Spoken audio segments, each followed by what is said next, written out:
I know instead of flying to San Antonio, we're going to fly home tonight.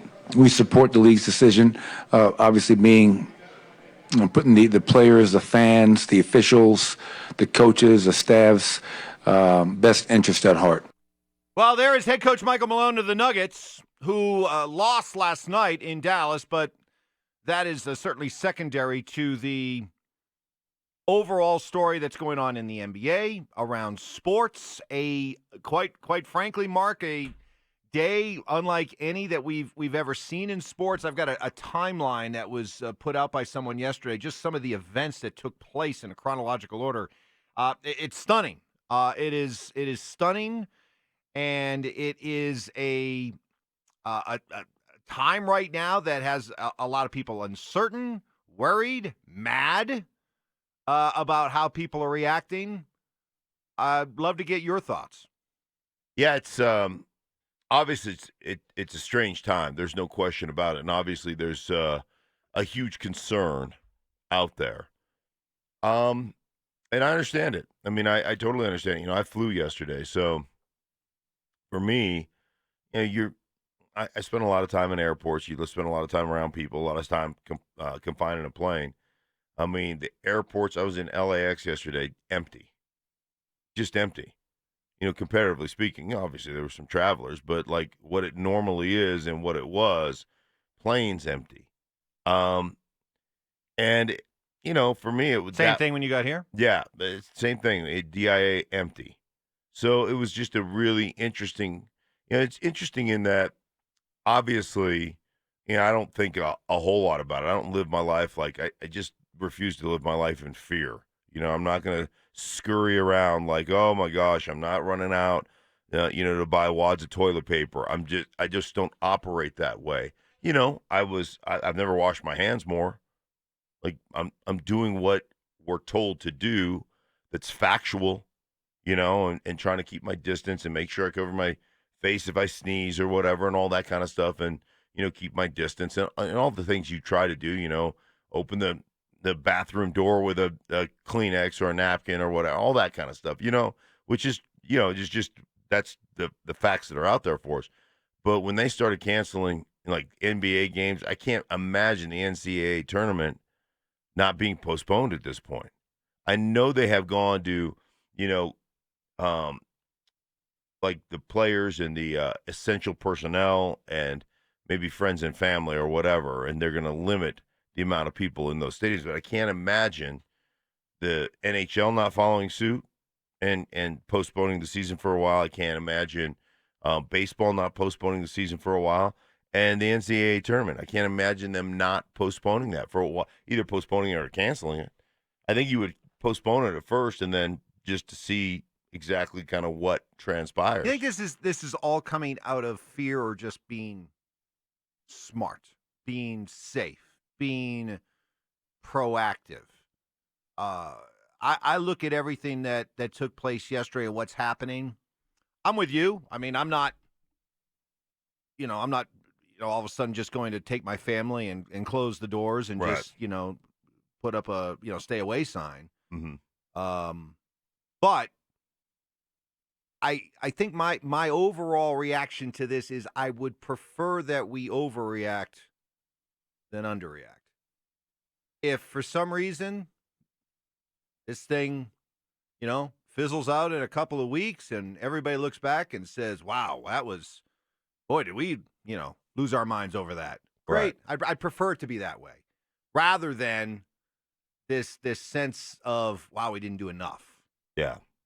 And yeah, that's how I'd rather we overreact than underreact. And I would hope that I would think that what we saw yesterday wasn't driven by fear as much as it was like, let's just try to do as much as we can to get out ahead of this.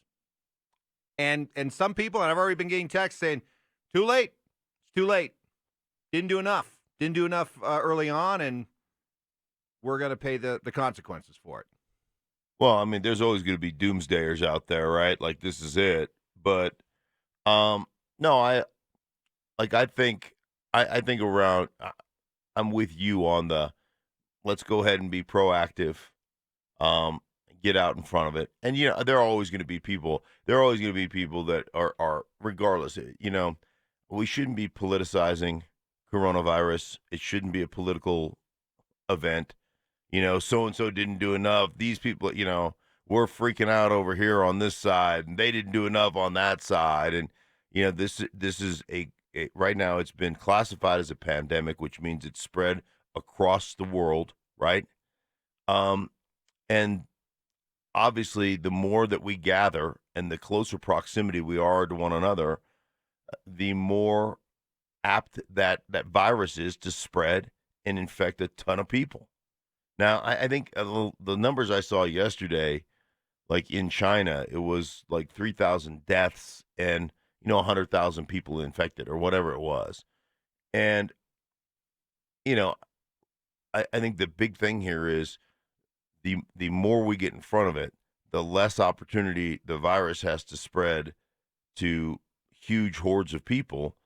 And obviously, the better off we're going to be. And as summertime rolls around, or as springtime rolls around, you're getting more sunshine, you're getting more heat. I saw something about ultraviolet rays that kill. And I don't know. I'm not a scientist, man. I just try to listen to smart people. And hey, listen, I ain't one of them. Like, I don't know nothing about nothing. I know I'm supposed to wash my hands a bunch. I've done that. I've done all the things that you hear all the people from the CDC say, this is what you need to do. That's what I've been doing. Now, we want to hear from both sides here. And I know that both sides are very, very passionate about this. And we want to give you a chance because this, as it falls under the category of sports, this is what we do. And yesterday was an unprecedented day in sports. So what we'd like to do is give you a chance to react. We have the means to do it, give you a chance, give you the opportunity, the forum to let us know what you think. Let us know. RamosLaw.com text line 303-713-1043. And I know because we've already heard from those who say this is unnecessary panic. This is mass hysteria. All it has done is throw our economy into whack. It has created a sense of fear. Mm-hmm. And it's all for something that is at this point not even as powerful or as damaging from a number standpoint as what the flu is every single season. You hear that all. Yeah. I mean, come on. You hear this all the time. I mean, I got somebody who sent me a text that we just saw the NBA season shut down because of the flu. Mm-hmm.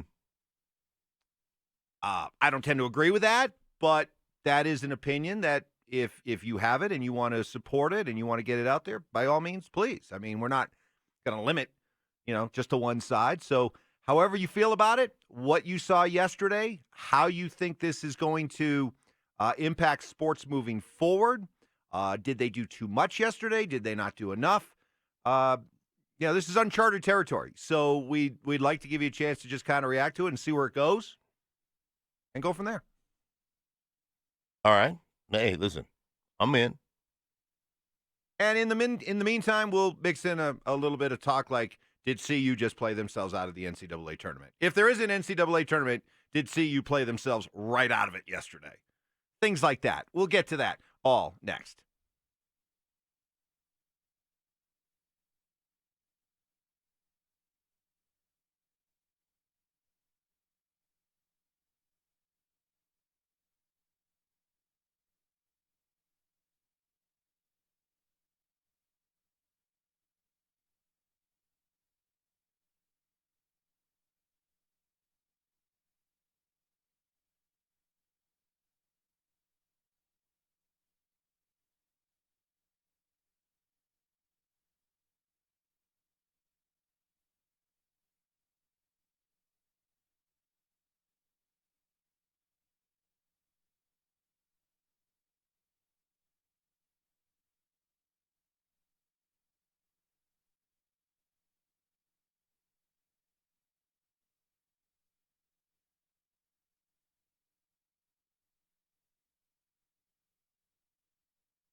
We have a lot of flexibility. I don't want to speak for Adam or the NBA, but in terms of the NBA basketball side of this, we have a lot of flexibility because there's nothing that happens after June 12th when we typically end our season. So it's more important for us to get it right. All right, there is Mark Cuban, owner of the Dallas Mavericks. Ironically enough, that's where the Nuggets were playing last night. When the league, in one fell swoop, as soon as the word came down that Rudy Gobert had tested positive for the coronavirus, some irony there. Go back and look at Rudy Gobert 2 nights ago, what he was doing, where he's basically mocking the whole idea of the coronavirus and touching a bunch of microphones in front of him. The reaction from the NBA was, wow, swift. I mean, they just instantly told the crowd in Oklahoma City, Utah, and Oklahoma City, due to unforeseen circumstances, the game has been postponed. And then 2 more games were called off last night. And just like that, the NBA announced they were shutting it down. Now, there was already speculation throughout the day yesterday that this could happen. That the NBA was thinking about shutting down the league for about a month and then going from there. I was listening to Brian Windhorst, the LeBron whisperer, on Windy. with Wingo and Golick this morning. And he said that the league has already contacted all the arenas to see about availability through the beginning of August. So there's a very real possibility for the NBA fans out there, for the Nugget fans out there, that the NBA playoffs and finals, if they are to be played, will be played in July. And the NBA draft may not be until August. So that is the news coming out of the NBA. More from Mark Cuban about how the league is entering into some uncharted territory. But we are where we are, and we have to be smart in how we respond. This is people's lives at stake. This isn't about basketball. This isn't about the Mavericks. This isn't about when do we start or do we start or how do we start. This is a pandemic, a global pandemic where people's lives are at stake. And, you know, I'm a lot more worried about my kids and my mom, who's 82 years old, you know, and talking to her and telling her to stay in the house than I am about when we play our next game. You know, Mark, the reaction from one side is that people are overreacting, mass hysteria. Here's the and another one that I've received is that, wow, are we a nation of wussies or what? Here's the thing, though. Here's where I would counter that. Mark Cuban's a billionaire. Mark Cuban's a businessman. Right. The NBA is big business. The NCAA tournament is big business. All these leagues that are thinking of shutting down or are willing to play in front of empty arenas, they are all big businesses. They would not do something this unprecedented, this dynamic, simply if they were soft. You know what I mean? Because they've got too much to lose. There's going to be so much impact here financially on these sports leagues, on these sports teams, that I don't think that they enter into this lightly. And I don't think they're led by their perceived, air quotes, softness, you know? Right. To me, for them to react like this, I mean, that signals to me, you know, this is legit. This is legit, and this is something that has to be respected and dealt with and dealt with in a very, very careful way. Sure. I think that I think there's a couple of things at play here. First off, Mark Cuban is incredibly intelligent. He's a super bright, kind of genius level owner of the Dallas Mavericks, and obviously we see him on, you know, Shark Tank and everything else. But the guy's a brilliant guy. He's talking to other brilliant people who study infectious disease and virus and, you know, these virus chasers, if you will. And I don't know what the proper terminology is for those people that have those medical degrees, but those people are smarter than you. And if he's getting information from those people about the seriousness of this pandemic, and they are having those conversations as a group of owners and with, you know, Adam Silver, the commissioner of the NBA, and they're deciding to shut down. And listen, they're already losing money. The NBA ratings are down, everything else. Like, this only further puts them in the tank. But they're willing to do it. But they're willing to do it because they understand the seriousness of this. And this is not, hey, man, this is not about Rudy Gobert, right? The odds are Rudy Gobert is going to be fine. Yeah. Right? The odds are his immune system is strong. He's a professional athlete. He's in great shape, yada, yada, yada, yada, yada. He'll be fine. Like the majority of Americans. You look at the statistics, and what is it, 60% of the people that get sick have, nothing more than flu-like symptoms, and then they're okay. Thousands of people who've had this already have recovered. Yeah. Yeah. I mean, the vast majority of people have. The issue is people with weakened immune systems. He talked about his 82-year-old mother. My mother has blood cancer, and my mother is supposed to be flying to Houston with my wife to continue her treatment. She's doing exceptionally well. That's who I worry about. Same thing, I worry about my granddaughters. I worry about, those are the things that concern me. So, I appreciate the NBA being proactive. I don't consider them soft. I consider them being proactive. And I will tell you this, like, the NBA being the first league to be proactive puts the pressure on the NCAA, because I guarantee the one thing, the NCAA is a money-making machine. They don't want to postpone or cancel. You think the pressure's on? You think the Mark NCAA Emmert? is soft? Yeah. Anybody out there think in your years of, if ever there is a behemoth out there Right. that shows very little sympathy, it's the NCAA. Right. Okay. And now the pressure is on them. The pressure's on Major League Baseball. Yeah. The thing about baseball is it's, played for the most part outdoors, and but again, close proximity, people touching railings, all the stuff that you're trying to eliminate when it comes to a pandemic. I just wanted to spend some time just talking about the notion that, sports has gone soft. And we're talking about billionaire owners, multi-billion-dollar leagues. They are as hardcore and as cold-blooded when it comes to business as anybody out there. Yeah. And if ever there would be a group of owners or people that run a sport that would do all they can to make sure they keep those arenas open and keep those games being played, it's professional sports owners and professional sports leagues or big-time college. Right. And the fact that they're doing this, again, I don't put it under the category of, everybody's running scared. I just put it under the category of everybody's trying to be smart and recognize what this thing is or could be. Right.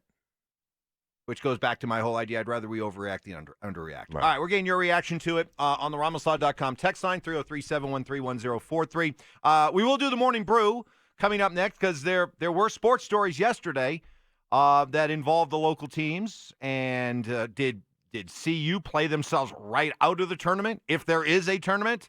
Morning brew coming up next.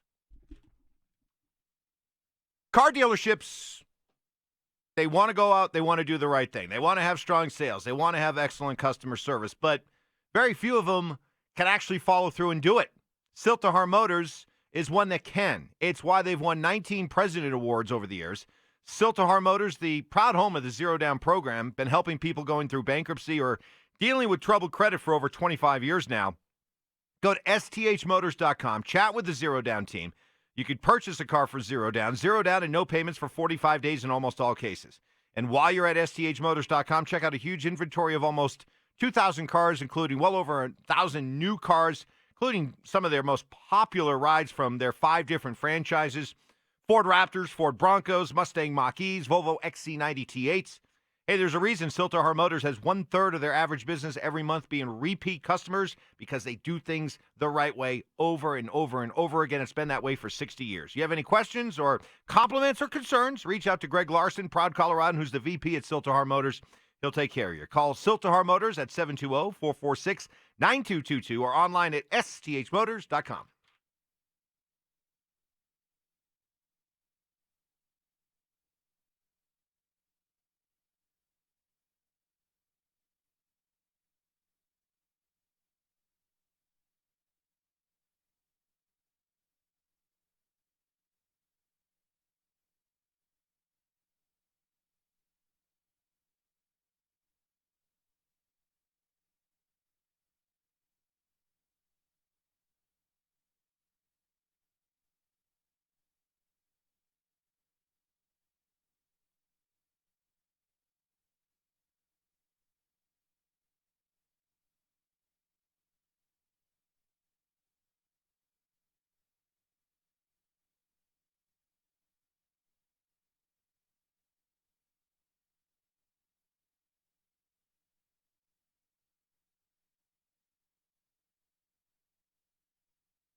for your morning brew. Things are gonna get weird. You're gonna eat lightning, and you're gonna drop thunder.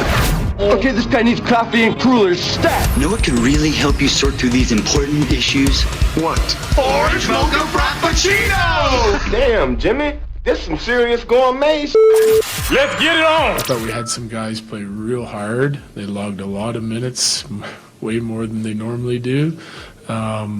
But on the defensive side of it, I just thought we were terrible, to be honest with you. Well, Jared Bednar, my goodness, he has raised the bar high for this Avalanche team that won last night 3-2 in overtime. 3-2. They gave up 2 goals. And yet he said they were terrible defensively. But that has been the model for the Avalanche, really, these last couple of months with all the injuries they've had to deal with, Mark. They've really had to play to a tighter system. And, boy, they've pretty much stayed true to that system. Now the question is, what's next for the NHL? Well, obviously there's that. The other thing I would say to you, Mike, is, like, if the season continues on and you're having to log more minutes than you want for a lot of players, what's the overall effect come playoff time on guys that do that? I think the other leagues are going to follow suit. I think the NBA canceling their season or postponing their season is going to put so much pressure on the NHL and on Major League Baseball that everybody's going to follow suit, or at least postpone the start of the baseball season for a couple of weeks. Postpone, hockey, postpone. Obviously, the NBA's already done it. So I think that's what you're going to see. I'm surprised right now, some of these conference tournament games in the NCAA that are going on right now, I'm surprised they haven't come out and canceled some of these. I think you're going to see a swift reaction as we start to get later into the day with announcements coming out of these different leagues. Next on the Morning Brew. I know instead of flying to San Antonio, we're going to fly home tonight. We support the league's decision, obviously putting the players, the fans, the officials, the coaches, the staff's best interest at heart. Well, there's Nuggets coach Michael Malone. And from a strictly basketball standpoint, the Nuggets could probably benefit from not playing some basketball for a little while. There is something off. There is something missing. They have just not been the same team since the All-Star break. They lose last night, which makes them now, 2, 4, 5, and 6 in their last 11 games. Yeah, there is just, like you said, there is something off. Obviously, they're just not playing well together. And it's, it's disheartening. You're right. They need some time off. They need to regroup. They need to figure out what exactly they are. And, Michael Malone keeps harping on defense, and he always will because he's a defense-first coach. Defense gives you opportunities on the offensive side. Does he maybe need to ease off the reins a little bit? Because Because you don't think the team's responding. I don't think the team's responding. I think the team is like, hey, give us some more freedom. Let's breathe a little bit. Let's try to push it a little bit more offensively. And if we give up a little bit more defensively, so be it. I don't know. It just doesn't seem like there's a disconnect going on. Maybe Michael Malone sees what they are offensively. Well, and figures this is the only way we can win. Right. He sees what they are offensively and say, hey, guys, we don't have enough guys that consistently can knock down threes to be freewheeling. So, I think he knows his team pretty well. Next on the Morning Brew. 4 Sons. Luke. Beautiful passing. Throw it down. Throw it down. Dunk of the tournament in the Conference of Champions. Bill Walton. What a national treasure he is. He loves talking about the Conference of Champions, the Pac-12. Mm-hmm. The Pac-12 has taken a bite out of CU's momentum. Was it just... What was it? I went to the game. The family and I, we went to see the CU. It was about a month ago, Stanford right? Game. What a game that was. What a day it was. The Coors Event Center was rocking as CU had their third largest second half comeback in school history. Everything was magical at that time. They had just beaten Stanford. Their record at that point was 19-5, 8-3 in the conference. Tad Boyle was getting all kinds of pats on the back because he was the anti-Mel Tucker. He's here in Boulder. He loves Boulder. He's not looking to leave. And since that point, since that day against Stanford, they have gone 2-6, losing 5 in a row to close out the season. After they beat Stanford that day, they were a legitimate 3 or 4 seed in the NCAA tournament. Mark, do they even make the tournament?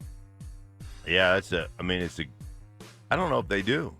I mean, I still think they probably will, Mike, but they, what are they, a 14 now? No, I think 12? I think they're in 2. I don't think they've played themselves out, but they've definitely played themselves into, maybe the dreaded 8-9 game. Oh, you think it's that? You still think they're in a something like that? 8-9. You don't think they slipped down to maybe 12, 13? No. All right. No. Like an 11 seed or something like that, 12 seed? Yeah. No, I think they played themselves into like one of those little 8-9 wiggle games that you're like, okay, thanks for coming, 1 win. Then you get served up to Kansas or something. Well, how you gonna get 1 win out of that? I'm not saying it's automatic either. Right. I mean, the way they're playing. No, I agree. Next on the Morning Brew. We feel for the workers, mostly the low-income wage earners that count on working our games. I think if you're going to have empathy, have it for them, not for us. We play basketball. It's a big business, but we're just playing basketball. There's a lot more important things going on out there.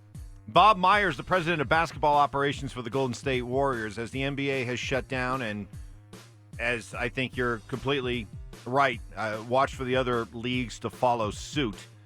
And the ramifications of this, the consequences of this, how people are going to be affected. I mean, never mind just, us as fans not being able to go watch the games or even see the games on TV. I mean, but there are people who make their livelihood, their living is based on this. And we've seen enough examples in the past whenever there have been lockouts or strikes, how it affects people in a big way. So for everything else that people are having to deal with right now add the fact that all of a sudden many of them don't have a job. Yeah, it is. It's upsetting. There's no question. You hope that, this is postponed for a couple of weeks, that this kind of subsides, and it goes back to business as usual, Mike. But obviously unprecedented. And like we said, I think this is just the tip of the iceberg. I think a bunch of teams and a bunch of leagues, more importantly, a bunch of leagues are going to start shutting things down. All right, that'll do it for the Morning Brew. We bring that to you each and every morning at 6:30. And because yesterday was such an just unprecedented, I think that's the word I keep coming back to. I mean, a lot of other emotions that go with it, but there's one thing that we can all agree on. It was unprecedented what we saw yesterday in sports. Such sweeping moves, such lightning quick moves with huge consequences and ramifications on the sports that we love to follow and watch. And we're just giving you a chance to talk about it, respond to it. Let us know what you're thinking about it. Is what sports is doing, is it right? Is it wrong? Is it smart? Is it hysterical? What do you think about all of this? We're giving you the chance to use this station, these airwaves, as a forum to discuss all of this. So you have some thoughts, please let us know on the RamosLaw.com text line, 303-713-1043. We know James Marilat has thoughts on this. He'll join us from 1043thefan.com next. The Colorado Department of Public Health and Environment is hard at work to limit and slow down the spread of the coronavirus, and they need your help. Coronavirus spreads like many respiratory illnesses through person-to-person contact and touching infected areas. There are everyday actions you can take to protect yourself and your loved ones, from frequently washing your hands to covering coughs and sneezes, or staying home when you're sick. To be informed with symptoms, outbreak updates, and contingency plans for the coronavirus, visit colorado.gov/CDPHE or find the Colorado Department of Public Health and Environment on Facebook.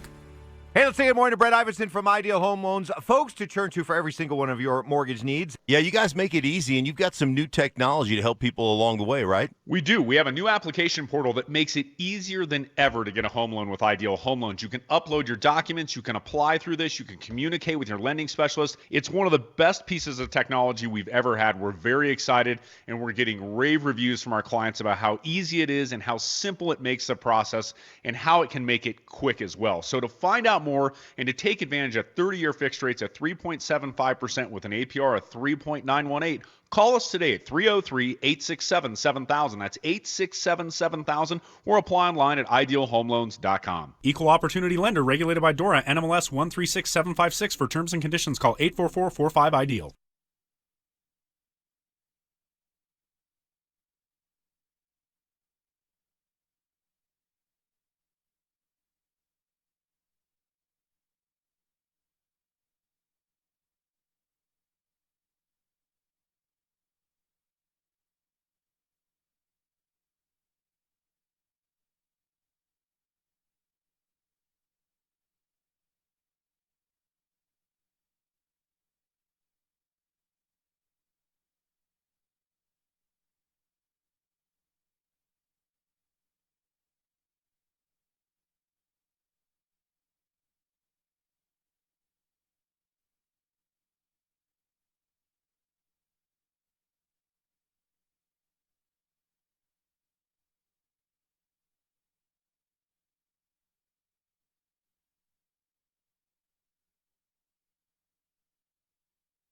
It's been reported that over 60% of small businesses close after just one cyber attack. But the good news is, we have a solution.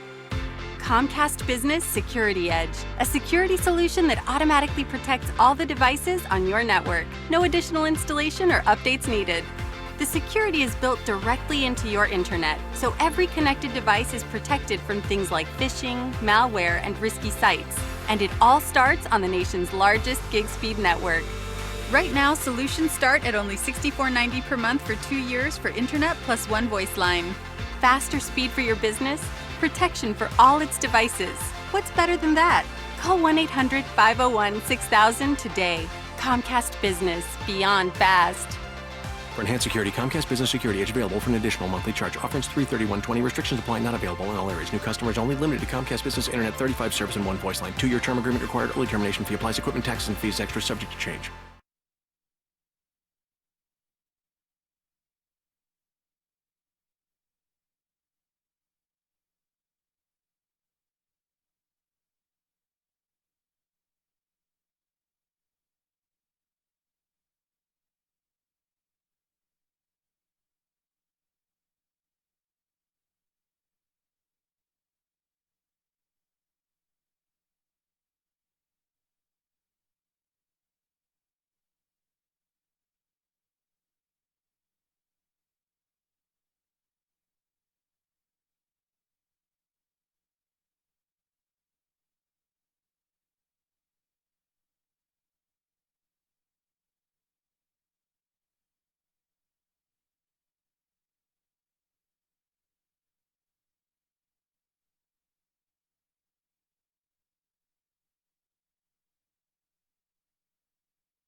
Hey, it's DMac for Big O Tires. Now through March 29th, save up to $150 on select sets of Cooper, Nitto, Pirelli, or Toyo tires. And don't forget, Big O has no credit-needed financing for tires, brakes, alignments, oil, and more. Big O Tires, the team you trust.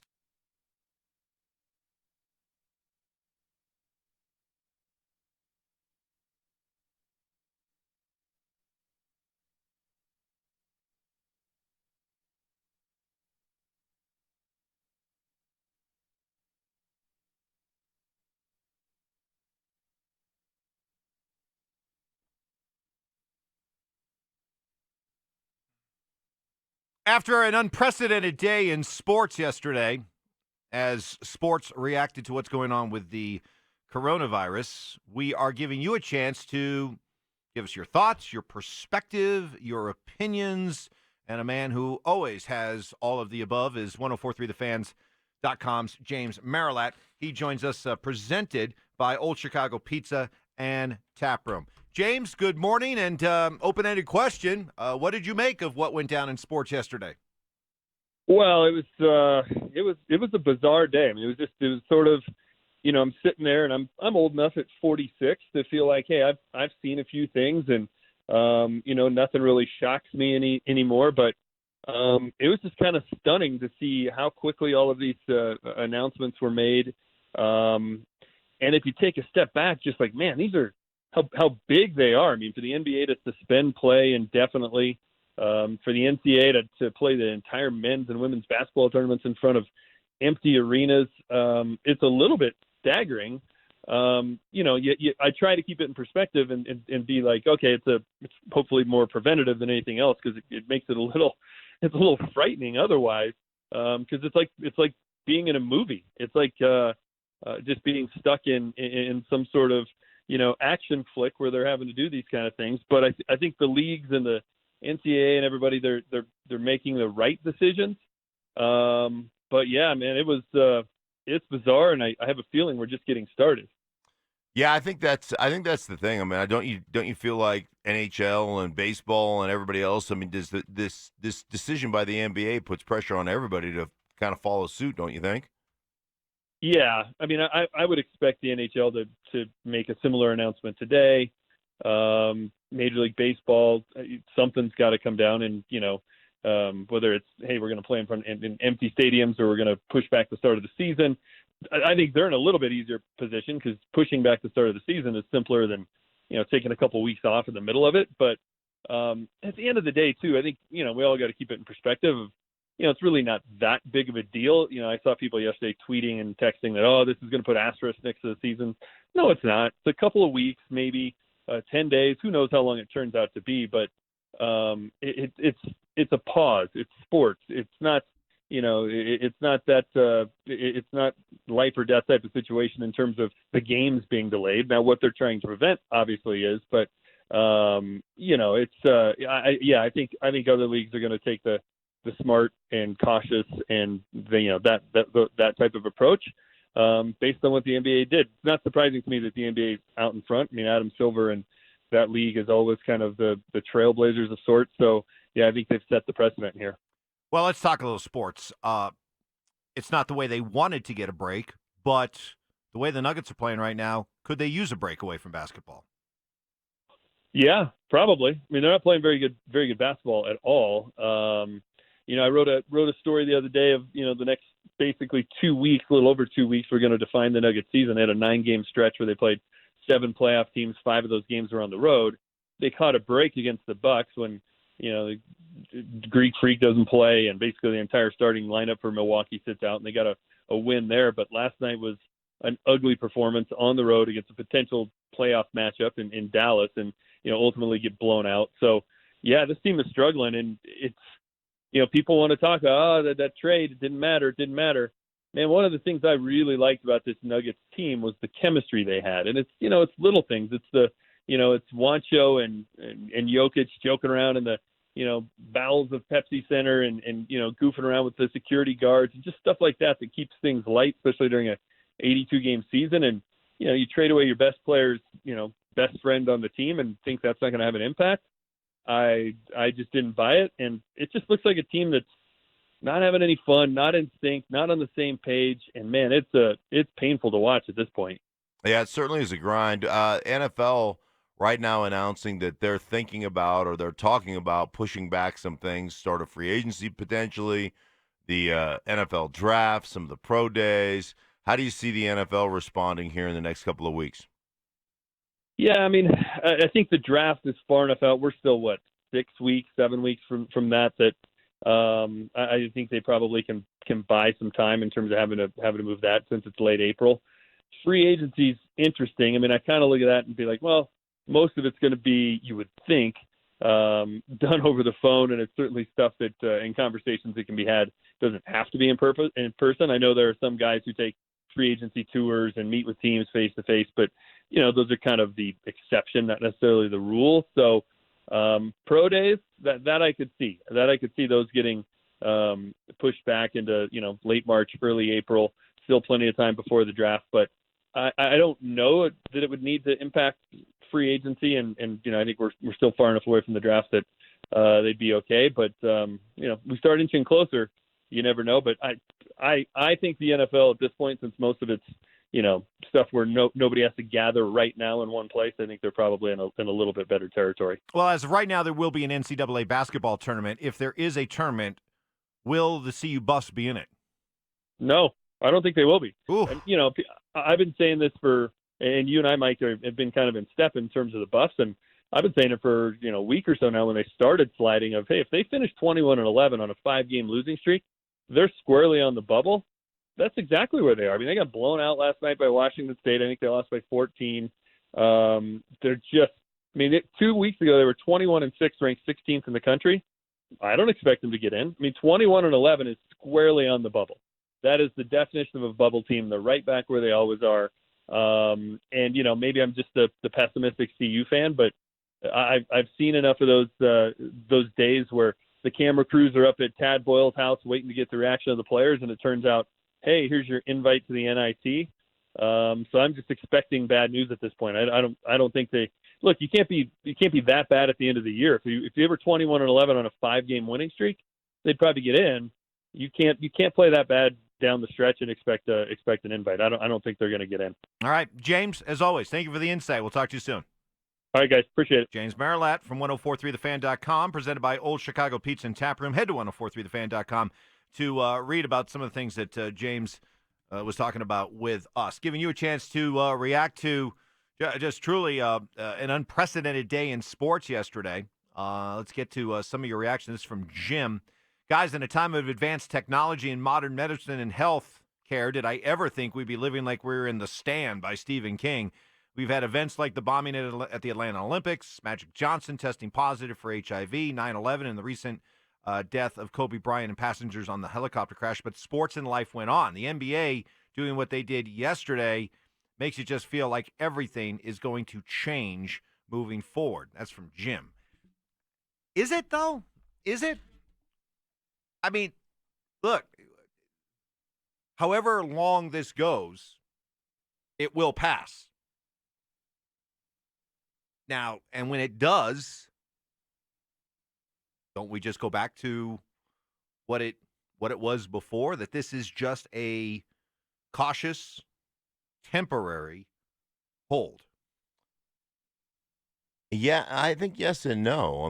You're setting a precedent, so it creates a precedent. And if you think this is the last, viral attack or the last potential pandemic, there are doctors out there. I watched a part of this kind of documentary, just caught the end of it, but doctors that just chase viruses around the world to try to figure them out. And, and to try to keep the general population safe. I think this is, ultimately this is the tip of the iceberg. And obviously the more population the earth has, the more potential for pandemic there is. It just is simple numbers, right? So I do think it forever changes things because it does set the precedent. It's there. This text, guys, you shouldn't be giving morons who think they know anything about the virus a public platform. No, that's not what we do here. That's not what we do in this society. People are allowed to have an opinion. Now, I would ask people. We're giving you the opportunity to express yourself today. Put some thought into it. The beauty of the text line is, hey, craft something that really succinctly sums up why you think this is an overreaction, why you think this is ridiculous, why you think this is a sign that we've gotten soft, all that stuff. But, give us something that is well thought out. And then we'd love to read it and debate it. Absolutely. And let other people react to it. Sure. So that's all I ask. I think I think there's obviously there's the extremes, right? That it's the wussification of America, which is not correct. And, lock yourself in your home. We're all going to die. I think there's in between is what we're talking about here. And honestly, man, I look at the NBA. I think it's call it trailblazing, call it whatever you want. The bottom line is they're looking at it as bigger than they're looking at it correctly.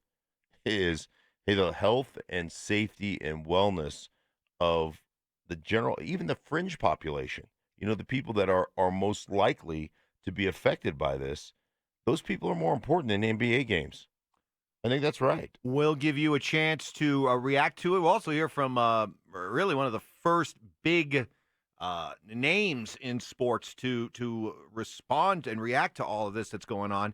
You'll hear more from what Mark Cuban had to say coming up next.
And those high school basketball games that we've been telling you about, they got swept up in what was happening, an unprecedented day of sports yesterday that we're giving you a chance to react to. The NBA shutting down operations for the time being. It is expected.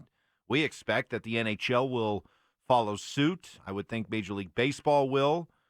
You think that the March Madness, the NCAA basketball tournament, which as of right now is to be played, but played in front of empty arenas, you think they'll call it off? I think, I think they'll they'll try to postpone it. Try to postpone it.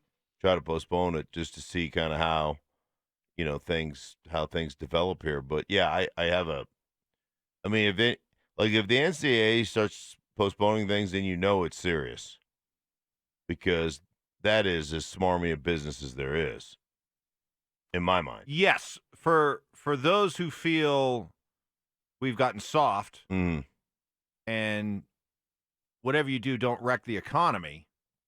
All you're doing by fanning the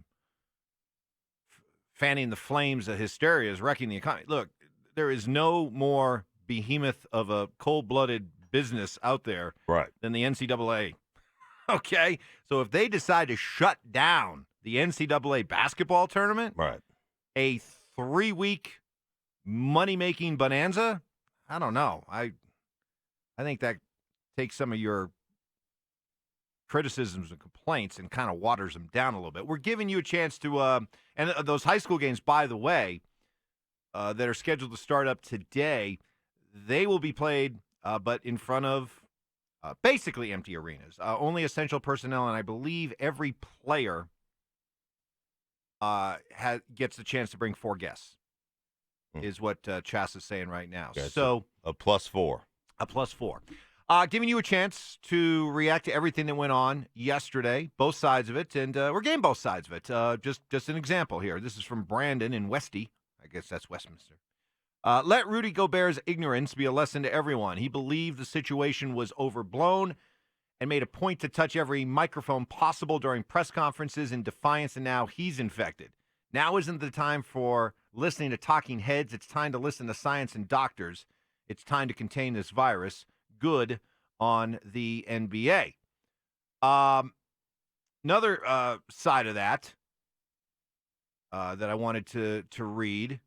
Hold on. I just had it done. That happens sometimes. That when it refreshes. Yes. Sometimes you're trying to save a tweet and okay, here's Twitter. one. Oh, okay, here you go. What you guys need to do today, especially Evans, after listening to these opening few minutes of your show, is to feed the frenzy. Look at the stats and science before making absurd statements.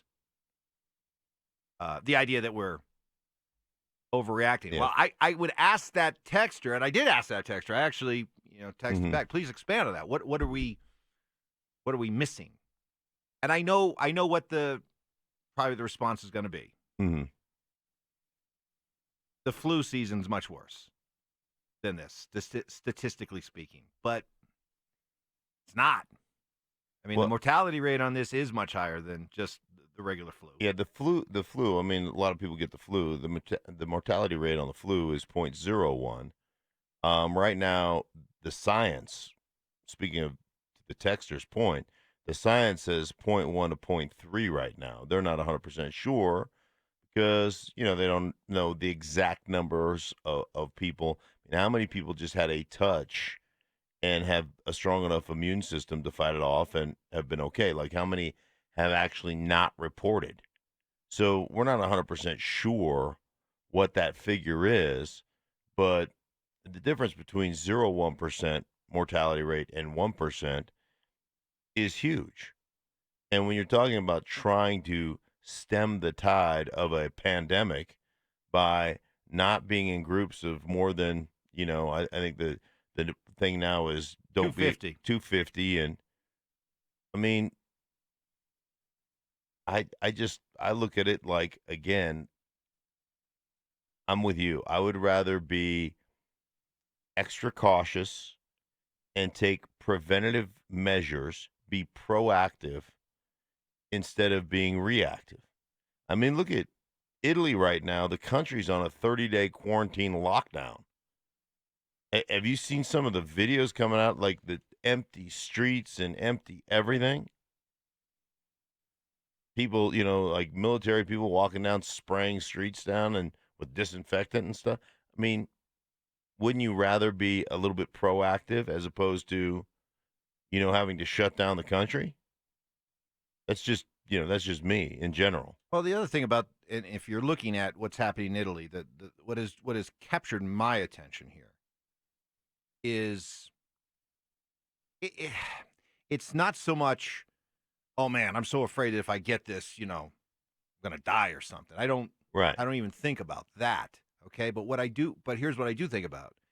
And this is why to say, well, everyone's freaking out because this is just, the flu. Well, the problem is that this thing, when it spreads very quickly and it hits people very hard, and it's leading to, if you're looking at Italy as an example, it's leading to just a stressing of, a collapsing of just the medical health care complex. Mm-hmm. Okay, hospitals are jammed. There isn't enough equipment. Doctors are overworked, and okay, that's Italy. And you may say, well, that can't happen here.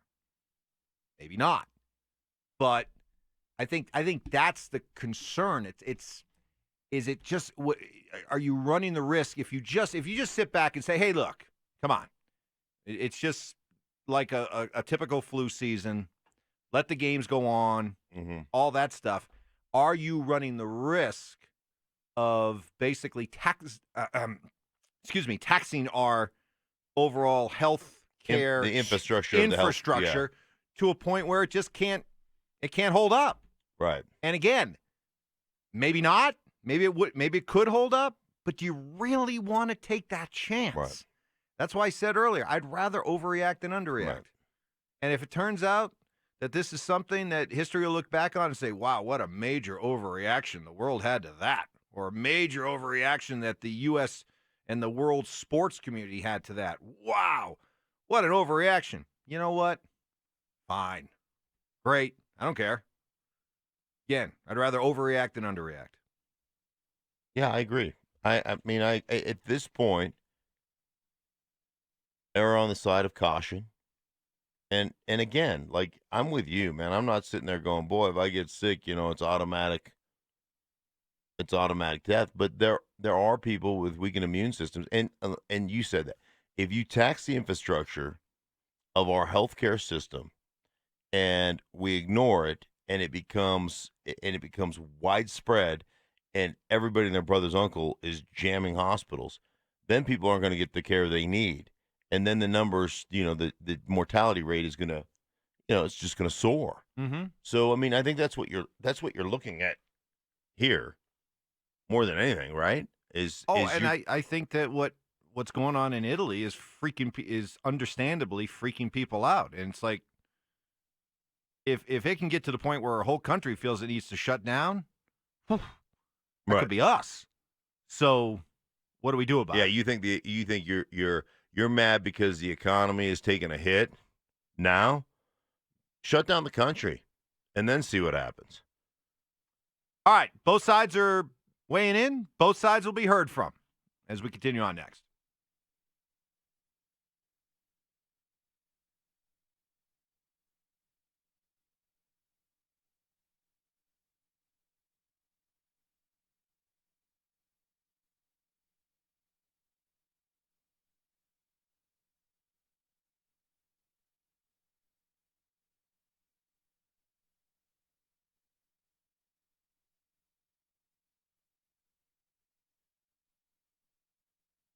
Hey guys, Mark Schlereth here from my friends at Spine One. Guys, do you suffer with excruciating pain from back or neck injuries? You think you might need surgery, you've been told you need surgery, you're looking for a second opinion, you want to look for other options. I'm telling you what, there are other options out there. My friends at Spine One have them. 303-367-2225 is the number, and they can see you today. You can schedule an appointment to help yourself get out of pain today with my friends at Spine One. They take a comprehensive approach to spine care. They offer no-cost MRI reviews. They'll look at your existing images at no cost to you, then provide a treatment plan to get you pain-free. And if surgery is the right option, of course, they have that as well. Guys, I'm telling you what, they changed my life. They can do it for you too. 20 years, excruciating back pain to the point where I checked out of life. Man, I'm back in. Working out, playing golf, you name it, I'm in. That's Spine One, guys. Give them a call, 303-367-2225. That's 303-367-BACK. Or, as always, find them online at spineone.com.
Yeah, and for those of you who root for teams, play for teams, family of players who are playing in the state basketball tournaments, they now will be closed off to fans, except for players will be allowed to bring a couple of like a +4, as you called it. I think they'll be able to bring family members, 4 guests, friends and family, if they would like. So, but as of right now, the games are going on, and we will have the championship games coming up on Saturday. Some reaction as we continue to get your reaction to what was an unprecedented day in sports yesterday. This one with the idea that some of the games may still go on, but without fans. Texter says, hey, if I'm willing to risk my health for a sporting event, I should be allowed to go to said event. It's not your health; it's the health of everybody else. Like I understand. Like you live in a world where you're the only one that matters, right? It's not about you; it's about everybody else. So, again, you have to get over your self-centered, and all of us have this nature to some degree, right? This self-centered. Wow, you're really inconveniencing my life. If I want to go, I should be allowed to, right? If I want to go watch players, they should entertain me, right? This is not, a trip to the zoo. This is real life. And, they say that if you have the coronavirus, if you get the coronavirus, it can be in, what do they call, what is it, a gestation period for like 6 days? Incubation period, yeah. Right, before you even have a symptom. Right, so you may feel great and you're like, hey, I want to go to the game. Yeah, and you may be infecting all the people around you. So, if I want to go to the game, seriously, this is not about you and your convenience and what's best for you. Got this one. If my entire family got the virus today, we would stay home and recover. We're not going to die. This ridiculous will lead to other hysteria. You're right. Your family will probably recover and be fine.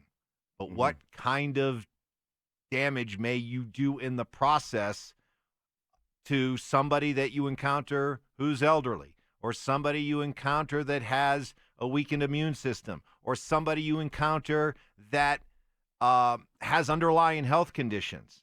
That's why you can't just say, well, I'll be fine. Mm-hmm. You probably will be. Yeah. The overwhelming majority of people who get this will be fine. Right.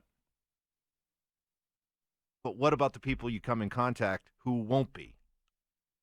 That's what you have to remember in all this. Right. Well, that's their problem, right? Well, I mean that. Well, hold on. I don't think people are so callous as to say, well, I'm going to live my life, and if I just so happen to infect people along the way, tough tooties. I don't think it's that. I just don't think they know. I don't think so either. I just don't think they think about it. Right. And so what I'm saying is you have to think about the consequences of you being infected and you spreading that particular virus to people who aren't as strong, who don't have the immune system you have, that are compromised.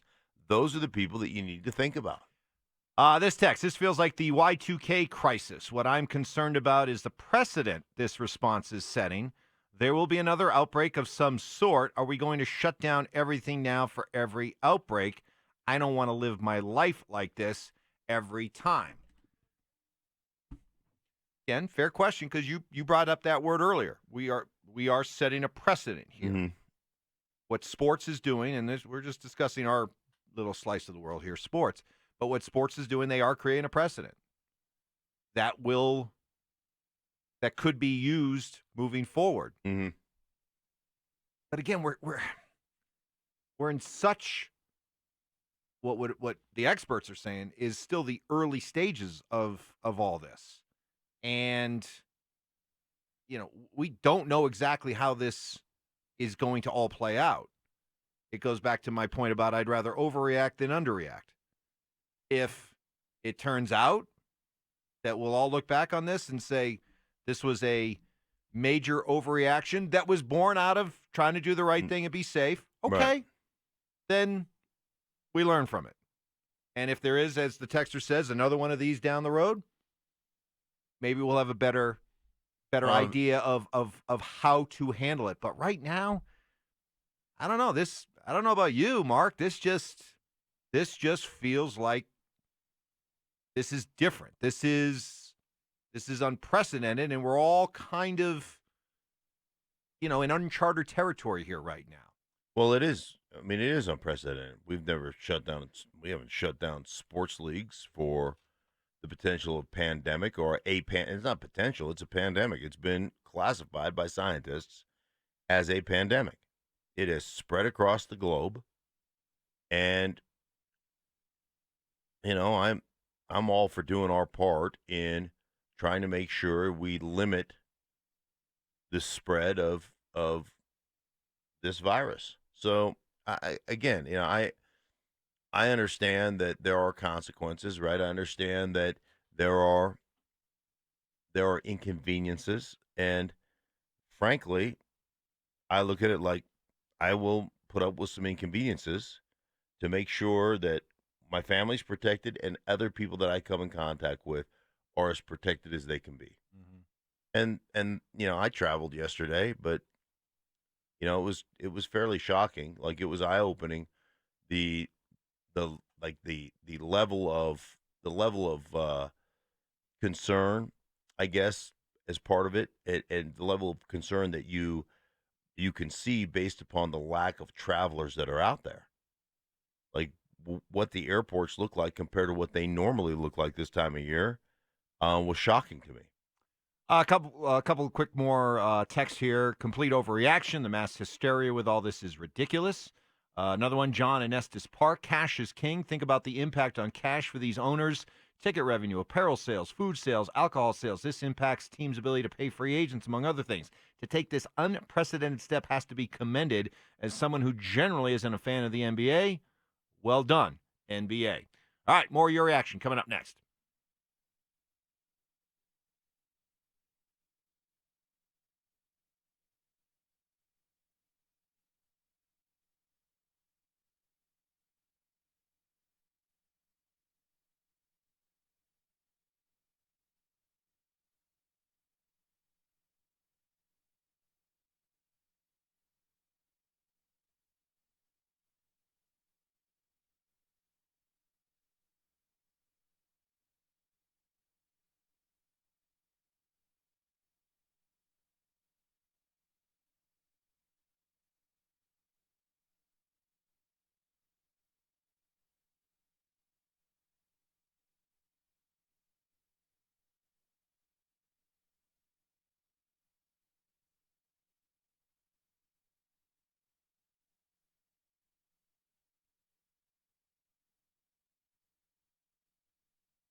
All right, gain your reaction to what was a unprecedented day in sports, and what does this mean going forward? Your reaction to how sports is reacting, how they should react moving forward, giving you a chance to use these airwaves, a forum to give us your opinion. Let us react. Let others react. RonaldSaw.com text line 303-713-1043. As it relates to what is king around here, and that is football and the Broncos, not a lot, because we're clearly not in the time right now of mass gatherings for when it comes to football. But free agency is supposed to start next week. Yeah. And you and I were talking about this during the break, just some of they're insignificant in the big picture, but when you're talking about the business of football, how this could affect free agency. Yeah, I think there's several different things. I mean, as a franchise, when free agency hits, the top guys, they'll have this tampering period, Mike, and the top guys will, top 3 or 4 or 5 players will probably signed sight unseen, right? They're going to start in the legal tampering period, I believe, starts Monday, and then the free agent frenzy starts Wednesday, right? So there will be a couple of guys that, that will have contracts already worked out by the time this rolls around. It's that second wave of players that you fly around the country, that you want in your facility. You want to meet those guys. You want to talk to those guys. You want to kind of see if they're a fit. And you as a player, you want to go. You want to see the facility. You want to see the area. You want to meet the coaches face to face. You kind of want to get a feel for the organization. Does that shut down? And obviously, I don't know how many of those choices have ever been. Like, how many times does a free agent come in and either that free agent just feels like, yeah, you know what, I don't feel like this place is a fit, or the organization goes, hindsight being 2020, like what we see on tape, don't really like the guy. Don't feel like the guy's a fit. I don't know how many times that happens, Mike, but it has to, it's got to happen occasionally, don't you think? And so all of a sudden, is that not part of the equation anymore when it comes to free agency? Do you start suspending the free agent trips and saying, hey, we don't want to put you on a plane and fly you out here, and the potential of being on a plane with other people in that airspace, and the potential of contracting coronavirus, and then you bringing it into our facility, like that's real. And so does that stop happening, or does that curtail free agency to some degree? And we sit here and not to be want to be sensitive to coronavirus and to the people who are sick, and obviously some of the decisions that have been made by the NBA and other teams to follow suit, or other leagues to follow suit. But this is a really important offseason for the Broncos. We have dubbed it the Colander offseason. There is a lot of holes to be filled. You have to build through the draft, but you have to plug, holes in the dike, so to speak, by free agent acquisitions. And does this really hinder your ability to sign guys from a free agent standpoint? I will tell you this. Now, if you come out to Denver and you see the facilities and you meet with the folks, I'm sure that could sway you to be like, Denver's a great place, man. It's a great place to play. I'd love to be a part of Vic Fangio and the rebuild. But if all of a sudden we decide to cancel all these trips and you don't get to see that facility, you don't get to see Denver in general, and you're just looking at it from a pure, well, I got these 3 options and this team looks like it has a better chance to win, and that's the only thing that's going to affect my decision because I haven't been there to meet the people and see the facilities. That could be, that could be costly. More reaction. This comes from Rudy in New Mexico. Guys, morning. Wow, really believe this is out of control. People have been sick one way or another, and with proper treatment and preventative care, life goes on. This is terrible.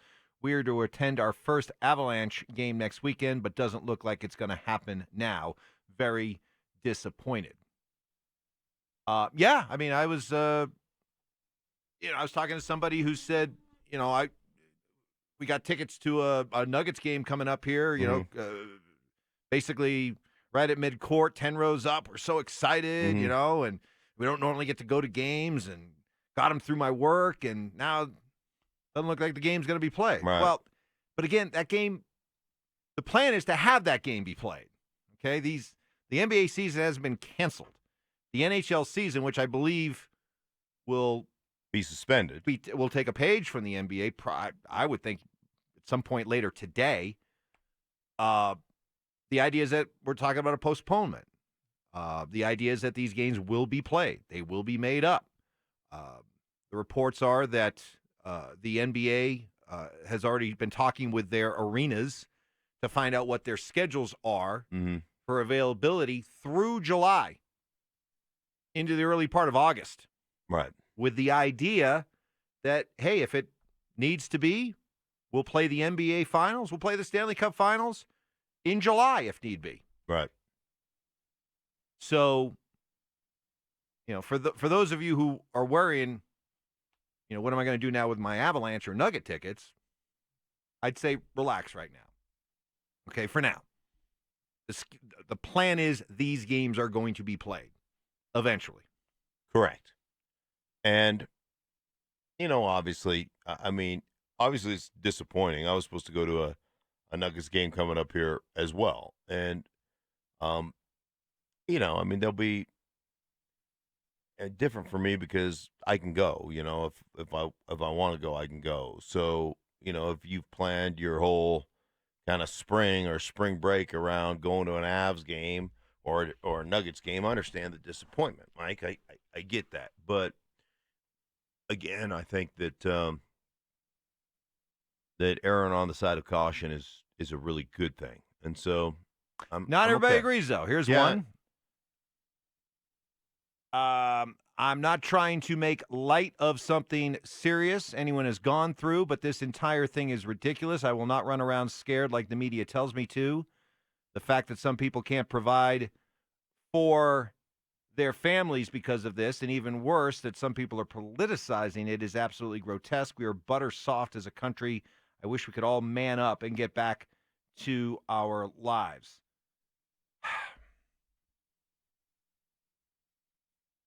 And another one, let's calm down with the fear-mongering. We're not – I don't think what is happening is fear-mongering. I think it's erring on the side of caution. Better to overreact than underreact. Hey, look, you know, you could say that, you know, we're butter soft and we all got to man up, but Italy's closed down right now. Right. I just saw a video. I mean, the president came out yesterday and said, you should not fly to Europe. You should not go to Europe right now. You will not be allowed back in from Europe. So, you know, to say, hey, Buttercup, man up, I mean, there are some things going on around the world that are hard to ignore. And to just and to just pass off as, well, they're soft, we're not. I'm sorry. Listen, I'm all for, you know. Like, I just saw a video. Hey, the American spirit of, hey, we're you know, we're independent, we're you know, we're tough, we're come on. At some point though, you got to put that Bravo mentality aside a little bit. I'm with everybody. I'm not going to live in fear either, but I am going to be cautious.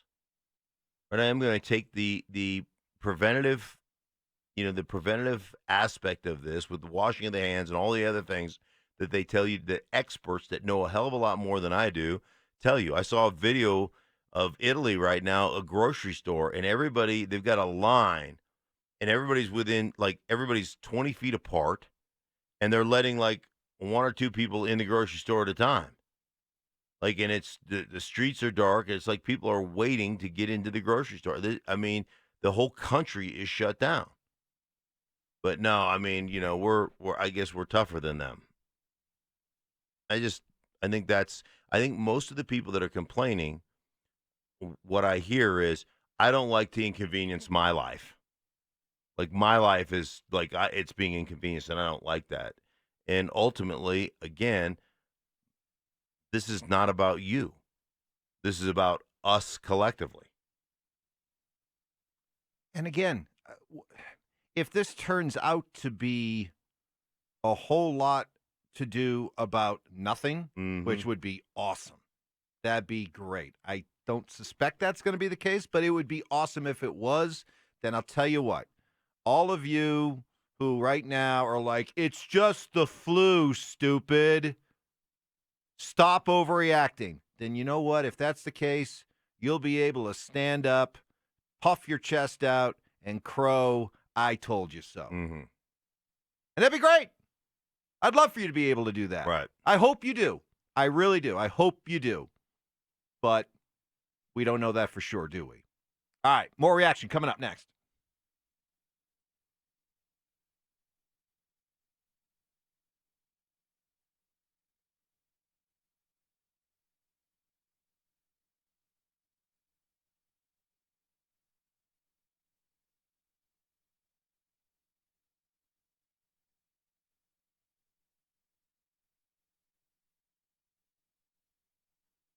Hey guys, Mark Schlereth here for my friends at Wills and Wellness Estate Planning. Guys, have you taken care of your estate plan? Have you called and made the appointment with my friends at Wills and Wellness Estate Planning? 720-266-8190. Guys, I tell you this all the time, and I'll tell it to you again, tomorrow's not guaranteed, so make sure you take care of tomorrow today. Call my friends at Wills and Wellness Estate Planning, 720-266-8190. Everybody can benefit from estate planning, basic estate planning, married, single, divorced, widowed, whatever the case may be. You can definitely benefit, and your family will benefit from basic estate planning. And my friends at Wills and Wellness, they do it the right way. They do it on a flat fee basis, agreed in advance, knowing that things are going to change in your life. They want to be there every step of the way. You're never going to be surprised by a bill that you weren't aware of. So that's Wills and Wellness and Estate Planning, guys. Give them a call, 720-266-8190. Proud founding member of Mark's All Pros Referral Network at marksallpros.com. Wills Wellness and Estate Planning, guys. Give them a call, 720-266-8190 or willsandwellness.com.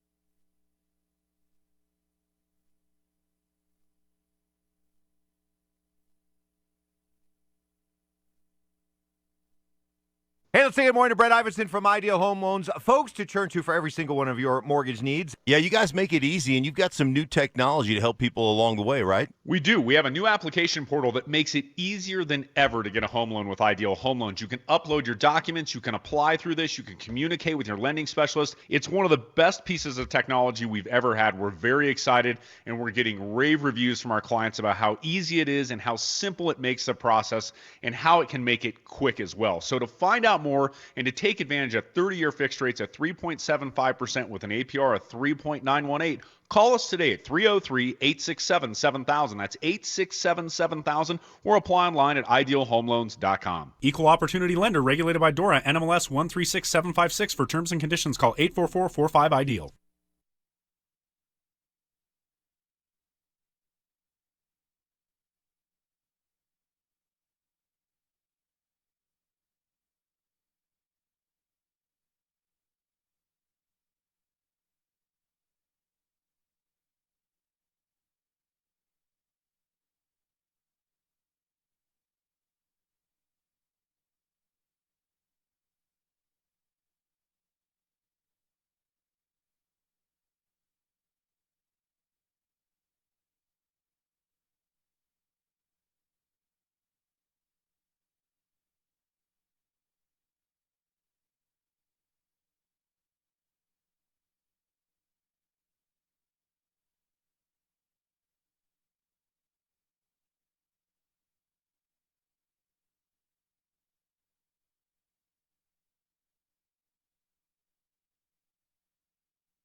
All right, getting your reaction to what was yesterday an unprecedented day in sports. I saw this. Somebody laid out a time frame chronologically what went down yesterday. And you want to talk about unprecedented in sports? Let's see.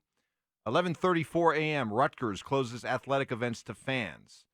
1:50 p.m., Columbus Blue Jackets close home games to fans. 1:55, Tulsa football players quarantine. 2:10, Golden State Warriors close home games to fans. 2:44, Ohio governor confirms NCAA games in Ohio will be without fans. 3 o'clock, Ivy League cancels all spring sporting events. 5:24 p.m., Michigan cancels spring games, sports events without fans. Then on into the nighttime with the NBA games shutting down. So to say that yesterday was an unprecedented day is an understatement. And, as at this time yesterday, what's going on with the coronavirus hadn't overtly impacted sports yet. So we were talking about a lot of the other things going on. Right. I was updating my big board of possibilities, things like that. But after what happened yesterday in the world of sports, it changes the conversation. Right. It just does. I mean, in the span of, that's how this thing is working too. I mean, literally in the span of, forget about 24 hours, just a span of hours. A couple hours. In the span of an hour, in the span of minutes, things were changing and being impacted rapidly. To turn a blind eye to that is ridiculous because it's happening all around us. Right. And it's going to continue. And if you think that this is just some momentary thing, I'd be surprised if Major League Baseball starts on time. I do not believe that there will be a draft in the NFL that will be open to the public. I think it'll be old school. Right. Every team will have a couple representatives inside a ballroom somewhere, and that'll be the draft. So Mark Cuban just came out. He was on television a little bit ago, the owner of the Mavs, and he said, hey, listen, man, this is a postponement. We're not canceling the NBA season.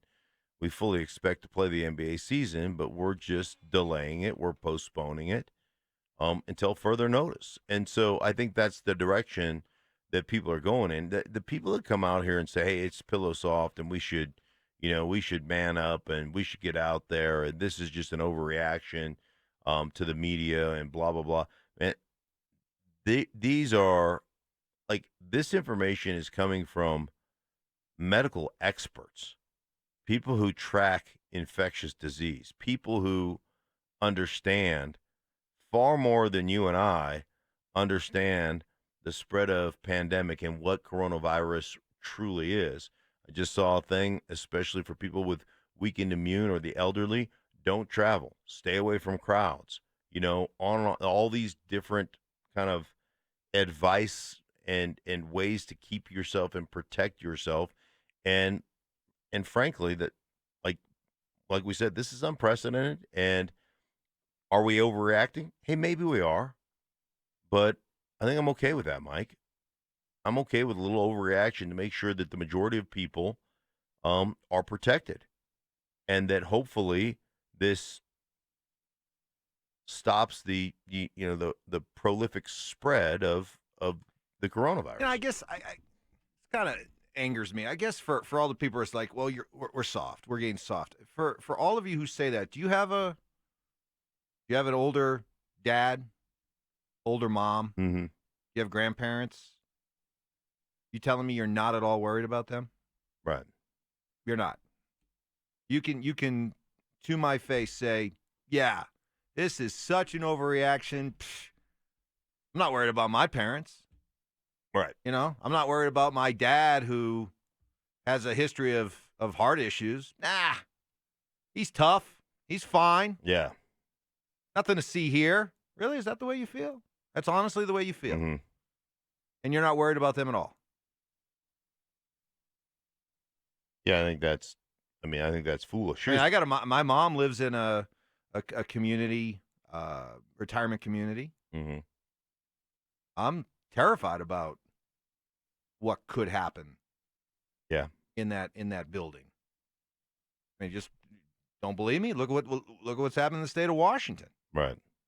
So, to just say nothing to see here, overreaction.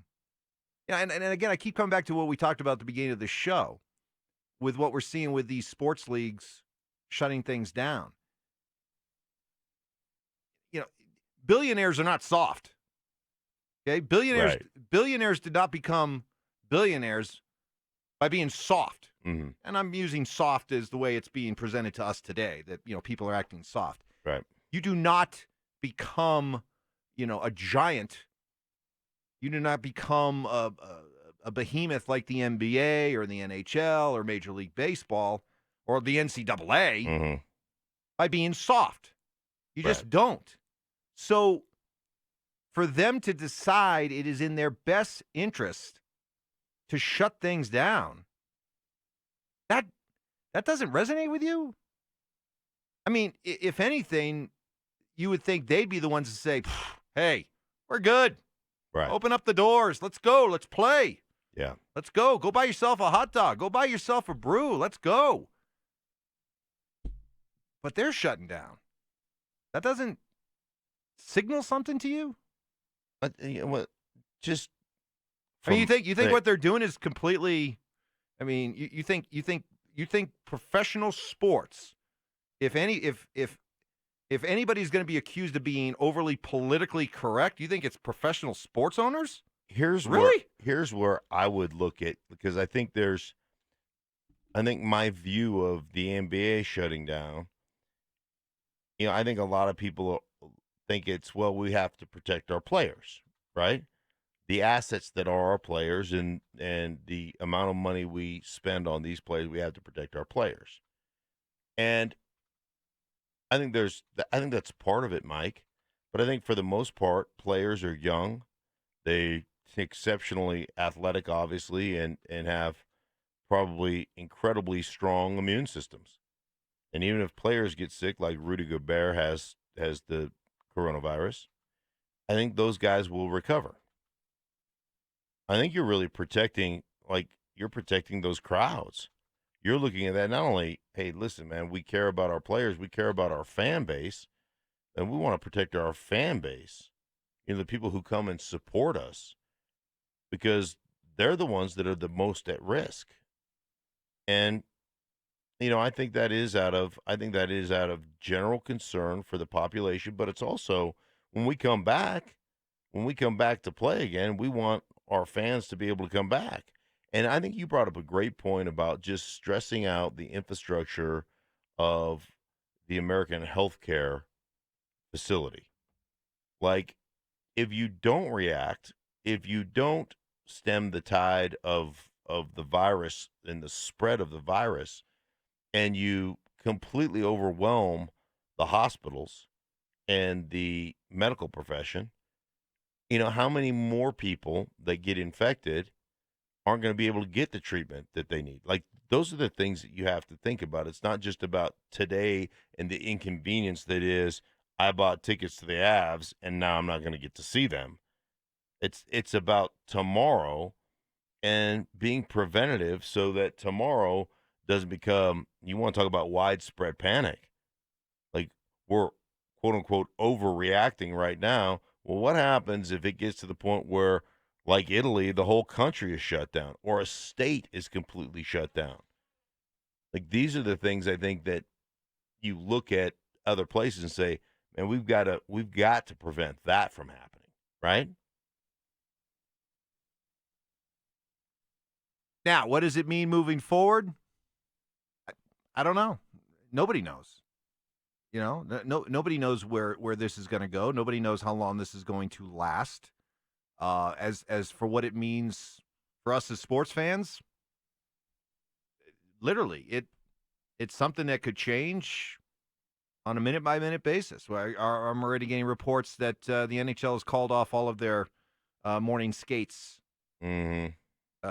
which, again, I just think is a ramp-up to shutting things down for a while. Yeah.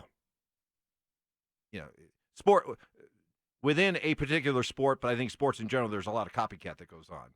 And I think what the NBA did rightly or wrongly, and believe me, we're hearing from both sides of it, but I think that the other leagues will be inclined to follow their lead. Agreed.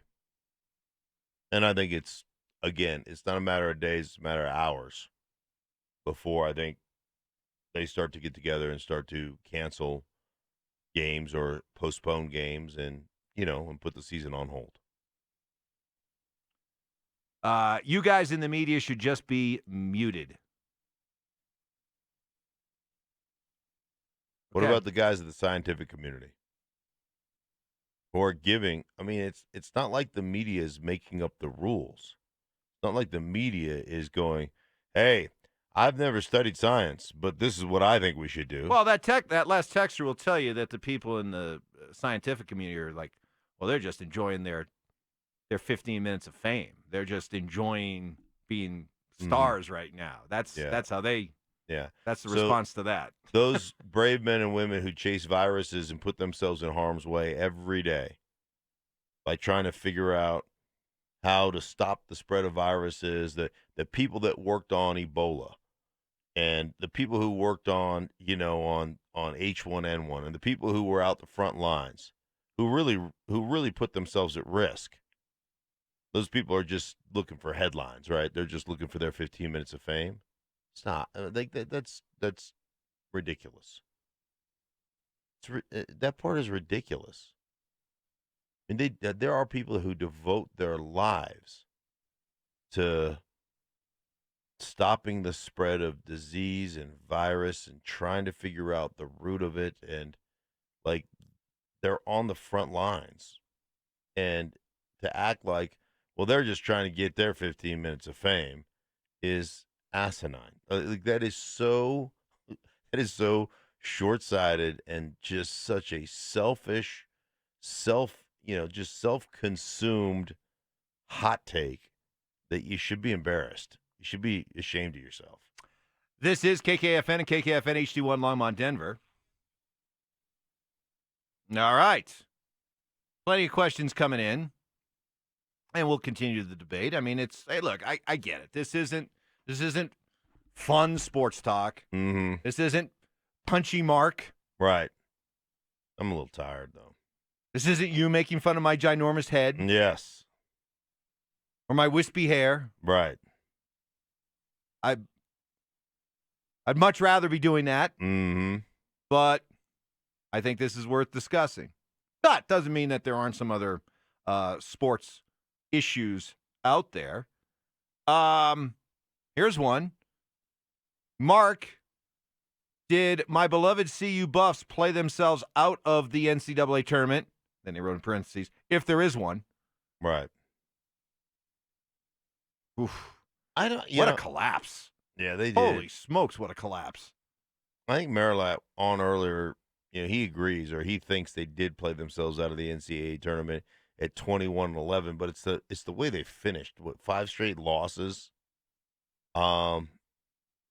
Just bad basketball.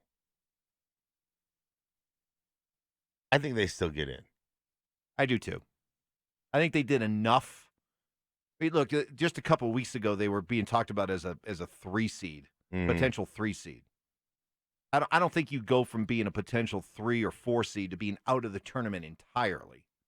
But there's no doubt they have severely hurt their. Yeah, well, they put themselves on the bubble. Yeah, well, yes, and to the point where if they do get in, then they're in one of those dreaded 8-9 games, or they're an 11 seed, something like that. And it's too bad because when I went to that Stanford game on February 8th and they won, they came back from that big deficit in the second half. I was convinced. I walked out of the Coors Events there that day going, that's a Sweet 16 team. Right. Yeah, you did. You came in the next day raving about it. I was raving about them. And why not? I get it. There are some certain limitations to what CU basketball Tad Boyle faces when it comes to being able to recruit, blue chippers. But there's 2 ways of winning in college basketball. One, you either get the blue chippers and you ride those blue chippers. Right. Or you build a program where you actually get guys to stay. Yes. You know, they're not Right. just looking to bolt for the NBA at the earliest convenience. They're actually there for 3 or 4 years. Right. And if you can build that kind of continuity, you can do really well with that. I'm a Cuse guy, and, you know, that's what Boeheim's done many times. He's just taking guys that have been in the system for 3, 4 years, and they've had a lot of tournament success over the last, decade plus.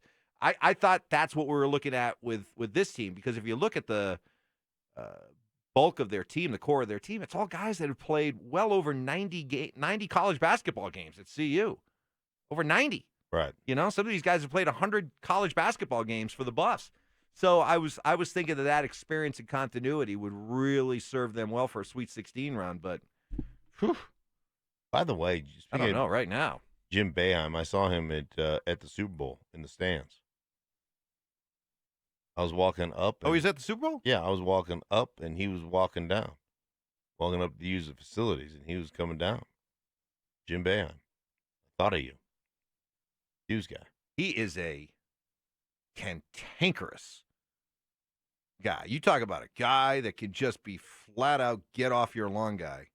I mean, he eviscerated me once when I was in college. Really? At a press conference. Oh, I should have brought you up. Oh, no, he wouldn't remember, because you know how many people he's eviscerated over the years? Right. Please. You remember a pudgy kid, big head, wispy hair? He was a bit husky. He was a bit, had husky pants Well, on. no, back in His college. jeans were bedazzled. No, back in college, I wasn't wispy. I probably just had the, remember this husky kid back in college? He had the bangs going. Are you sure you weren't wispy? I wasn't wispy in college. It was more precipitous after college. Okay. College, I was still hanging on. Okay. What do you suppose, like, if you were, like, I got, we were talking about me in my professional, my WWE career because of Gronkowski signed with WWE. And I got an email from a guy who said he was driving to Pueblo and couldn't text into the show because he was driving. But he said my name should be Skid Mark. And then you have some signature moves, right? Uh-huh. A couple signature moves. Such as? Well, I would have to, hold on for one. Ben, we might as well get a little efforting music, lighten the theme up a little bit. In the meantime, somebody said, so what you're saying, Evans, is your jinxie cat ways are still alive and well when it comes to the Buffs. Mm-hmm. Okay, yeah, this hadn't thought of that. From David. Hadn't thought of that. Settler, okay? Finishing moves would be the big stink and, of course, the thunder punch. That would be my signature. Or the stinking good suplex. Yeah. Or the rib breaker. Can you just see, hyperventilating Zach by, talking about what he saw in WWE? Oh, yeah. Oh, my God, did you see Skid Mark? Oh, my God. Oh, my God, once he got him in position for that rib breaker. Oh! Right. You ever thought about becoming a Jimmy Dean hand model? Jimmy Dean sausage hand model?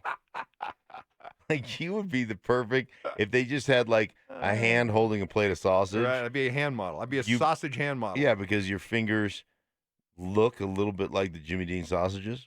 That would be the perfect, You know who the first side guy, job for you? By the way, I needed to do this for a little bit. Uh-huh. We'll get back. I mean, we'll get back into our discussion. But okay. You know the first guy, you're not the first guy to label me as sausage fingers. You know the first one to do it was? Dominique Foxworth. Really? Yes. So back in the day, used to do a show with the late, great Darren Williams. Yes. And Darren would bring some of his Bronco buddies along from time to time. Mm-hmm. And he started bringing Dominique Foxworth in. And Dominique hadn't done any radio, nothing like that, nothing. But he started doing this. We would do this Monday night show over at was it Monday night? No, Tuesday night. Tuesday night show over at the sports column. And Dominique kept coming, and he was, as we now see him on TV, very good at it. But he first made the observation one day. So there you go. You weren't the first. But yet another huge media career that I helped make. I made Klatt. You're amazing. I made Dominique Foxworth. Yes, you did. You were already at a high level, but I've taken you to a higher level. You've taken me to the next, The next level. rung. I'm on the rung now. Meanwhile, I'm still here. Right. I'm on the rung now, like the ladder where it says, "Do not step above this rung." Right. Like that's where you took me. Right. Above the rung that you're supposed to step on. There you go. All right. Glad we had that. Glad we had that divergence. Yes. That was good. The Batwing breaker. Ooh. Oh, no, my signature move would just be the Batwing. Okay. Yeah. Skid mark. He's going for the Batwing. Once you get the Batwing, it's over. It is over, people. Okay. Tony from Brush, you guys are doing an awesome job with this virus coverage. Don't listen to the haters. Thank you. Hey, look, we're giving both sides. I think if you've been listening throughout the course of the day, we're giving both sides, a chance to express themselves. I don't necessarily agree with the side that says, well, it's just the flu. I understand why people are saying that. Mm-hmm. I understand why people bring up the numbers of a typical flu season, which probably shame on us, the collective us, for not giving the severity of a typical flu season more of its due, because the typical flu season is devastatingly enough on its own. Do you do the flu shot? Yeah, I have. I knock on wood.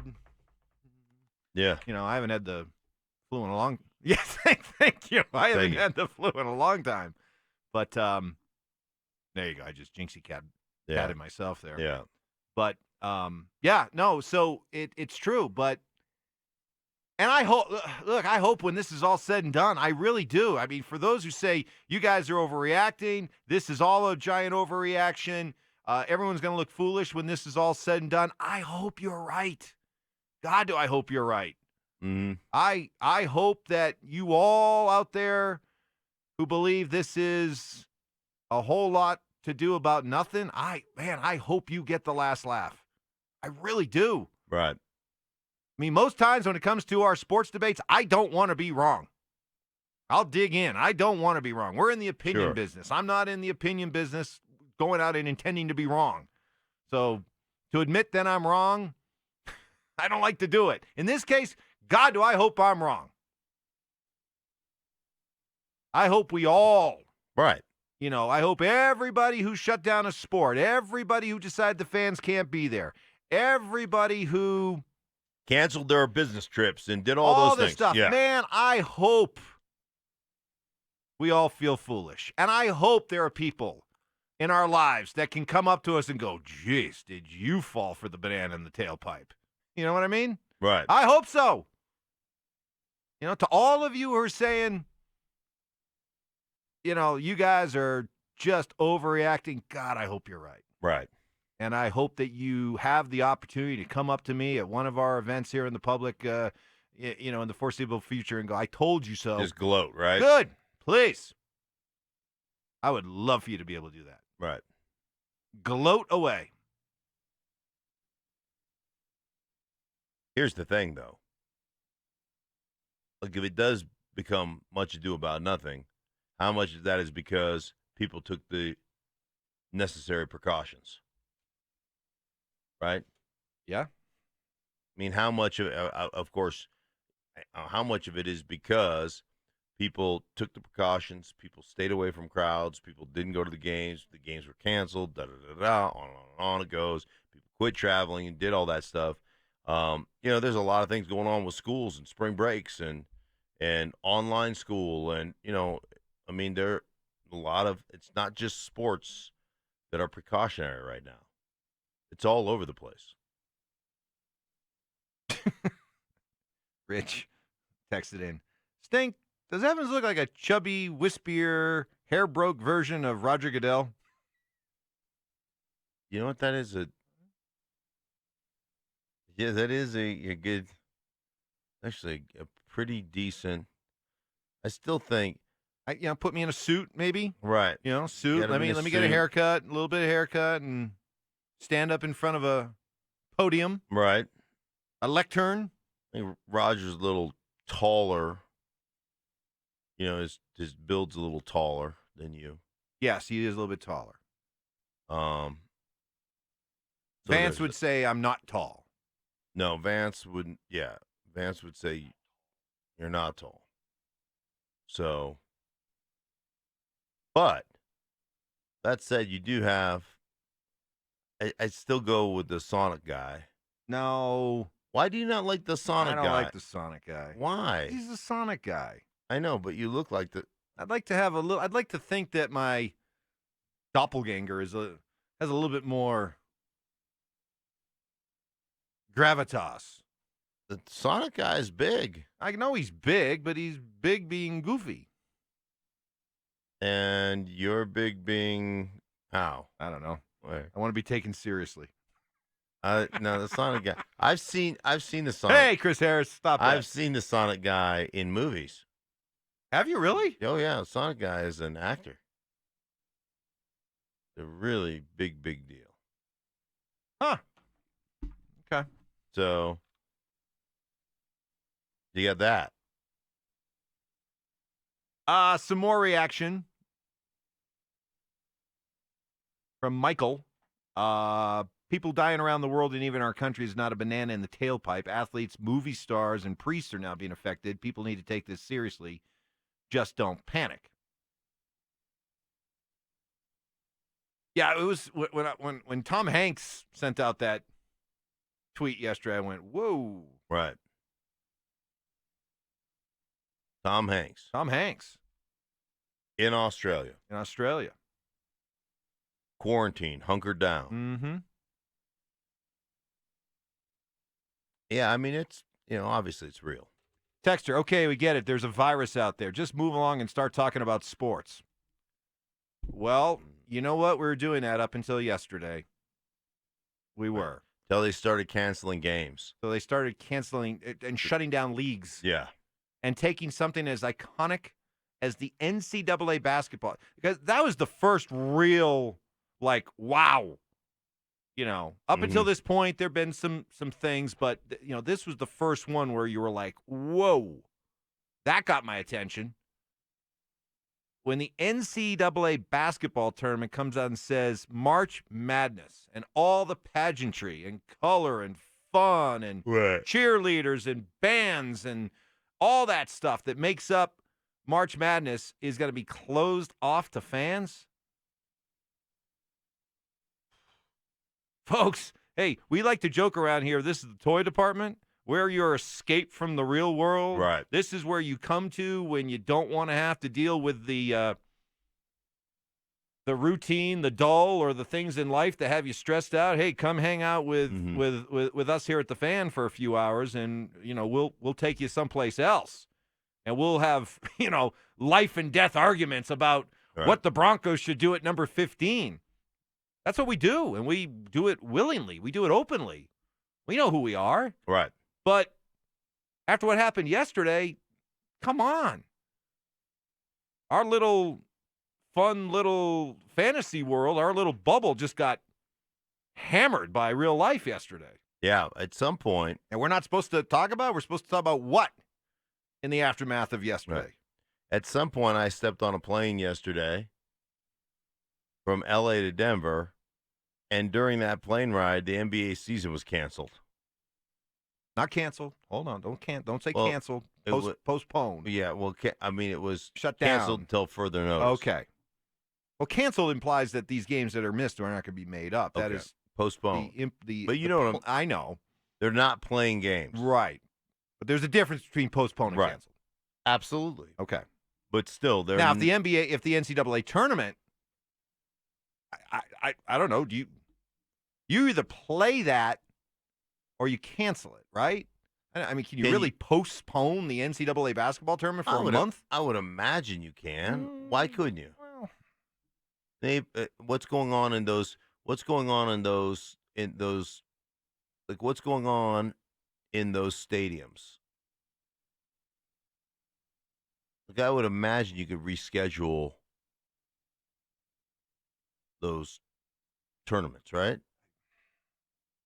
I don't. I mean, these arenas are built to be used all year long. So I get it. to think that you're just going to be able to say, "Hey, no biggie, let's just play the NCAA basketball tournament," where next Thursday and Friday there's sites on Thursday, there's different sites on Friday. I get it. Then the following week there's different sites on Thursday, there's different sites on Friday.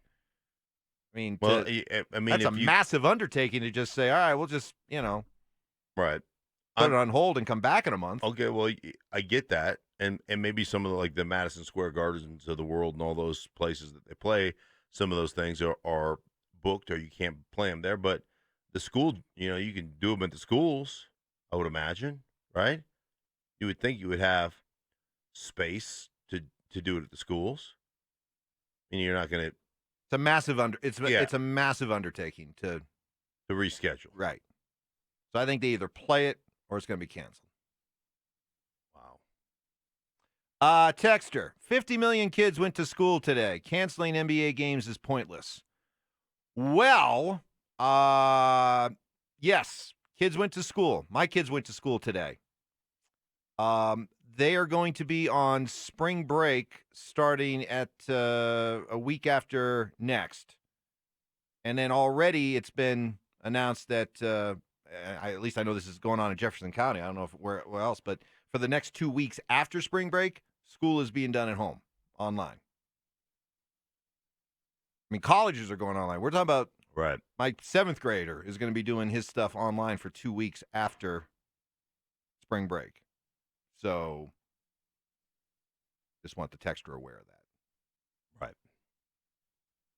Yeah, it's I mean, certainly. Well, all the colleges. I mean, you look at all the Ivy League schools have canceled. They've canceled their spring sports, right? Just canceled them. So, and is CU on?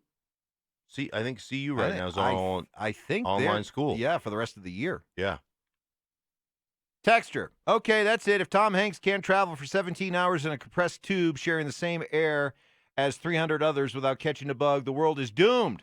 Why are you guys on the air and not spending the last few hours of civilization with your loved ones? Okay, again, you are entitled to your take, and to that texter, I say, man, I hope in about 3 weeks I'm out somewhere and you come up to me and go, I sent you that text about Tom Hanks. Don't you feel stupid now? Mm-hmm. And I'll be like, you know what? I do. I'm glad you were right. Totally glad you're right. But until we know for sure, I'm okay with what they're doing. I am too. And again, it's not about so much the people that have good health and strong immune systems and all those things. It's about everybody else, the people who don't, and those people have value. So the more we can do to stop the spread, the more we can do to be cautious. I mean, I'm not gonna, lock myself in my house and not come to work anymore and, and say, hey, Mike, sorry, but I'm too scared to continue to live. That's not how I operate. But I'm going to be, I'm going to be careful. Mm-hmm. I'm going to wash my hands, come in here and disinfect the keyboard, and try to be,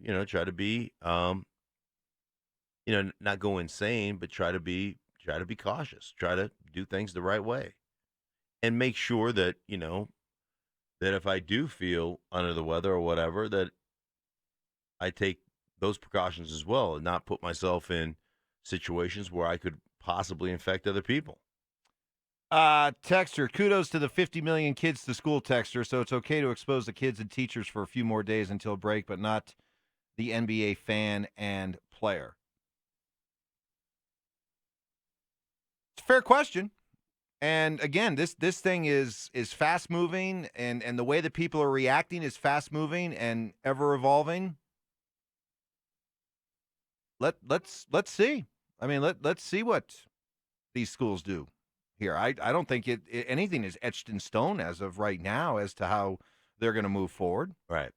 And maybe the NBA, maybe the NBA taking the lead by canceling or not canceling again, postponing games maybe that is the catalytic event that gets the schools to do some of the same things and other people to look at. We already think that Major League Baseball is going to follow suit, then the National Hockey League is going to follow suit. We already think that some of these things are going to happen. So anyhow, that's just kind of my take. Yeah, and the issue about I keep coming back to this is the charge against these sports leagues is that they're being soft and they're overreacting and they're being politically correct. And my response to all of that is that's just head shaking to me because this is big business. They stand to lose a lot. Right. So if ever there is a group of businessmen who would not be led around by political correctness, it'd be major sports leagues. So the fact that they're doing this doesn't that at least give you some pause? Right. I'm not saying you have to just all of a sudden just completely agree with it, but doesn't it give you some pause that they're taking such dramatic steps like this? It does. It also makes me think, Mike, in a league in which ratings are down across the board, 17, 18, 20, 23%. So revenues are down right now in the league in general to say, hey, we're going to postpone the season, and the health of the American people and health of our players and the health of our fans are a bigger concern to us than loss of money. That says something about the NBA. All right. Well, and by the way, if to go back to the whole idea about why haven't the schools been shut down? If there is one, and boy, Ben, play the knock on wood right now. Okay, please play it. I know I got to go because if there is one silver lining to all of this, thankfully, is that it does not appear to be impacting children yet. Knock on wood. Please let that continue. If there is one silver lining to this, it's that. So hopefully, God willing, that continues. All right. If you want to mix in some hot sports takes, absolutely, you can do that. The forum is yours. The dialogue is being led by you. So hit us up on the RamosLaw.com text line 303-713-1043. And we'll get to that next.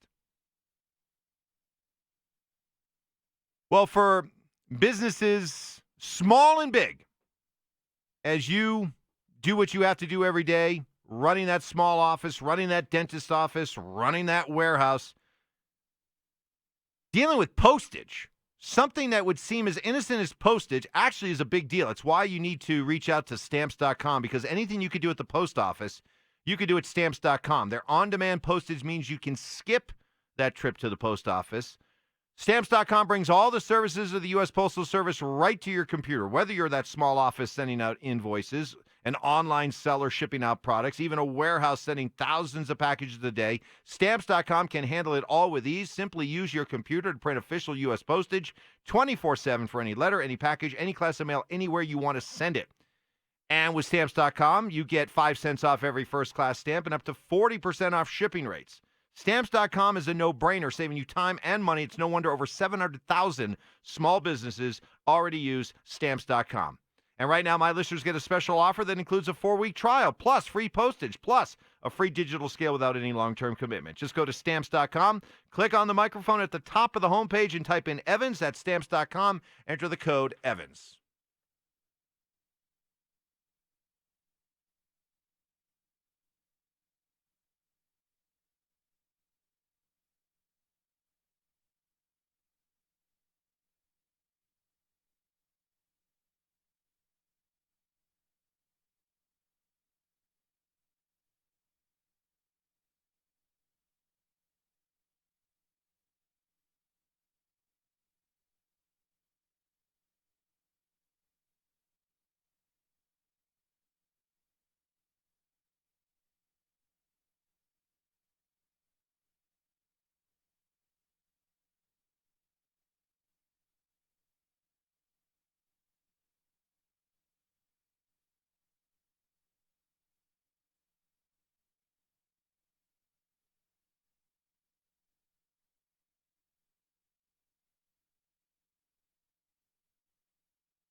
All right, here's a different take on what the NBA is doing, because by and large, the NBA is getting good reviews for shutting things Right, down. kudos, right? This texter says, seems to me the NBA is doing this based upon greed. If they truly were concerned about public safety, they'd play in empty arenas with all players being tested and cleared. No, they're postponing games until the cash cow fans are ready to return. It's from Todd. I think, one, I think that's an interesting take, right? I think that regardless, if you postpone the season, there's no, you don't know. I mean, there still is the potential of canceling it, depending on how things go. You don't know. And if you do start the season back up, like people have summer vacation plans, people have, you're losing money regardless, I would think, right? I mean, you're trying to salvage whatever you can out of the season, but by doing this, there is no guarantee that you're going to finish the season. There's no guarantee that it won't be canceled. There's no guarantee whatever revenue you lose, it's not like you're automatically going to make that revenue back. I don't think. People's lives move on, and depending on exactly what goes down here, like, hey man, like in the radio business, Mike, we take some time off in the summer times, right? It's a downtime for us. Like all of a sudden, if the games get canceled and things are moving forward, like, are you going to play in front of a bunch of empty arenas? Like, what about television programming? I mean, how does that work? Like you talked about rescheduling the NCAA tournament. I think those venues are concerts and other things that come up. Like, again, there's no guarantee that you're going to you may make a portion of that revenue back, but I think overall you're losing money. I mean, that would be my kind of initial thought on it off the top of my head. What do you think? The other thing too about, the whole idea of, just test the players and away you go. I mean, everything that we're learned about this is that there's an incubation period of between 1 and 14 days. Mm-hmm.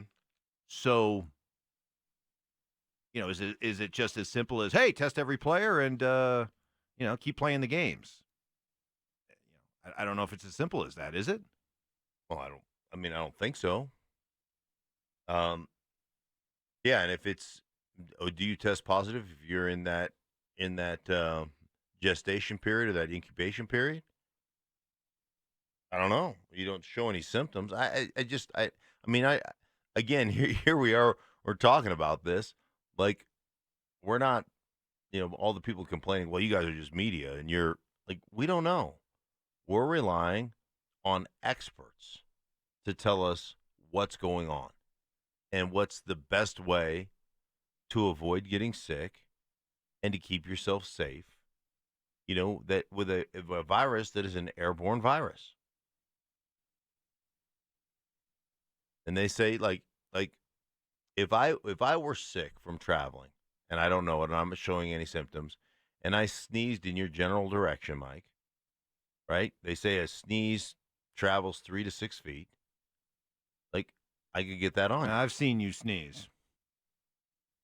Yours might have a little bit more reach. I got a lot of power. You put a lot of power behind those things. Well, that's what makes me nervous whenever you try to, like, mute them, right. block them. Well, the problem is we're gonna get a gusher here. Right. The problem is I'm always trying to protect like other injury issues, right? Right. So I gotta brace myself. Because if you sneeze at your full capacity, it's throw a back out. Oh yeah, wrench a knee. Yeah. Speaking of clogging up, pop a clavicle. Yeah, I don't know. Clogging up the infrastructure of hospitals. Right. Because I'll be at one. We're talking about dealing with the infrastructure of stink. Yeah, Exactly. Which is a precarious infrastructure. That's right. I'm one sneeze away from being in the emergency room. Kind of like the Huff. That's right. It's one sneeze away from being in the emergency room. Yeah, and we continue to get the flu numbers. The flu does this every year, and I agree. The flu is a beast. I mean, if there's anything if anything else has come out of this, it's there's a new respect for just how daunting the flu season is every year. But folks, to just if the experts, I use the air quotes, if the experts are right about this, we're in the early stages of this. Right. So to just throw a blanket over it by saying, well, come on, the flu does this every year, and we're not even close to that yet. Right. And come on, I mean, this is something that represents a big unknown. The whole world is dealing with this. The whole world is trying to figure out this. So to just say, well, the flu does this every year, and the coronavirus has only done this to this point, you're right. And you know what? Right now, in the here and now, if you put what's going on right now with the coronavirus up against the flu, you're right. Right. You're absolutely right. Right now. Right. You're right. Well, I think but I don't know. Is right. anybody completely confident of what it's going to look like a week from now, 2 weeks from now, 3 weeks from now? I mean, just go back to where we were a week ago. Heck, go back to where we were 24 hours ago yesterday. Right. Where, we're still talking about the big board of possibilities, and you were telling me which offensive tackles you'd looked at and who you liked and who you didn't like. And just think about how everything changed in one day. Right. You know what's interesting, Mike, is like they're always, when you're in the insurance industry, the actuaries, the guys who crunch all the numbers, right? And you look at life in general, and we deal with these things all over the place. In like when it comes to setting speed limits, right? Like, hey, if every speed limit was 10 miles an hour, there would probably be a lot less fatalities in traffic accidents, right? But you're not going to get anywhere very fast. And so you crunch the numbers and you figure out kind of what is and what isn't acceptable. The mortality rate for the flu is, I think, 0.01. Still a lot of people that die from the flu every year. A lot of people with weakened immune systems. Right now they're talking about a 0.1 to a 0.3 with COVID-19. So the potential threat and the potential mortality rate and the number of people that could die is significantly larger than the flu. The numbers aren't there yet because we have just scratched the surface of the potential based upon the science that we're given of this pandemic. So, like, if that's the case and you're trying to be preemptive to keep the numbers down as much as possible, then I don't understand why people are angry about that. Well, there's also the other issue about this is you're right. The overwhelming majority of people who get this will recover just fine. Mm-hmm. Okay? Like they do from the flu. So right. But here's the part that I don't think is talked about enough. There are two issues to this. It's how it impacts people and their health. Okay. But it also is how is it going to impact our hospitals, our doctors? Will there be enough beds? Will doctors be able to hold up under the incredible work hours that they're going to be asked? Will there be enough testing equipment? All of that stuff. Right. That one thing that whenever we go through a typical flu season, I can't remember. You tell me, or somebody else out there I can't remember a time during a flu season where there was such a overwhelming national concern that the overall healthcare structure was being severely stressed to the point of possible collapse. Right. And That's what has me worried about this, that it could be such a rush Right. all of a sudden placed on our overall healthcare system. Can it hold up? Right. And It's not holding up in Italy. Right. Now, okay, we're a bigger country. We have more resources, better health care. Well, okay, we have a better health care support system in place. Great. I'm going to believe that and count on that. But do we know if it can hold up? Just think about how we've reacted so far. We can't keep toilet paper on the shelves. Good point. Right? I mean, think about if nobody's even really sick right now and we can't keep toilet paper on the shelves. I mean, what's going to happen when people get really sick? You're right. There's going to be a flood. The infrastructure of the hospitals won't hold up if it really ends up being, and I say that in jest to a degree, but it's true. All right. We'll be turning things over to Sandy and Orlando coming up here, but still plenty of time for you to get in on the RamosLaw.com text line, 303-713-1043. We'll do that next.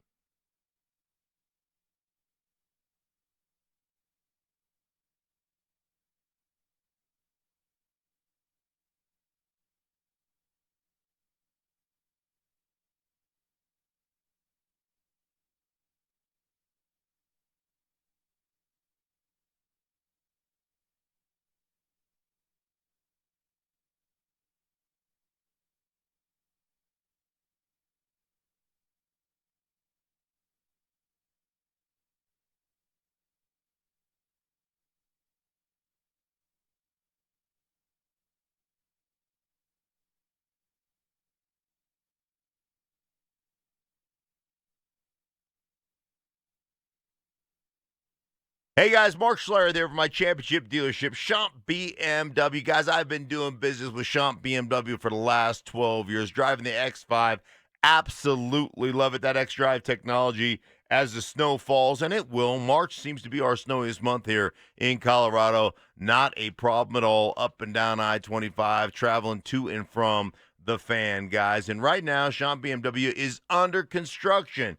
What does that mean for you? Well, most places on their Highlands Ranch campus, most places, when they go into construction, you got to work out of a tent or a trailer. Not at Champ BMW because their Highlands Ranch campus is so large. They're at the mini store right now, fully equipped coffee bar, snacks, amazing view from the upstairs deck, and a large array of vehicles in the showroom. Champ BMW currently having their construction sale. You could save big on brand new BMWs, guys. Check them out. That's Champ BMW, where it's always one price, one person, 1 hour. I'm telling you what, they are the difference. That's my championship dealership. Check them out at champbmw.com.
So the NBA has shut things down for a little while from a strictly just sports topic. Think it'll help the Nuggets? Just from strictly just to be off for a while. Just from strictly a pure basketball standpoint, after what we've seen from this team since the All-Star break, might they benefit from it? What do you think? What are they? They're 5-6. 5-6 in their last 11.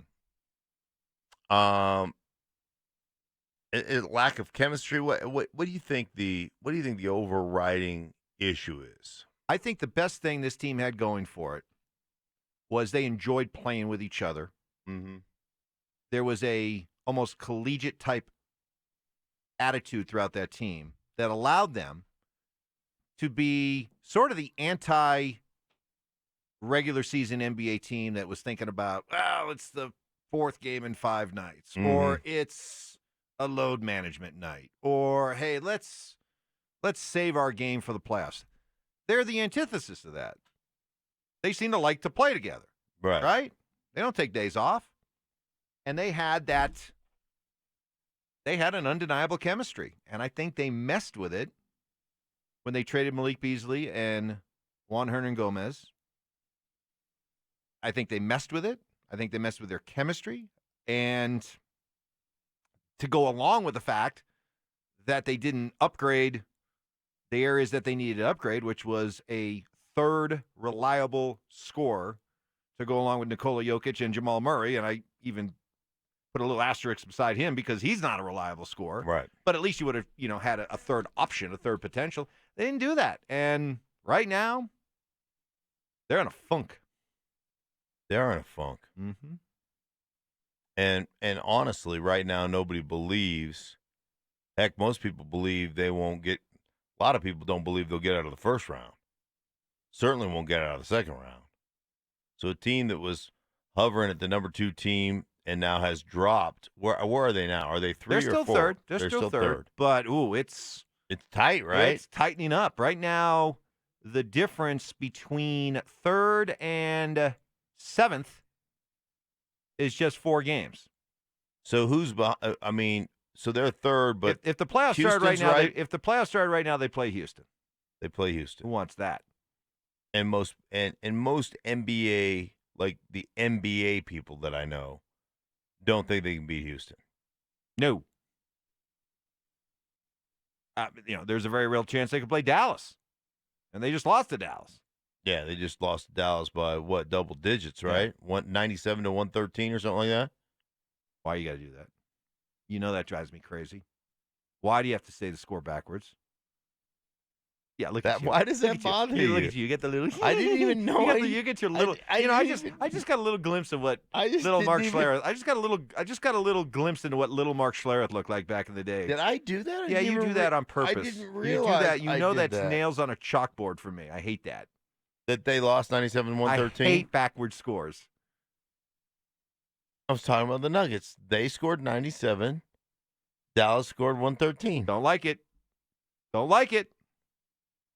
They lost 97-113. There needs to be an order to the way that the score. All right, so for example, my famous playing well, scoring a lot of goals interview with a former with a Rapids player, that came about because I went to a official MLS website and they listed the scores backwards in the sense that they put the winning team's score first and then the losing team's score. Normally, so like it would be, normally if you're looking at a particular team, it would just have the team's results, with the team in one column, right? Win or lose, they're in one column. Well, they just kept, my first initial reaction was, oh, they're winning all these games. Mm-hmm. I said, oh, you're playing well. No, they weren't. Right. I said, oh, and because the winning score was always on the left, it was always the higher goal total. So I was like, and you scored a lot of goals. No, you're not. Because the scores were backwards. They weren't the way they normally are. So when you do a score backwards, it drives me nuts. All I'm saying drives me crazy is they lost by double digits, 97-113. Yeah, I mean, I talked to an NBA guy yesterday, and didn't think they matched up against Houston or Dallas well. And I mean, first round. So yeah, they're in trouble. And the hope was, the NBA analyst I talked to yesterday was like, the hope is that Porter can become a legit star, like a knockdown, outside shooting star. Not there yet. Still development. Hasn't played a lot of basketball. Like, if that was your thought in making those trades and deciding not to get somebody as that third, that complementary player, that Michael Porter Jr. was going to be that guy, I just think that was short-sighted. Texter. With this Nuggets layoff, somebody check in on Jokic. He might put on 20 pounds by Monday. Why is that? Why is there such a narrative out there with him that he's out of shape? Guy goes out and plays like... Guy in the playoffs last year played 14 playoff games, averaging like 39 minutes per game. Joel Embiid misses games all the time because of knick-knack injuries. Right. Jokic just goes out and plays every night. Yeah, he's the one that's, soft and out of shape. Jokic dunk. Yes, he can dunk. Have you ever seen him dunk? Yes, I've seen him dunk. Now, have I seen him do a windmill? Neek style? No. Are we ever going to are we ever going to call Nikola Jokic the human highlight film? Probably not. Are we ever going to call him Dr. Dunkenstein? Probably not. Can he reverse dunk? Can he reverse? Yes, he can reverse dunk. He's 7 feet tall. Can he take off, not from the free throw line, but from the little circle? I think if he gets I think he would rejected by the rim if he took off from the 3-second violation circle thing. All right. I had to finish up with a little bit of humor. Hey, listen, we really appreciate the conversation. It's a serious conversation. It's not what we normally do, but we figured that was the way you wanted to go today, and it was proven out with great text on both sides. So it's a conversation that will continue with Sandy and the Big O coming up next.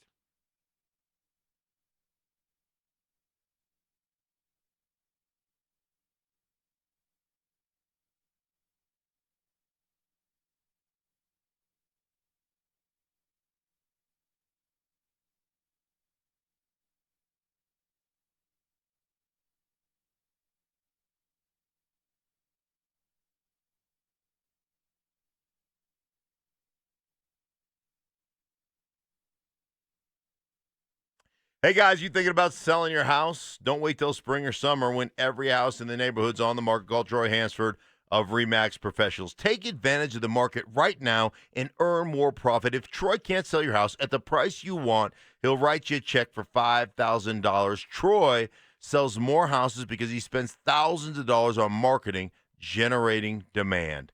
He has so many approved home buyers, he might have a buyer waiting for you right now to list your home. Give him a call, 720-900-4433. Troy recently listed a house that had been on the market for 2 months with 0 offers. He took over the listing, made some repairs, staged the home, and sold it for full price in less than a week. Nobody comes close. If you want an all-cash offer, Troy will buy your house all cash, and he can close in as little as 7 days. You got nothing to lose. Call him right now, 720-900-4433. That's 720-900-4433. Troy Hansford of RE/MAX Professionals, a Colorado licensed broker. Some restrictions apply. Call him now, 720-900-4433.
Well, if there was any doubt at this hour yesterday morning of the seriousness of COVID-19, the coronavirus, we have seen, a remarkable shift and combination of actions taken, and there will be more today. I suspect we'll find out at some point during the next 3 hours that the National Hockey League has suspended play or at least taken the strongest of measures short of suspending play. In other words, shutting the gates down, no fans in any of the arenas. I was thinking last night when I initially got word that the NBA had shut down and the reason or reasons for it, that it might only carry over to other sports if there was, as there was last night in the NBA, a case of someone having contracted the virus. Yeah. And in this case, acted with extraordinary irresponsibility because he has, by his actions, apparently spread this to Donovan Mitchell. I'm talking about Rudy Gobert of the Utah Jazz. Donovan Mitchell has the coronavirus this morning, and apparently his Utah teammates are livid at the behavior recently of Rudy Gobert. But I'm not sure it's going to take that anymore. I'm not sure it's going to take a college basketball player being infected or a hockey player being infected to affect serious change. It's the domino effect, in our right, lives. Sandy? Yeah. I mean, you see the NBA now take that drastic measure to shut it down, and you're going to see other professional leagues and organizations do the exact same thing. It's not going to take another person or somebody in the NHL that has to get it. But I will speak on this as far as Rudy Gobert. His actions were childish, and when I got sick last week, everybody wants to be funny. Everybody wants to try to say something. I had friends that came by the house and they saw that I was just staying away and up in the room, and they're like, "Man, do you have it?" And I'm like, "No, I don't have it." But they want to make jokes about it. But now this is real. And you see a guy like Rudy Gobert, not only did he think that it was funny, you see him touching mics, touching his teammate stuff, and he's just took it overboard. So I understand that there's times where people want to be funny, but I don't think that you should be touching other people's things. I don't think that you should be touching up microphones and just putting your hands all over the place, because now you're just trying to make a mockery of a situation that people are losing their lives for.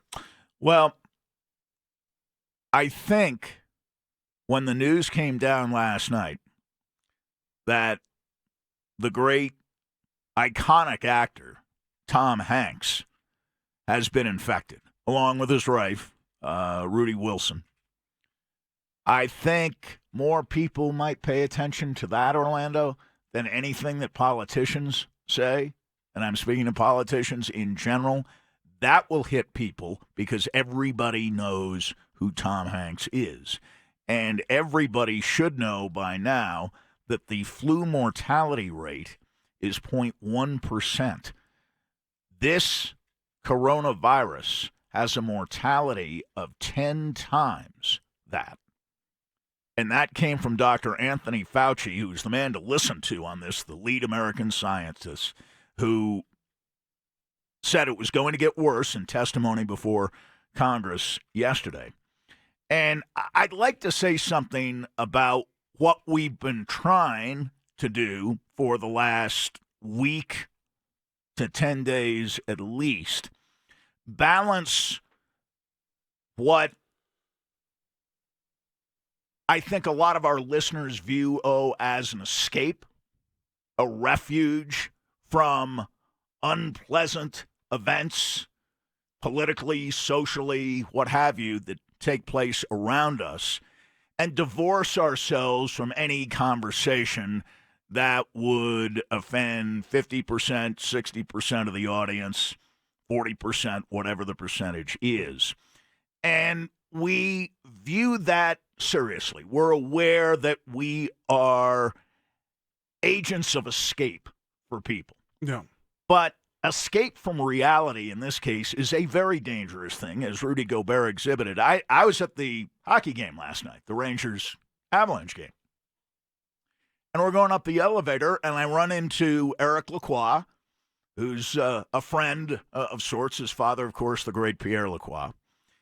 And Eric immediately takes his phone out and says to me, "You've got to see this." Yeah. And he shows me the video of Rudy Gobert touching the microphones. Yeah. And he's shaking. And we know by this time that the NBA has suspended play. Yeah. And he says, "Can you believe this idiot?" And so, there was, yes, a full house more or less at Pepsi Center last night, but I think that may be the last time, at least for a while, that we see a full house, a mass gathering here in our community of any kind. And the point I wanted to make is that sometimes issues like this overtake us, and we're being irresponsible to those listening and part of our community to ignore something like this. And the story has now overwhelmed the sports landscape, as we've discovered over the last 24 hours. Yeah, you know what? I got to address something real quick, because I got a texter texting in, and he's basically chirping me, talking about yesterday in my comments, and he's telling me that I said that we can't live our life in fear, and we got to protect ourselves when we go out, and that's not the case. Yesterday I said, as a former professional athlete, if I was told that I had to play a game, if I was told that, hey, we're playing this game, I'm going to go out there and play this game. And then after the game, I'm going to do whatever I can to protect myself, whether that's not signing autographs, whether that's not doing interviews. Exactly. But that's what I was saying. As a professional athlete, if they're saying, hey, we're mandated, we're doing this, a lot of people don't realize. I played 7 years in the NFL. Before that, playing in the NFL never became a real hope, a real dream, until after my junior year in college. So for 8 years, that's when I knew that, hey, I really got a shot, or I could continue playing in the NFL. But before that, I was thinking, hey, you know what? I'm going to get a college education. Hey, you know what? I'm going to be able to go to college for free. And that was it. It wasn't about. So I fell in love with football a long time ago, and the structure of the game. And what I loved about football, and what I love about playing just sports in general, Sandy, is the fact that you have that structure in your life. Hey, you got to be here at a certain time. You got to do this after. You got to do that. And that's what I fell in love with a long time ago. So being that that's how I fell in love with the game, if I was still playing this game and they're saying, hey, you got to go play, I'm going to go play. But as a father, as a son, as a husband, I'm telling you right now, this is serious. I mean, my son has a birthday party coming up in 2 weeks. That's been canceled. And that was just as soon as we heard that it had hit Colorado. Yep. Because it would be highly irresponsible for me and my wife to now have a birthday party for my son and have 35 kids, knowing that this is going on. So as far as the guy that's telling me that I made this comment yesterday, that wasn't my comment. The headline of the Denver Post this morning, and above the masthead, NBA suspends season after Utah Jazz player tests positive. The headline, Polis urges those at risk to avoid crowds, altitude.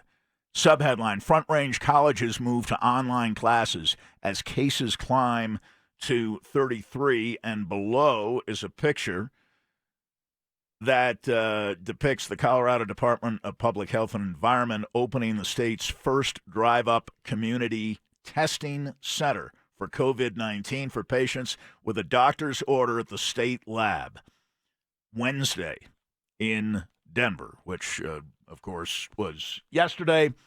But I think from everything I've heard, listen to your experts locally. Listen to the people in your communities.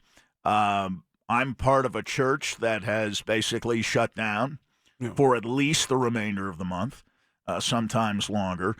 People are taking responsible action, and that's the good news in all this. And for every fool like Rudy Gobert who didn't take this seriously, I think there are dozens, hundreds, perhaps thousands of major professional sports athletes who understand exactly what's going on. Yeah. And sure, it's going to be odd for NCAA tournament basketball players and coaches to play with no fans in attendance. But I thought Charles Barkley was right on this morning when he said, we've got to take the next step. And he says, I am loath to say this because TNT is a major part of March Madness and the coverage of the NCAA basketball tournament. So we got to cancel the tournament. Yeah. There's no point in holding it. You're bringing kids in. Forget shutting out the fans. You're bringing kids in from all over the country. All it takes is one person being infected for this to spread. That's the danger. And by the way, I thought earlier I did say 0.1%, but if I did not say 0.1%, that's what I meant. And, of course, this virus has a mortality rate of 10 times that. And that comes from Dr. Anthony Fauci, who definitely knows what he's talking about. So we will continue. There were games played last night. CU's Pac-12 season ended with a loss to Washington State. But I think playing while knowing all this is going on and basketball games have been postponed, the season has been suspended, hockey may follow suit. It was kind of a bittersweet night, I think, for both the Nuggets in Dallas and for the Avalanche here at Pepsi Center against the New York Rangers. So we won't spend an awful lot of time talking about that, but we will continue to talk about this, and we want your feedback, please, on the phones, 303-713-1043. Give us your experience, your thoughts on all of this, and, of course, as always, the RamosLaw.com text line at 303-713-1043. Sandy Clough, Orlando Franklin, Sports Radio 104.3 The Fan.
interesting to look at the Ramos-Law.com text line, and see how many people are willfully, dangerously ill-informed on this. Yeah. There are plenty of responsible outlets reporting on this, electronically, online.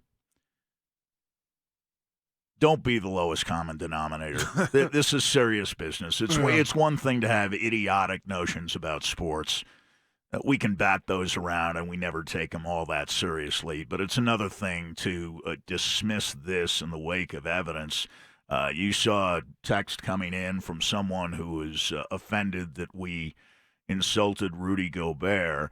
Rudy Gobert infected a teammate through irresponsible actions. Let me read the text. I got it pulled up right here, Sandy. It says Rudy Gobert is not a fool, and it's insulting to be calling him that because of the other players' fear. Guy had the virus and still wanted to warm up and play ball, validating that it's not a big deal nor nearly as severe as what you all keep trying to make it seem. Yeah, Please the stop lowest it. common denominator. You know, and we'll get that. Donovan Mitchell's not saying that. Donovan Mitchell's not saying that. None of Rudy Gobert's teammates are saying that, according to Adrian Wojnarowski, who's the best NBA reporter on the planet, and has insight that no one else has connections that no one else has, and he has written this morning in various forums that the Utah players are livid at Rudy Gobert, who has been acting the fool for the past 10 days, carrying this virus. Now, it's not Gobert's fault that he didn't know he was carrying the virus. That's the point we've been trying to make for the better part of the last week. The danger is the spread of this virus. It is not particularly dangerous for those, Orlando, your age. Yeah. For people in their 60s, especially in their 70s and 80s, being infected with this is a death sentence in many cases.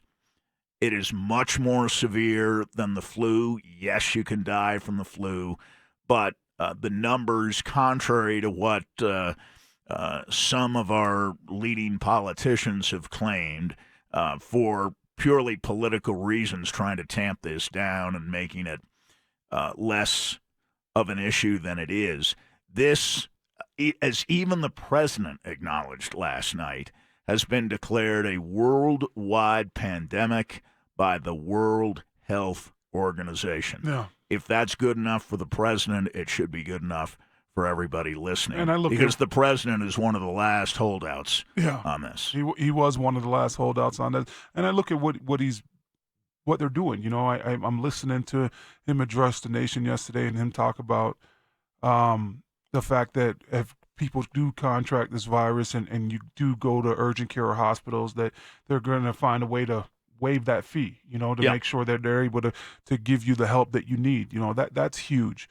You know, because I remember yesterday just sitting down talking to people, and sometimes, Sandy, you got to forgive me because I'm a little behind on certain aspects when it comes to healthcare, because you got to remember I grew up in Canada, free healthcare. Yes. And then when I left Canada, I went to the States, and I didn't have healthcare for 2 years in the States, but I still could go back to Canada and get my yearly checkup. Correct. And stuff like that. Then I get to college. You've talked about that. I got healthcare in college. Then I get to the NFL healthcare. But then you start talking to just different people about, you know, just the things. And, you know, we'll talk to one of our producers in here, and he had to go to the hospital a couple years ago to have surgery, and lucky for him, he was on his father's insurance, because had he not been on his father's insurance, he would not be able to pay for that surgery that he really needed. So, you know, sometimes I'm a little naive, and I apologize because of the way I was brought up and being able to have that health care. But right now, this is serious, and I'm glad that President Trump, you know, came out and said, hey, you know what, we're going to make sure that we could treat you guys, and it's not going to be no cost to you guys. I love also, too, you know, just listening to what Mark Cuban said with the Mavericks and talking about, hey, his employees there, you know, he had a meeting saying how much is it going to cost now to basically bankroll these people that rely on these jobs for the Mavericks in their everyday life in order to feed their household, that are not making a ton of money. And they also came up with a plan that, hey, maybe we do some stuff where we could do some community service, or we could have them doing some community service in order to pay them. It's owners like that. It's people that represent companies and businesses like that you really got to tip your hat off to, because they're thinking big picture. They're not just thinking about themselves. And I think if you listen to what Tom Hanks had to say last night, he has been infected. And here's somebody who I believe is 63 years old. And just go and read, if you have the chance, what he had to say, and bringing an upbeat attitude, but also concerned for others around him who might have been infected. And that's the danger, not that people know they're sick and intentionally are infecting people, but acting irresponsibly, as Gobert did. There's no excuse. No excuse for that. The Washington Redskins, by the way, not exactly the most progressive of major sports organizations, have suspended all travel. They are, according to Ian Rappaport, the first, likely not the last. This is the statement from owner Dan Snyder. Due to health and travel concerns surrounding COVID-19, the Redskins have informed all coaches and scouts to suspend all travel until further notice. I imagine that Does this affect the draft? Broncos will be doing the same thing. I think it affects the staging of the draft, yes. Yeah. As it was planned for Las Vegas. And again, the NFL in recent years has encouraged mass gatherings, and there's nothing wrong with that. So there still would be a draft in April, but it's just not going to be it will be all these first-round picks. Done on remote. Yeah, these guys coming. Right. It'll be everybody at home and everybody having draft parties or little gatherings at their household, and that's how you'll be able to see it. We want to remind people, we do talk some sports here, even during this period. Don't wait until the last minute. Get your office pool registered in the Fans Break Plus 5K Bracket Challenge right now. Give yourself a chance to win $5,000. Sign up at 1043thefan.com, presented by Breaks Plus. Twin Peaks and the Urology Center of Colorado. Again, sign up your office pool now at 1043thefan.com. NCAA tournament, and this affects hockey, DU hockey. No fans this weekend at Magnus Arena for their playoff series best of three with Omaha. NCAA tournament has announced that fans will not be allowed to attend games. Same with DU hockey games. State basketball games this weekend, no fans. NBA announcing during the Nuggets game last night that all games will be postponed due to Utah Jazz All-Star Rudy Gobert testing positive for COVID-19. Keep in mind, it is COVID-19, which means that this has been going around since last year. Around the world, not just around the country, we should have been more well-prepared than we were, but around the world. Boy, and it's stunning to me to hear, as I did yesterday, that there were fewer cases 2 weeks ago in Italy than there are right now in the United States. No. That was just 2 weeks ago in Italy, and we all know what's going on there. Yeah. Where they're shutting down all businesses except for pharmacies and grocery stores. Yeah. All private businesses shut down. Yeah, it's all crazy. over the country. And when you look at fewer cases, it makes you wonder, are we going to be in this situation? I mean, I hope not, but here's the thing. When I look at the NBA shutting down, and I look at people saying, well, why are we taking this so serious? Well, the NBA is doing, as an obligation to the fans, they're shutting it down. We're saying now, hey, if you guys are not going to continue to come to games, and maybe a fan has a cough, maybe a fan just thinks he has a common cold, but he still wants to come to the game, they have to do something about it. And it's not just about the players. It's more so to protect the fans than the players. Absolutely. In this situation. Absolutely. And yesterday we were talking about this. And again, people come away with impressions. Sometimes we create those impressions. We aren't perfect. We try to be as clear as we possibly can. Sometimes we are not. No one is calling for panic in the streets. What we are calling for is responsible actions in response to this. This isn't the first time we've had a health crisis. This seems especially severe and easily spreading from one person to another. That's the real danger of this, how contagious it is. And it is always better in these situations to overreact than underreact. You can compensate for overreaction. It's tough to compensate for underreaction. We don't have enough testing kits. Even a player like Gobert, in the NBA where they have terrific health programs, he's carrying it around for a week to 10 days, apparently. And not knowing it. We're not criticizing him, again, by the way, for not knowing he had the virus. We're criticizing him for joking about it, touching people's clothing, in effect, infecting a teammate who is livid at him. That's Donovan Mitchell. So far, the only known member of the Utah Jazz other than Gobert to have been infected, but there may be more. Listen, there are over 1,000 cases in this country right now, dozens of deaths. The national qualifying volleyball tournament has now been called off. And we're going to hear more and more of these kinds of announcements. It's scary stuff. Yeah. And yes, it didn't come into existence yesterday. It's called COVID-19. It does go back to 2019. And it is also a lesson that for all of our technology, and we see these political campaigns now being run with all kinds of digital elements, and all our sophistication does not make us immune from something like this. And we will hear from some people as the day goes on today, talking about the effects of this. But I'm proud of Charles Barkley for coming out and saying, whether you agree with him or not, here's a guy with a vested interest. He's working the NCAA basketball tournament. And he's probably going to get in trouble for it, just speaking his mind. Maybe.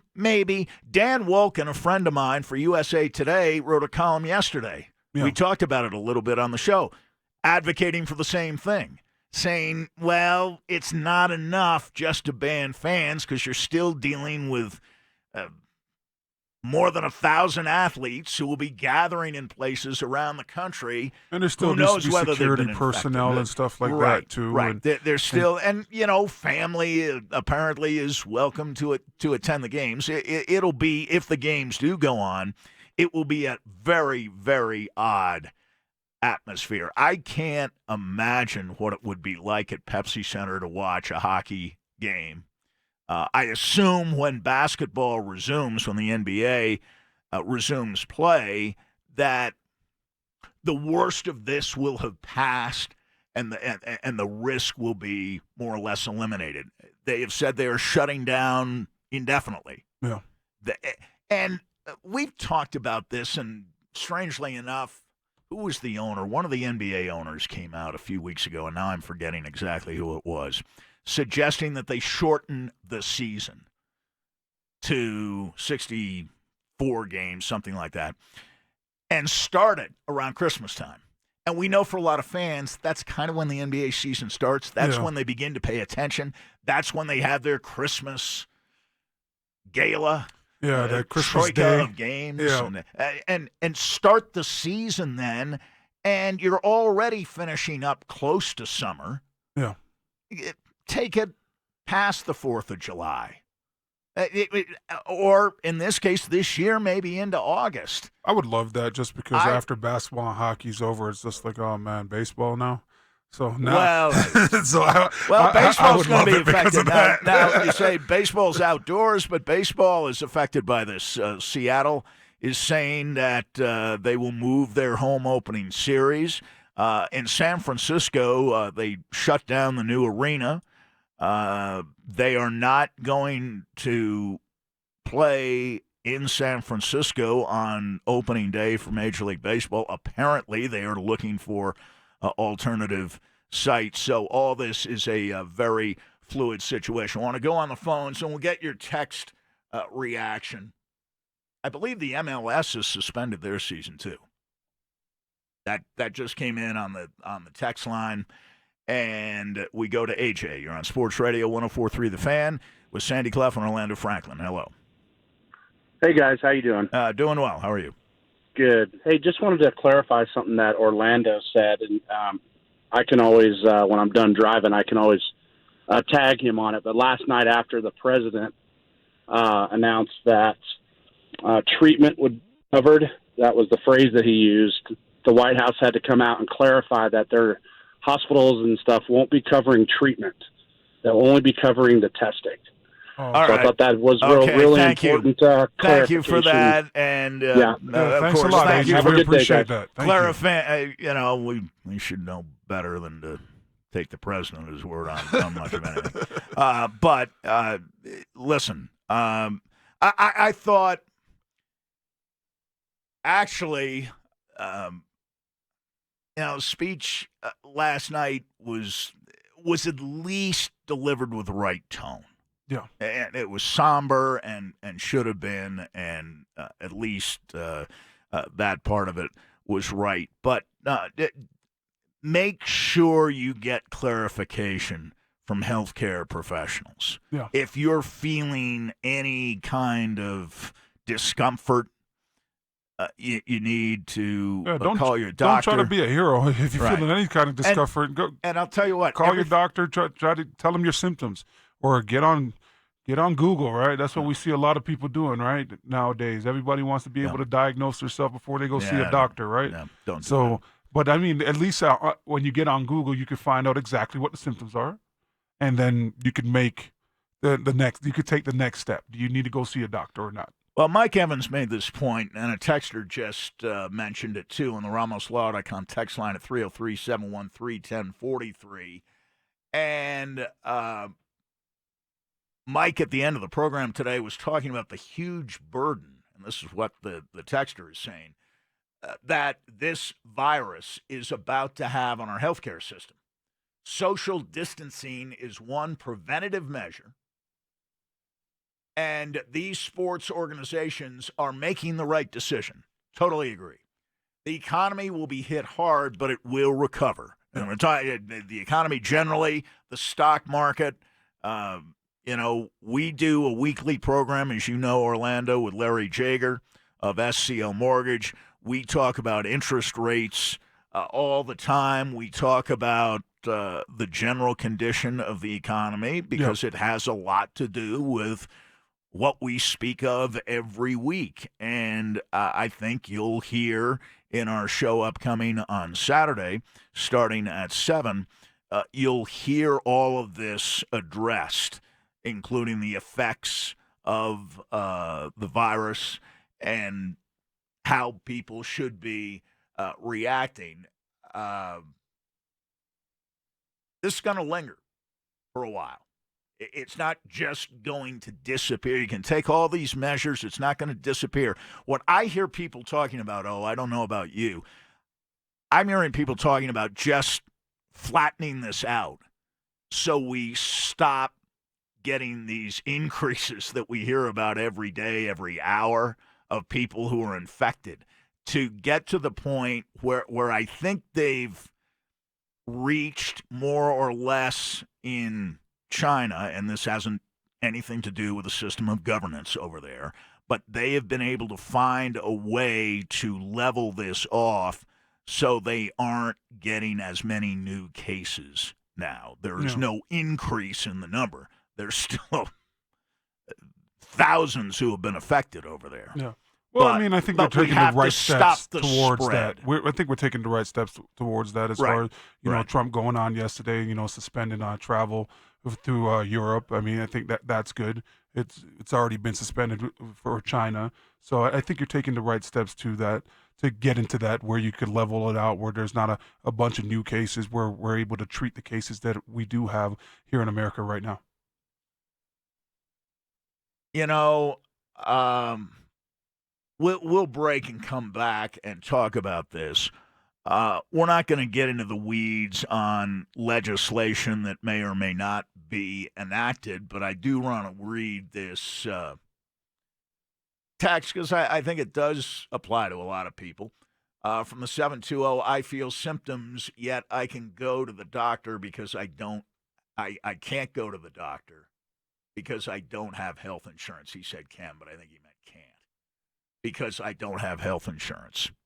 And there has been talk of basically engaging with Congress and coming up with some kind of means so people who don't have insurance can go to the doctor if they're feeling symptoms. Because, again, they're not just a danger to themselves.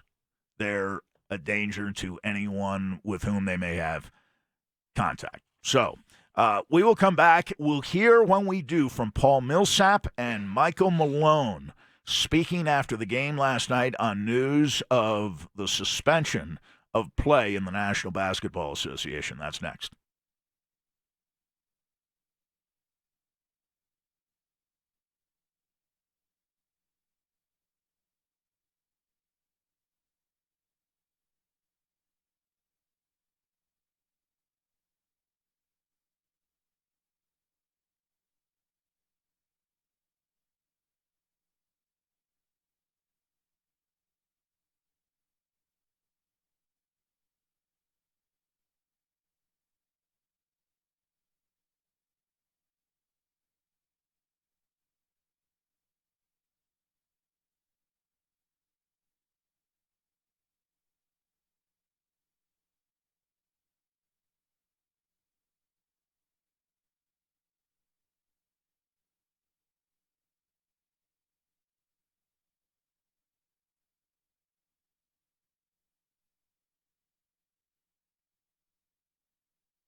The NFL has announced this morning that it is essentially sending all staff members home for the duration.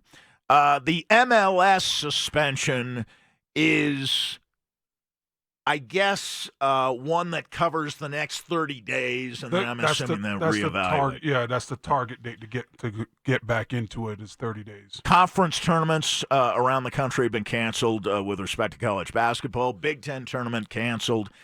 SEC tournament canceled. Pac-12 tournament already underway. Mountain West Conference tournament already complete. But some major conference tournaments have been canceled. Those scheduled for this coming weekend, and the Ivy League tournament was canceled last weekend. What they do in these cases, the automatic entry goes to the regular season league champion in the absence of a tournament. Ordinarily, it would be the tournament champions that would gain automatic entry, even if it's the last place team. Tournament champion would get automatic entry. The regular season champion in all the big conferences, of course, has long since qualified for the tournament. Not automatically, but if the regular season champ does not win the conference tournament, that regular season champ is going to get a very high seed. And again, as for now, plans are to conduct the tournament, the NCAA tournament, but with no fans admitted. Good advice on the RamosLaw.com text line. We're getting a lot of good texts. 303-713-1043. CDC.gov is a good website to go to for solid information on this. And just in terms of clarification, and I should have known this. This is not, again, something that was made very clear last night. We want to present clear information. If you are sick and feel you can't go to the hospital, that insurance doesn't cover you, you go to the hospital. They have to treat you. Yeah. They have to treat you. Yeah, they from can't what I'm turn you understanding, they can't really turn you down. You get a bill later on, but they can't turn you down. They can't show you the door. But just, you go. I mean, with this, something that is this serious, you go. And restriction of travel to Europe, this from the 970, is only for non-U.S. citizens, just to clear up another ambiguity spoken on national television last night. Listen, our mission here is to try to give as accurate a set of facts and present information accurately to the greatest extent that we can. We're doing our best with that, and to the extent that there is misinformation or disinformation out there, we're going to call people on it, whether you like it or not, whether you want to hear it or not. This is serious business. And this is Denver Sports Station, Sports Radio 104.3 The Fan.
Looking to provide as much up-to-the-minute information as we can. The AAC college basketball tournament has been canceled. The Big 12 college basketball tournament has been canceled. The ACC may be on the way, but we have no official word yet. And, tell me what we're hearing about hockey at this point. So the NHL Public Relations tweeted this out about an hour ago. It says, given the uncertainty regarding next steps regarding the coronavirus, clubs are advised not to conduct morning skates, practices, or team meetings today. And then another thing real quick, the New York Giants just basically suspended their travel too. They're bringing everybody in as well, right, off the road. You'll hear that, I think, throughout the day from teams making similar announcements. Washington and the Giants already have made announcements. And again, it bears repeating. This from the 719 on the RamosLaw.com text line. In the U.S., no hospital or doctor's office can medical treatment due to the inability. The texter says, I've worked in healthcare for over 15 years now, and not one time have we told someone, you don't have insurance. Sorry, you can't get this test or medication or treatment. Problem is, you go to hospitals, they don't have enough testing kits necessarily. But it isn't that they'll refuse to treat you. If they are able to, they will. And then what happens after you go to the hospital? I mean, what is for a person that doesn't have health insurance? Because I mean, yesterday when listening to President Trump address, I came out of that. I think it was about a 10-minute conversation. 10-minute video where I came out of that thinking that, hey, if you didn't have health care, that you were going to be fine going to the hospital, that they would find a way to basically void out that balance. And now we had a couple texters text in and say that that's not true. We had a caller earlier that said the White House made a statement and said that, hey, you wouldn't have to pay for the testing, but you would have to pay for what comes after the testing. So what happens with that? Well, what should happen is legislation should be quickly developed and passed that covers everybody. And a text came in sort of along those lines. Let me see if I can find it. I like this one, though. I got to read this one. From the 720, kind of sad that a sports talk show is a better source for valid information regarding a pandemic than the president. Thank you, Sandy. Thank you, Orlando. We appreciate that. Thanks for listening. Yes, thanks for listening. I don't think this is unreasonable. Government should give each family $5,000 or $2,500 for each adult in the house to stay home for 30 days to try to stop the spread. I don't know if that will be enacted, but what I think they're trying to do is cover sick leave. Yeah. And allow you to be paid. Well, in effect, for not going to the office and potentially spreading this virus around. Yeah, I mean, especially if you're a person that has already used some of your sick leave, right? And you don't have any left. So I totally agree. If there's a way to do that, I think it needs to be done. And businesses, and again, I have to emphasize this point, businesses, every business I've seen here locally, heard about nationally, they're acting very responsibly. They're telling people to stay home. And maybe it's a good thing to keep in mind for all of us, regardless of the circumstances. If you're sick, don't go to work. You know, if at this radio station, we've been getting advisories on a regular basis as to what to do. And frankly, with what you had last week, we erred on the side of caution. Yeah. In normal times, you could have come back in a few days. This is what I would advise people. When the people that are getting mad about the tournament and you're getting mad about, the NBA suspended games, because although people do understand, there's some people that don't understand. But this is what I would tell people. it's all about what the next person's doing too, right? You don't want to put yourself in a situation where now you could come out and contract this virus. I look at, just for instance, Sandy, my son goes to Montessori, right? And he started Montessori in September, and if my son wakes up with a runny nose, or my son wakes up and he's fussy out of nowhere, we're not going to send him to school. But there's other parents that will send their kids to school. So my son's had pink eye twice this year. Yeah. My son has had hand, mouth, and foot twice this year. It seems like every other week he goes to school, he comes back with something, and then we have to hold him out of school. Where this is a school where all he's going to school for is 2 hours a day. And the people are still willing to drop their kids off and leave their kids there, right? So when I look at the NBA suspending games, good. Go ahead and do that, because there is going to be that person that just thinks they have a common cold, or just think that they have a cough and not knowing, or maybe not going to the doctor, where now it puts risk for other people. For me, I'm not going to games in a situation like this. I'm going to stay home. I'm going to try to stay away and limit as much contact as possible. So I understand the drastic measures that these different organizations are taking and these different clubs are taking right now. Just as a small measure, last night I noticed at Pepsi Center in the food area. Yeah. Food was all covered. People were serving food with gloves on. So, precautions are being taken. Trying to take the precautions, yes. Right, they're doing all they can. Now, I don't have any idea under what circumstances we will find when the Avalanche next play a home game, if they do play a home game in the foreseeable future. They played one last night. They knocked off the Rangers in overtime 3-2. Meanwhile, the Nuggets were down in Dallas, falling to the Mavericks, which was a national TV game on ESPN, but the result almost seemed irrelevant in the wake of the earlier declaration by the league that it was suspending play as of last night. And Coach Michael Malone and Paul Millsap spoke on news of the league suspension. Regarding the league's decision to, pause the season. Rudy Gobert had tested positive. That game was suspended right before tip-off. The Sacramento game was suspended due to Courtney Kirkland, reffing a Utah game recently. I don't know any details. I wish I could expound on that. I don't know what this means. I know instead of flying to San Antonio, we're going to fly home tonight. We support the league's decision, obviously being putting the players, the fans, the officials, the coaches, the staff's best interest at heart. And we have to try to get our minds wrapped around what this coronavirus is doing. And so we support their decision, and we'll wait to hear word from them as to what this means moving forward, because honest to God, I have no idea. And I just hope that we can figure this out and get back to playing basketball in a timely manner when it's deemed safe.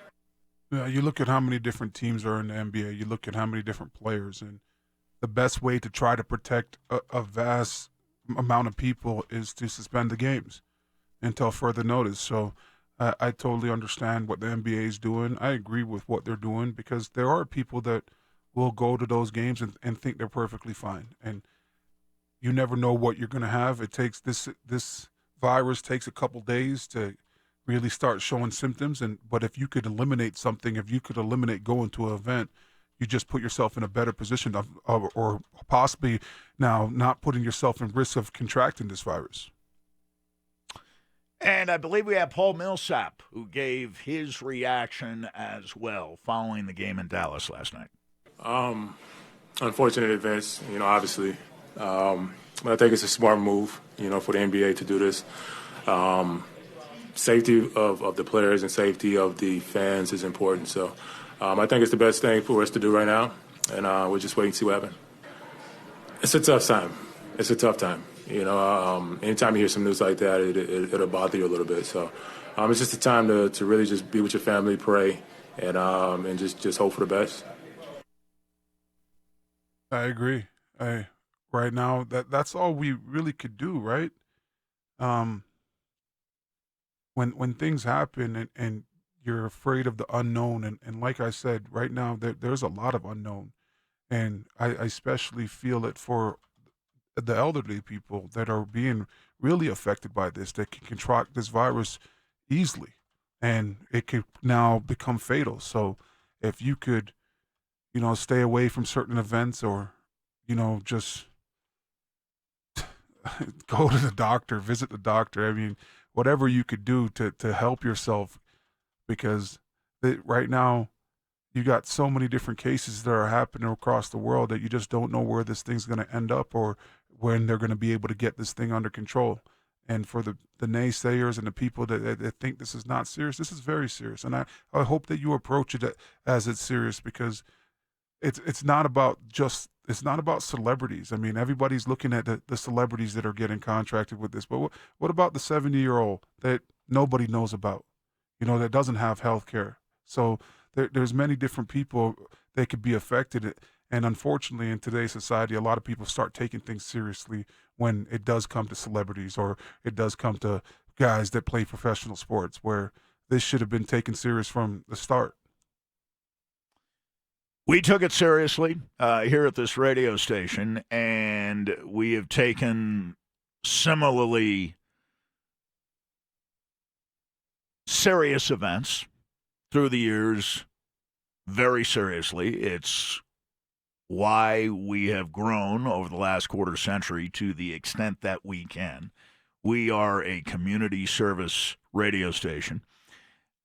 Anything that we say that is not quite accurate or needs to be amended, we are free and open to admitting that we're doing this, a lot of this, on the fly.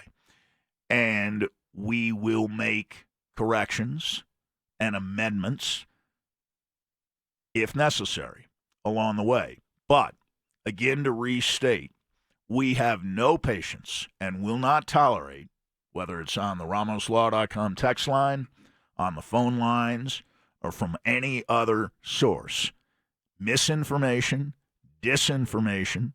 That is dangerous. It is happening. We are telling you who to listen to, the people who are going to provide the most accurate information possible, the people who know the most. They are the people you should be listening to. Your local officials, your local pastor, if you will. These are the people who have actually taken the time to talk to the experts and absorb what they say. The people who don't do that are part of the lowest common denominator crowd to whom we never pander and never will pander.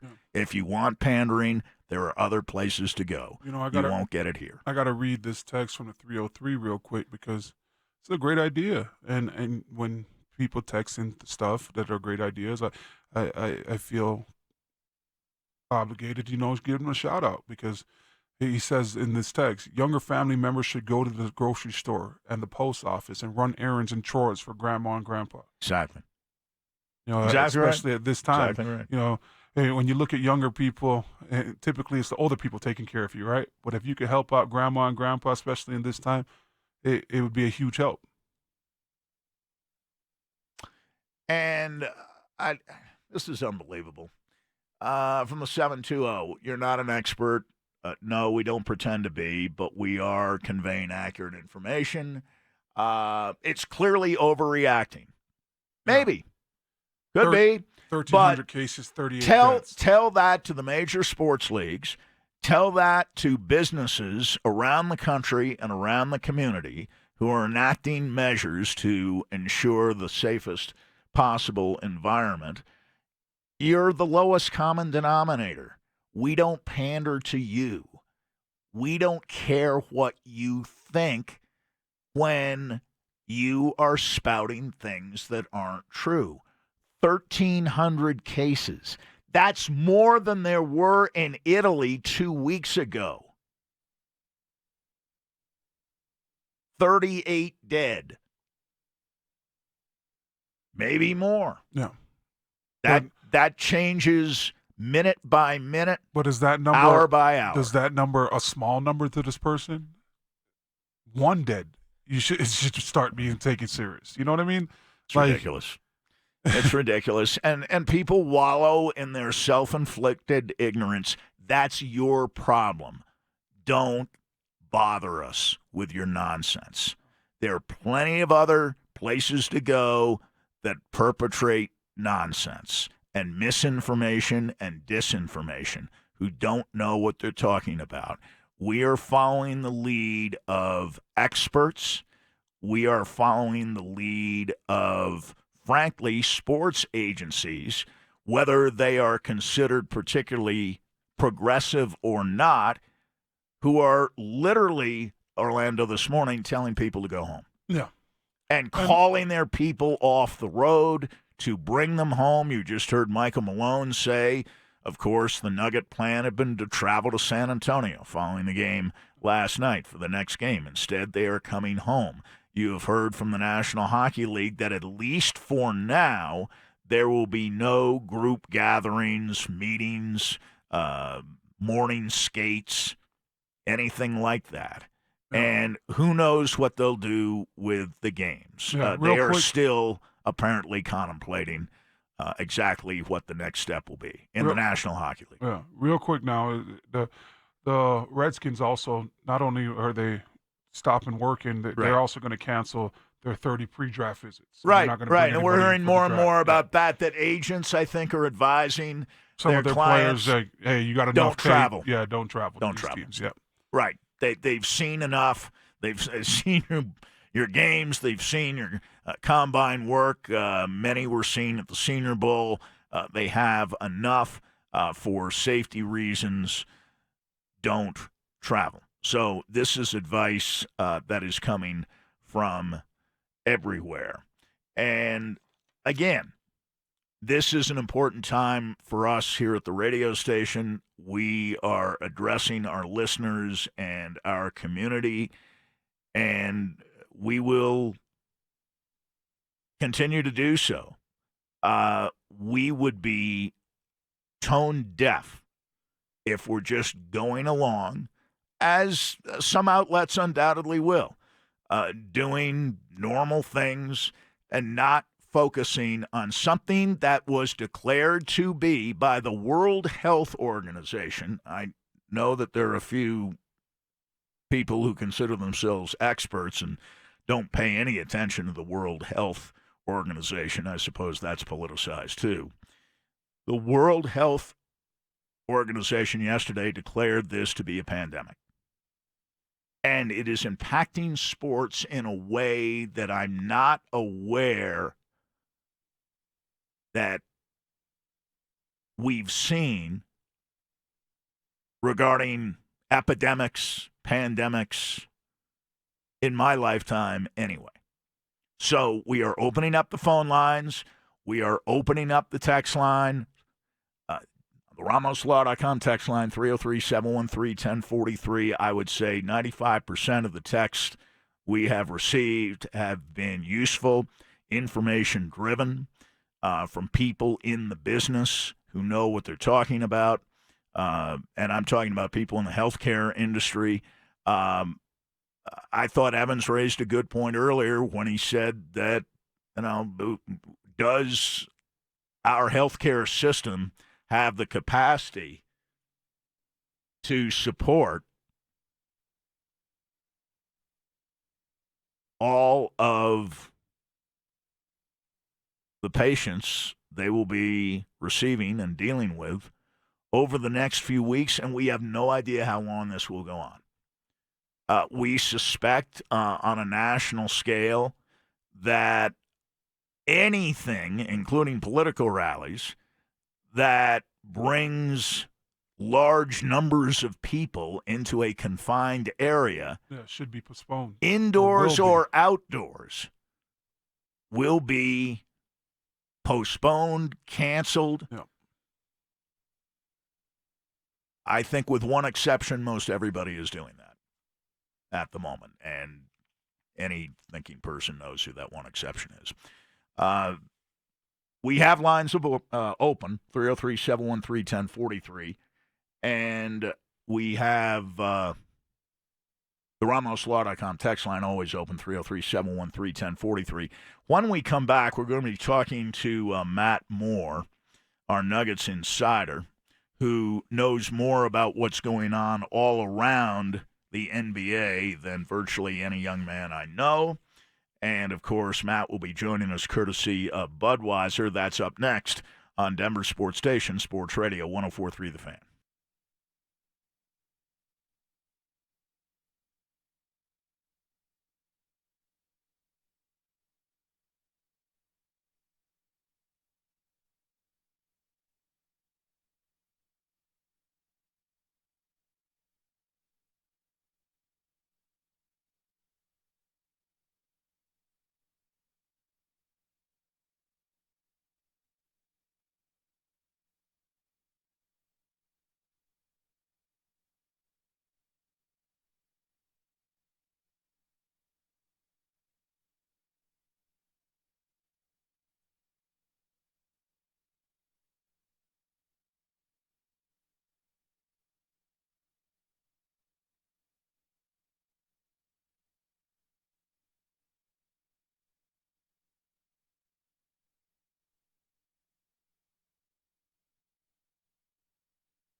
Orlando, we'll get to Matt Moore here in just a second, but we want to make mention of the fact that we are hearing reports of NHL officials being pulled off the road. Yeah, telling them taking flights home, yeah. Right.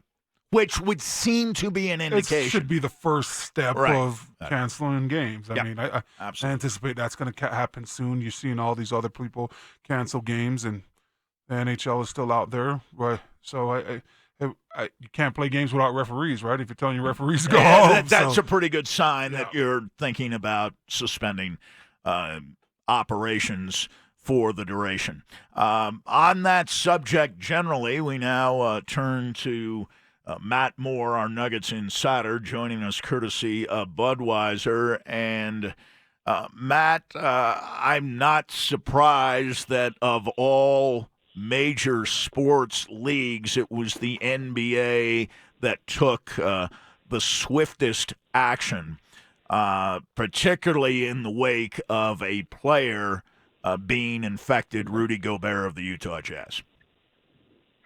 Yeah, at the same time, they were prepared to go ahead and try and wait it out as everyone's trying to get ahead of things. I think the NBA was actually caught a little behind in terms of, Gobert didn't start exhibiting symptoms, according to reports, until he was on the flight to OKC. I noted, when the report came out yesterday, the injury report, I noted on the Jazz, I was like, oh, Gobert's sick. And you have that thought, right, of like, oh, I hope it's not the coronavirus. Sure. That thought crossed, but surely it can't be real. And then the surreal events unfolded yesterday before the game in Oklahoma City. Now, Donovan Mitchell has tested positive. 5 other teams, the past 5 teams the Jazz have played, are now in quarantine and being tested. I was told before last night's events that was a concern. That was the whole thought process. And when they were starting to pull back the media and everything, the idea was we've got to take as many precautions to keep the players healthy, because the second that we have any sort of confirmed case, that's going to be it, because you have to put the past 5 teams in quarantine as well. I'm told this morning that 2 other teams are taking measures proactively because they've played teams that the Jazz have played, in terms of sending people home, having staff work from home, et cetera, just to be a little cautious for the next few days as the NBA continues to try and work out what its plan going forward is going to be. But, Matt, when you look at what happened last night and you look at Rudy Gobert and now Donovan Mitchell and now the possibility of other people getting infected because this virus, it takes a couple days before seeing symptoms. Do you anticipate there being any more games being played this year, or if this thing ever does get under wraps and under control, do you just go straight to the playoffs at that point and you are seated where you're seated? So I think that right now we're so close to it. No one knows anything because, to be honest, we don't know how bad the global situation is going to get. That's the big thing here. Is like we can look at the NBA situation and what they can plan, but they're contingent upon, how the rest of society functions as we all try and get through this. I will say that there isn't a lot of optimism from people I've talked to that there will be the remainder of the regular season. They're not ruling it out by any means. Right. But there's kind of it would make a lot more sense to just be like, no, we're going to cut things off, and wherever you are, which, teams will obviously be upset about that if they were chasing the 8th seed in the West or whatever. Oh, yeah. But absolutely. At some point, you're just going to have – now, the bigger question for me is, like, what are the playoffs going to look like? If we're into August, you're probably going to have to truncate them. Are we talking about 3-game series? Are we talking about 5-game series? Right. There's a whole host of questions that the NBA is working through. I do feel pretty confident that the NBA, because they're pretty good about, after things happen, coming up with plans, but they don't just sit things and have them spiral. We'll hear in the next couple of days about what the plan is going to be based off of whatever options are available to them with the information we have at hand. You're as good a person to ask about this as I can think of. How important in a circumstance like this is having a commissioner that players trust, certainly, in Adam Silver. I'm guessing here, trying to be as objective as I can, that there isn't the same trust for Rob Manfred in baseball. There isn't the same trust for Gary Bettman in hockey or Roger Goodell in football. Trust among players, trust among fans of the sport. It seems to me, and you can correct me if I'm wrong because I may be overstating the case, that NBA fans, NBA players trust Adam Silver in a way that fans and players in other sports don't have as much faith in their commissioners. I think I probably agree with that assessment. Not being an expert in the other sports, I think just based on what I've seen and perceived, I think a big key here inside the league is like NBA leaders trust Adam Silver. Yes. The Players Association have a close relationship. Right. Silver aligned himself very early as being a player-friendly commissioner, which was, actually a continuation of something David Stern had started, but Silver took it to an entirely new level. He'll be in contact consistently with Chris Paul, the leader of the Players Union. He'll be in contact consistently with anybody that within the league that wants to talk about it. There will certainly be players that are going to ask, like, why were we playing at all? Why do the games continue to go on? There will be these questions because players are concerned about their safety, like everyone is right now.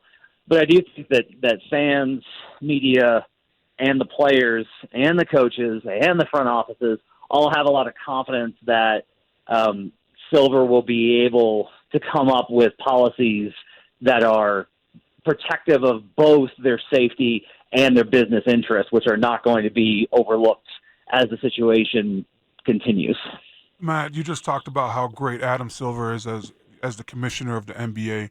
And, before Rudy Gobert was diagnosed with this, you saw that there was reports of him touching people in the locker room and touching people's things before he knew that he had this virus. And I saw a video earlier today of him playing with the microphone and touching up all the microphones after. Kind of went viral. And now you see Donovan Mitchell can track this virus. Do you anticipate there being any actions taken against Rudy Gobert in this situation because of it? I don't. He's getting blasted on social media. I think that's probably going to be the extent of what he suffers. There's reports that the Jazz some players are frustrated. Yeah. Understandably so, just because, it's not analogous to like if you found out a coworker was under the same sort of situation. You're like, well, if you knew you weren't feeling good, like, what are you doing? Or like, well, they told us not to be doing these things. What are you doing? Yeah.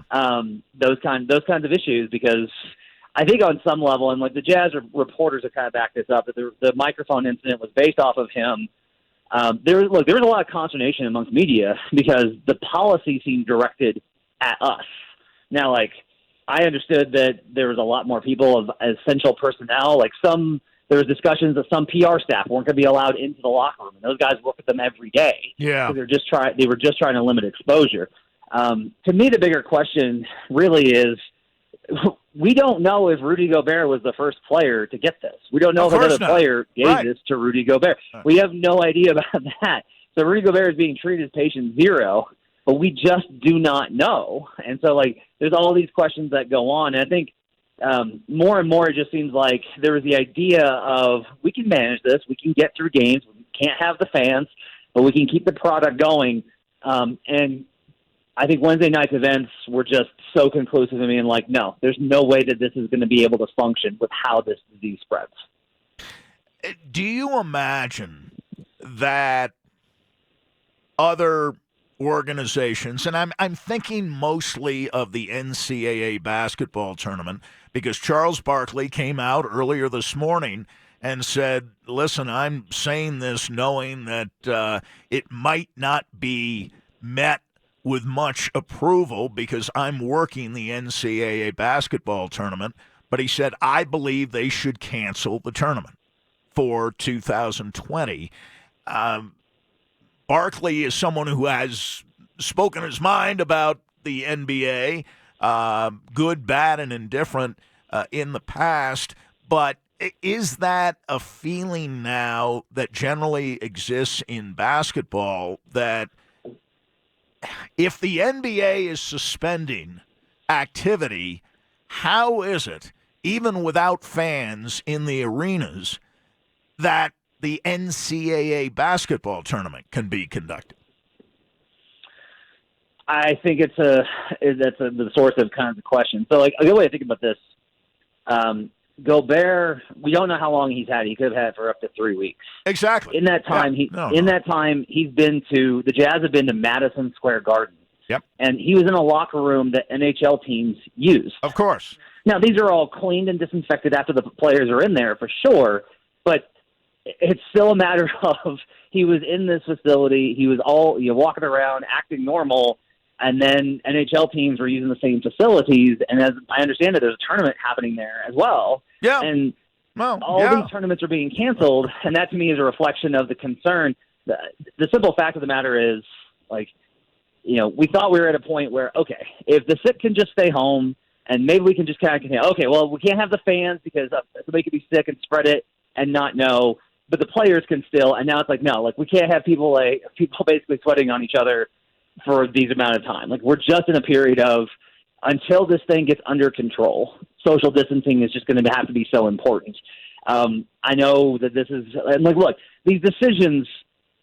Everyone's going to go like, well, the money's not important. It's like, okay, the money for who gets profit, like profit's not important, but salaries, hourly employees, health benefits, general economic welfare, these things have real world effects as well.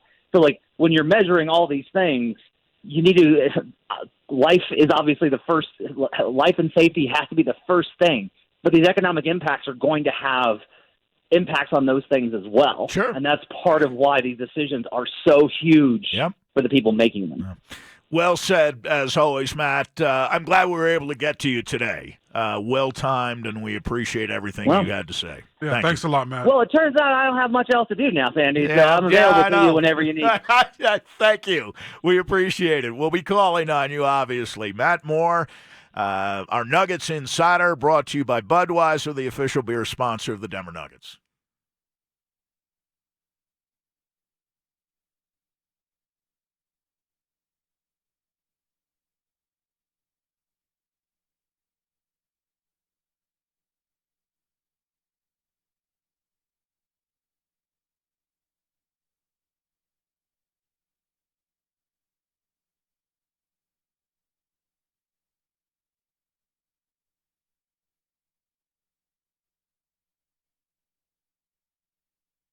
SCL Mortgage is the home of myspecialmortgage.com. It's your one-stop shop for all mortgage needs in the state of Colorado. Mortgage programs for virtually everybody, but of course SCL stands for Special Circumstance Lending, and often the self-employed are in need of special circumstance lending. They've been turned down by the big banks because they don't show much net income on their tax returns necessarily.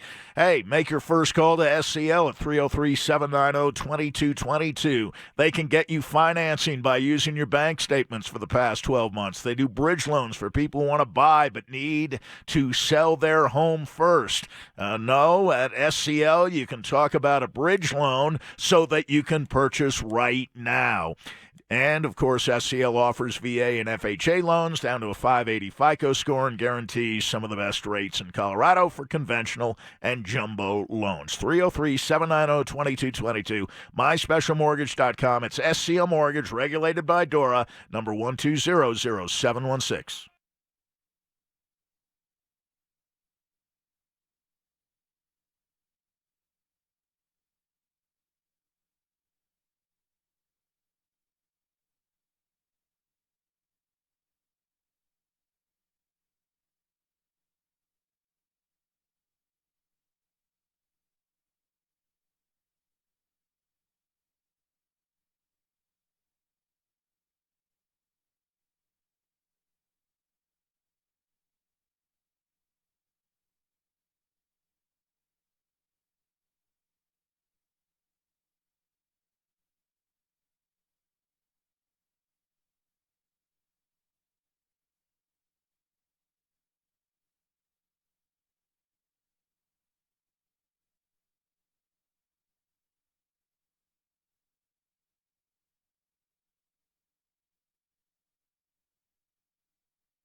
All right, the latest, and we touched on this point earlier, insofar as prospect interviews are concerned prior to the draft in the National Football League.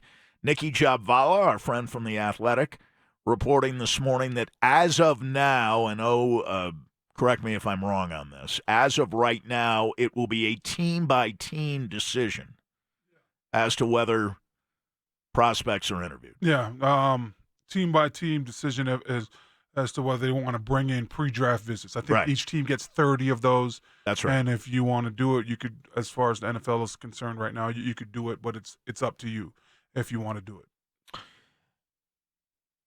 There was yesterday, I thought, an interesting piece on the Athletic website entitled NFL Free Agency Predictions, Matching Teams with the Top 100 Players. And for the Broncos, the speculation was that they would add or keep Justin Simmons, Robbie Anderson, your man, the wide receiver from the Jets, T.J. Reader, not your man, the defensive tackle of the Houston Texans, and Prince Amukamara, who, of course, has been around Vic Fangio a bit. Yeah. I could see why you add Robbie Anderson. I think that would be a great addition. Robbie Anderson says he wants to go where Tom Brady goes, though. He's always dreamed of playing with Brady. Yeah, I mean, wow, how the tables turn, right? Yeah. Well, not really tables turn, because anybody that hits free agency is just like, oh my gosh, if I could go play with this great quarterback, let me go do that, right? We saw it here already with Emmanuel Sanders when he came here. You hear the story all the time. Well, he was all but getting ready to put his name on the dotted line out there with Kansas City. Yes. And then his agent called him and said, hey, you could go to Denver. And just told Kansas City, I know I agreed. I said that I could stay here, but I'm going to go play with this other guy named Peyton Manning. Yeah. I'll see you guys twice a year, though. I'll come back once a year. I'll visit a couple times. Yeah. So when you look at players, I know for me as a player, when I look at different teams and I look at different teams' quarterback, is who would I rather play for? Would I rather play for Alex Smith, or would I rather line up in front of Peyton Manning? And it's just different things like that. When I just was hitting free agency, or when I was also in 2011, a lot of people don't realize, but I would have got a lot more money to go and play for the Jets. But who was the Jets quarterback? I think it was Geno Smith at that time. Yeah, it might have been. And then with me, it's just like, well, I know nothing about this kid. And there was other factors too. The factor of, hey, do I want to wear flip-flops all year round, or do I want to wear boots and big jackets? And at that time too, it's such a big deal for a lot of players to get their number. When you go to an organization, can I get my number? Can I get my number? Yeah, I am very attached to the number 74. Wore it in college, wore it with the Broncos, wore it in high school, and if I would have went to the Jets, there was no way I was wearing it, because they had this all-pro center that should be getting fitted up for a gold jacket here in a couple years, in Nick Mangold. So that wasn't going to happen. But it's just different factors. But I could see, Robbie Anderson saying, hey, you know what? If I could go where Tom Brady's going, absolutely. But the Broncos got to be able to sell them on Drew Lock and sell them on Pat Shurmur's offense. But that would make complete sense. I told you yesterday, the whole DJ Reader thing. I think that you have a player that's very similar to what DJ Reader is. DJ Reader is not going to come in here Mike and Purcell play. Is the guy I'm talking about. Yeah, Mike who's Purcell. Basically the same sort of player, yeah, in your opinion. Yeah, DJ Reader's not going to come in here and play the 3 technique, the 5 technique. He's literally going to play either the 1 technique or the nose. And, yeah, DJ Reader brings an added presence where you're allowed to keep him on there, or he won't hurt you on third down where Purcell's comes out. But they used him more on third down. What is the money going to cost? Are you really going to go bring a guy in here for probably $10 million a year just because, hey, on third down, we got to take Mike Purcell's out and we'll put him in there? So, and I think Mike Purcell gets some great push up the middle. So I just think when you look at being smart with your money, I just don't think that DJ Reader is the guy to go with. I like the point you make about being smart with your money. Even if you have a lot of money to spend under the cap, You still need to be smart with it. Now, here are the losses. I want to see if this makes sense to you. This is the projection from The Athletic in free agency that the Broncos will add or keep, as we said, Simmons, Anderson, Reeder, Amukamara. They will lose Chris and Shelby Harris. They will lose Derek Wolfe. They will lose Connor McGovern.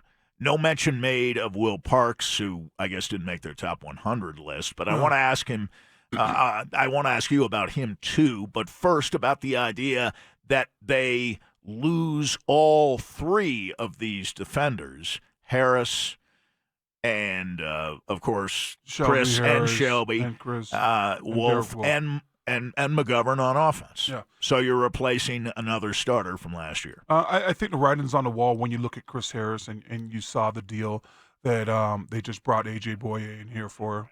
They got a couple more years on their contract with on his A.J. Boye's contract, but nothing's guaranteed. So, and you know that A.J. Boye, Jacksonville's like that black hole. Nobody really wants to be down there in Jacksonville and how the organizations ran. I mean, we talked about it earlier. The grievances, medical grievances, that has been more than it was. What, like 3/4 of the grievances that are filed come out of Jacksonville. They got Tom Coughlin. Yeah, so I just don't see Chris Harris being here because of that. When I look at Shelby Harris, you know that Shelby's going for the money. He signed the agent to go after it, and signing Drew Rosenhaus to be his representation, and I just anticipate him going to the highest bidder. I think the Broncos truly do have, no matter what happens, Sandy, I think they're going to still have an opportunity to make a run at Derek Wolfe if they want him here. Yeah. And again, you have all kinds of speculation out there. One day it's Robbie Anderson is negotiating seriously with the Jets, and all of a sudden they want to keep him. And then the next day he says he wants to play with Tom Brady. That's always been a dream of his. Well, I don't think the Jets are bringing Tom Brady in. So all kinds of conflicting information out there. But to the people that think that, oh man, he's going to sign back with the Jets, they're in serious conversations. This thing is less than a week away. You're not going to – the only guys that you might see sign over the next couple days, like prize free agents, are guys that the franchise tag has already been put on. Right. Guys that don't have the franchise tag, they're going to wait until Monday, that tampering period when teams can start firing numbers at them and telling them, hey, we'll give you this guaranteed. They're going to wait. Yeah. And especially if a guy has publicly said that, hey, I've always wanted to play with Tom Brady. Why wouldn't you wait until Monday to see where Tom Brady goes? Because there will be reports leaked on Monday night or Tuesday morning of where Tom Brady's signing, where he's going. So why wouldn't you wait? We're hearing a lot of noise out of Jacksonville. I don't know if it's accurate information or not, that that Tampa Bay will do everything it can to secure the services of one Tom Brady. But now there's from the 970, they got Bobby Anderson says he wants to re-sign with the Jets now.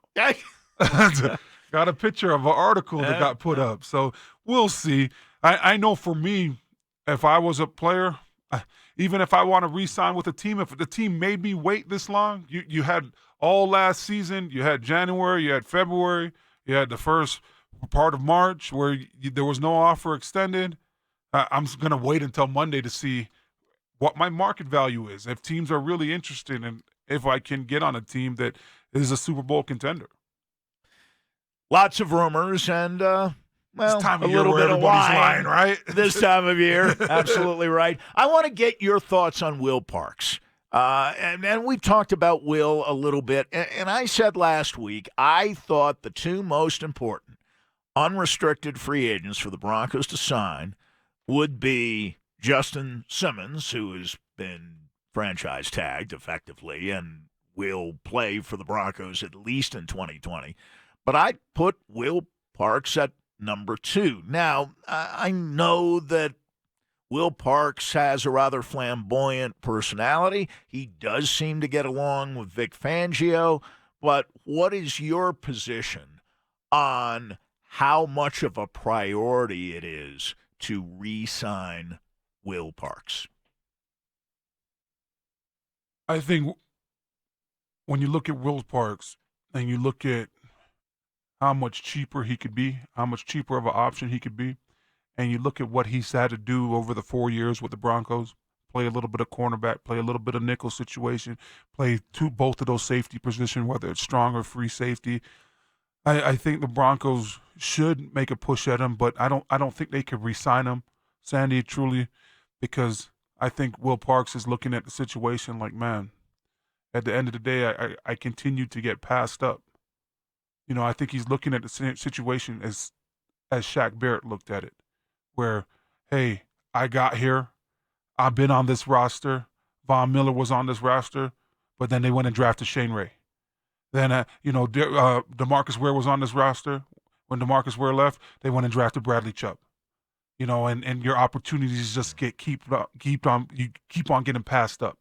Where if I'm Will Parks, I'm looking at it. Well, Darren Stewart was here. T.J. Ward was here.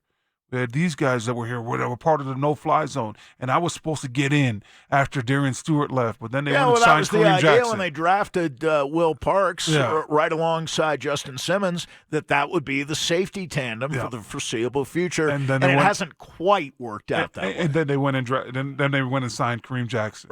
Right.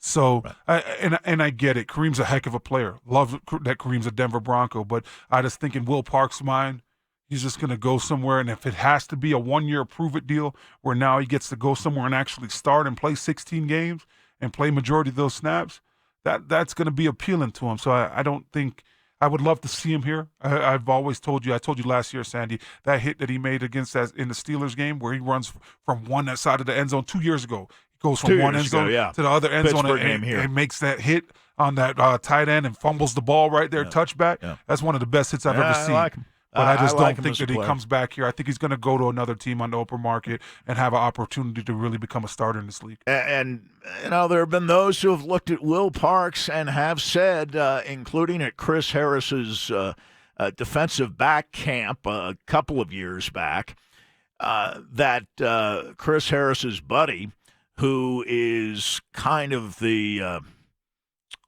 director of the camp, close friend of Chris's, looked at that camp, and obviously he loves Chris Harris, looked at the people who came down there, and there are a couple of Bicks who are actually thought to be better players than Will Parks at the time, but this guy said Will Parks has greatness in him. Yeah. If he wants to be great, he can be great.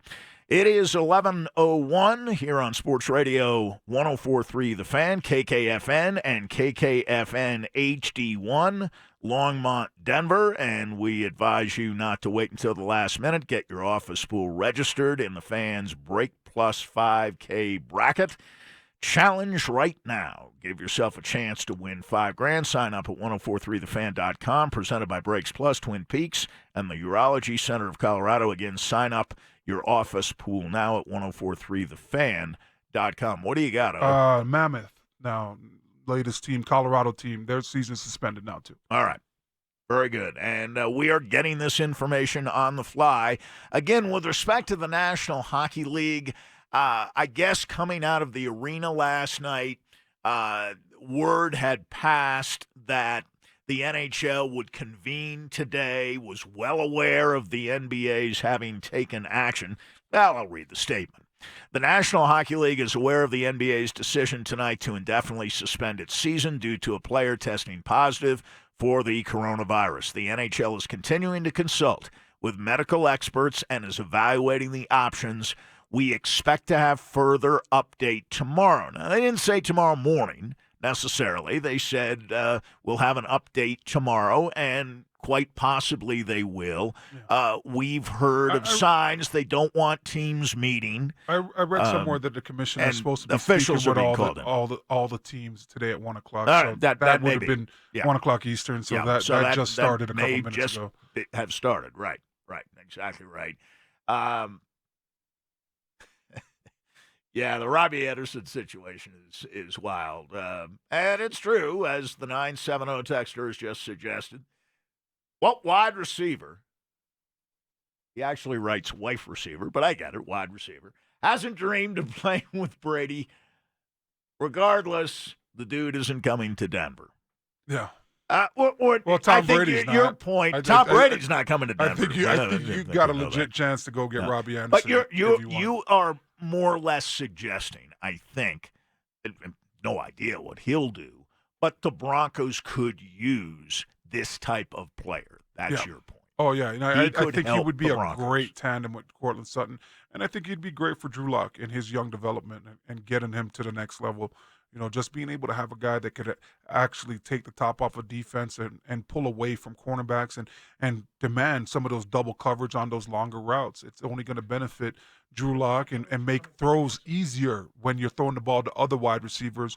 And when you do see Drew Lock and you watch him, the scouting report is out on him. He likes to throw the ball deep. He likes to be a gunslinger. Yeah. And why not get a guy that could go get the deep ball for you? So, and I think Robbie Anderson would be great. He's going to be great wherever he ends up. I think his time has just expired kind of out there with the Jets, and a change of scenery would do him really well. But this is a guy that goes, he's sub 4.4. He commands respect out there with cornerbacks, but he also now gets the help over the top with the secondary defender as well.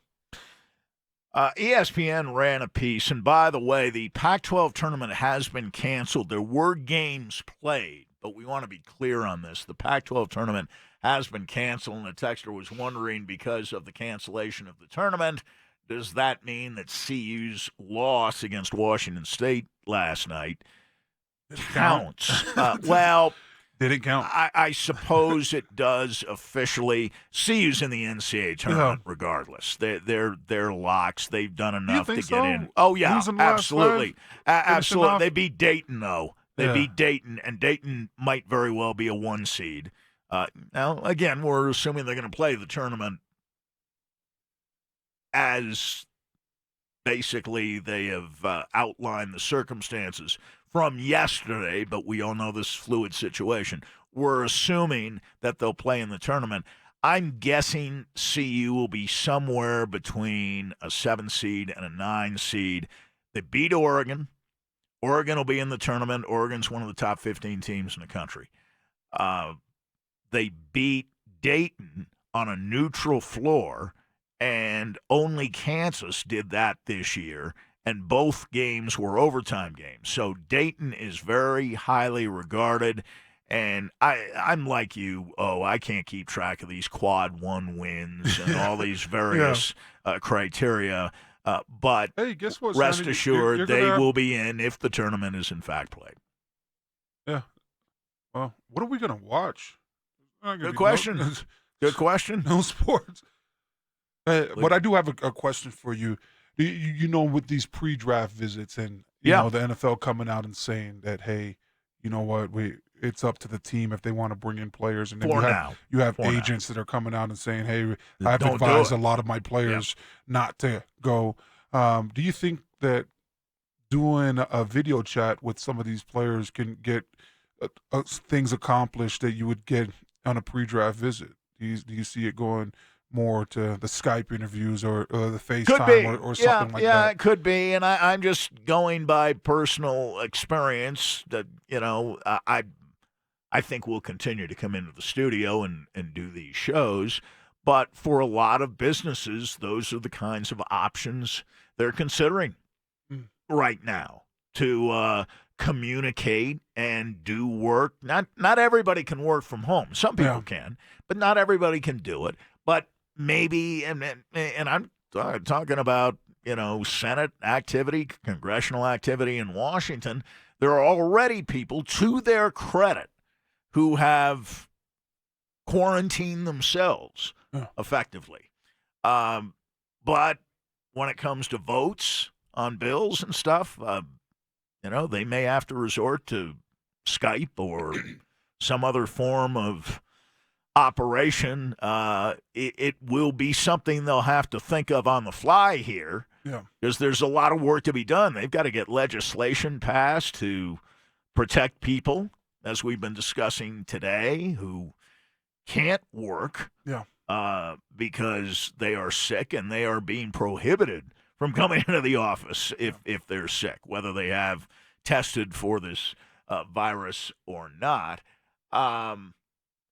We are hearing that, and we mentioned this earlier, DU's series with Omaha this weekend as far as we know, will still play. But again, that involves travel for Omaha coming here to Denver. So I'd put that on hold because I'm hearing from our texters that the NCHC tournament has been canceled for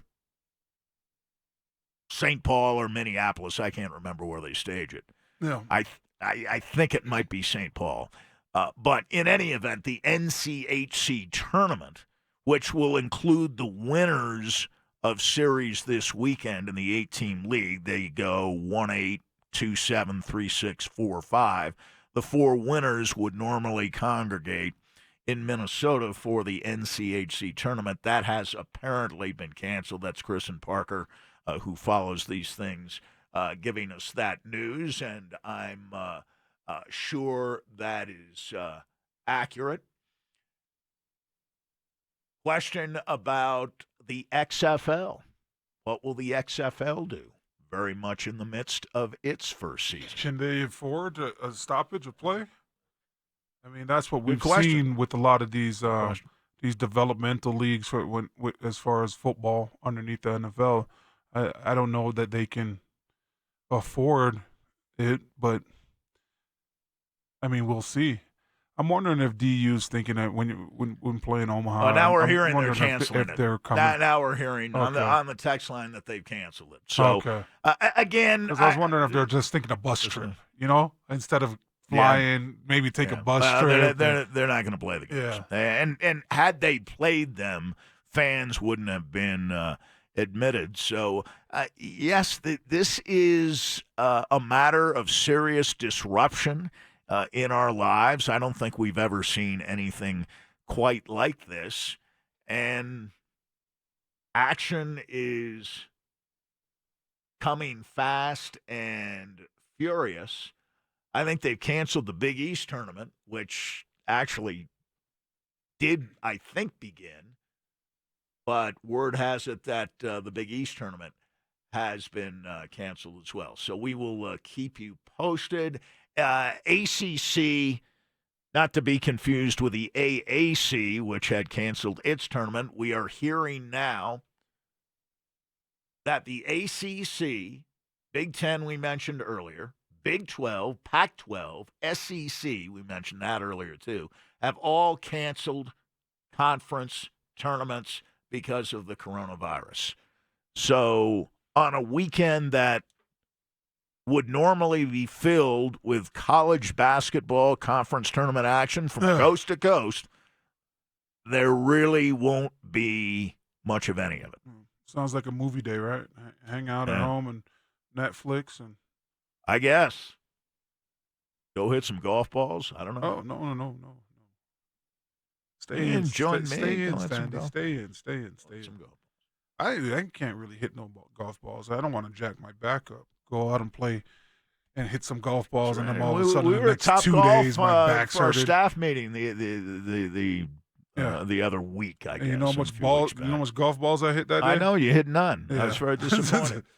Stokely was launching them a la Cody Bellinger and Mike Trout over the net at the far end of the range. Yeah, I'm glad that Stokley hit a golf ball like that. You can't ride a Peloton for anything. We already know that, but I'm glad that. Right, we got it.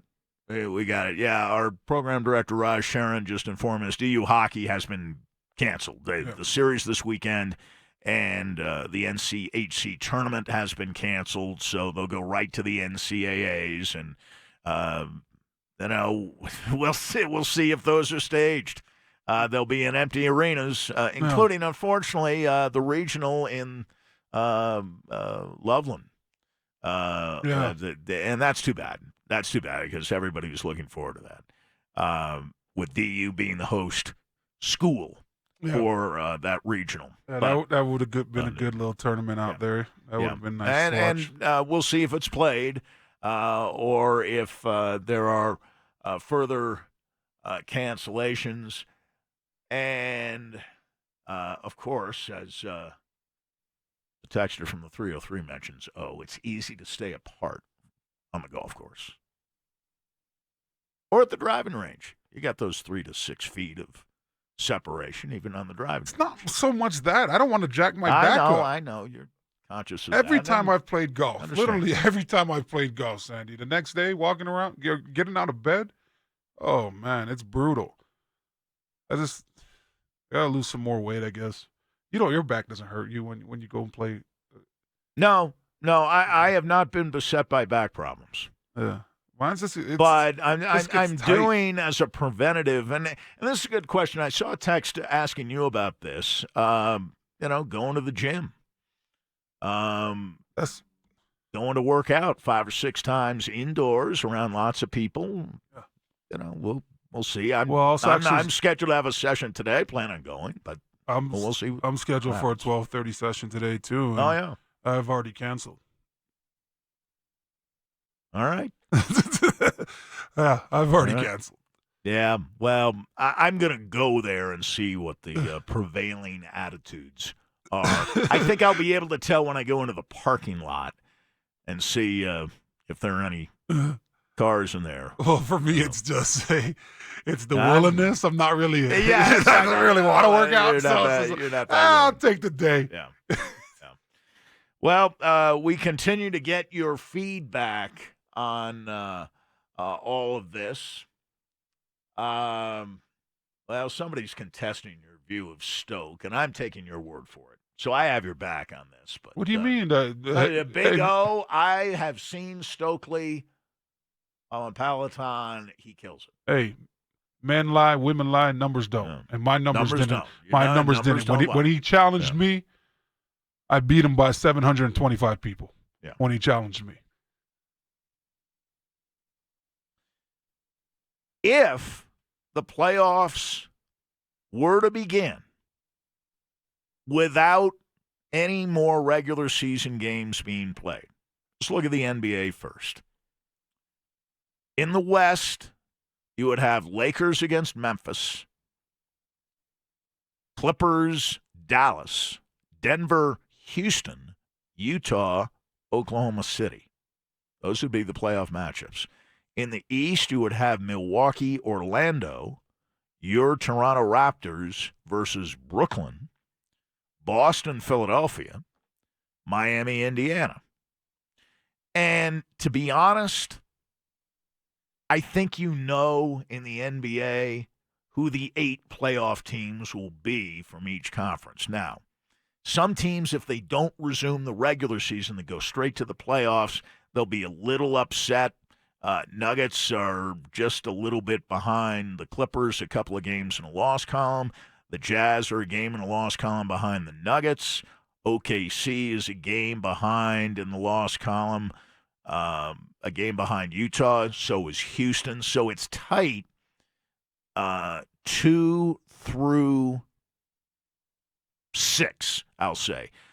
Those 5 teams, Clippers, Nuggets, Utah, Oklahoma City, Houston, separated by only 4 games in the loss column. Yeah. But, you do what you can do. And if they do resume and it's August, I like Matt Moore's suggestion, even for the playoffs, maybe you shorten the series to best of 3, best of 5, not best of 7. Yeah. Just a thought. Best of 5. Best of 5. Best of 5. I don't want to see best of 3. Yeah, best of 5. That's too much of a crapshoot. Yeah, there's going to be a lot of traveling too. If they can play best of 3, they can play best of 5. If you go in a best of 3 series, what does that look like? If the Nuggets were to play, who did you say that they would have right now? Houston. So Houston. You get one game here, you got to go to Houston to play the next game, then you got to come back. Yeah, I agree with you. Yeah. I think it would be best of 5 or best of 7. In hockey, it's a little different because here are the wild card contenders, just the wild card contenders in the West. Winnipeg, 80 points. Nashville, 78. They're the 2 teams who would make it right now. Vancouver, 78. Wild, 77. Arizona, 74. Chicago, 72. So you've got, 8 points separating 6 teams. If you went right to the playoffs, again, teams have played, in some cases, 3 more or 3 fewer games than other teams have played. That might might be a bit of an issue. In the East, kind of the same thing. Toronto is a qualifier based on their standing right now at 81 points. The two wild cards, Carolina, Columbus, both have 81. Islanders at 80. I'll tell you a funny story about last night in a second. The Rangers have 79 points, Florida 78 points. So you've got 6 teams there separated by 3 points. Yeah. And 3 of them are in the playoffs and 3 of them ain't in the playoffs. So you might have some push there to play out the regular season. I don't know. And again, we are assuring people that no official announcement has come from the NHL that they're suspending play. At least not yet, although there are signs they've called officials in off the road. That would seem to be an indicator that games, at least for the time being, will be postponed, if not canceled outright.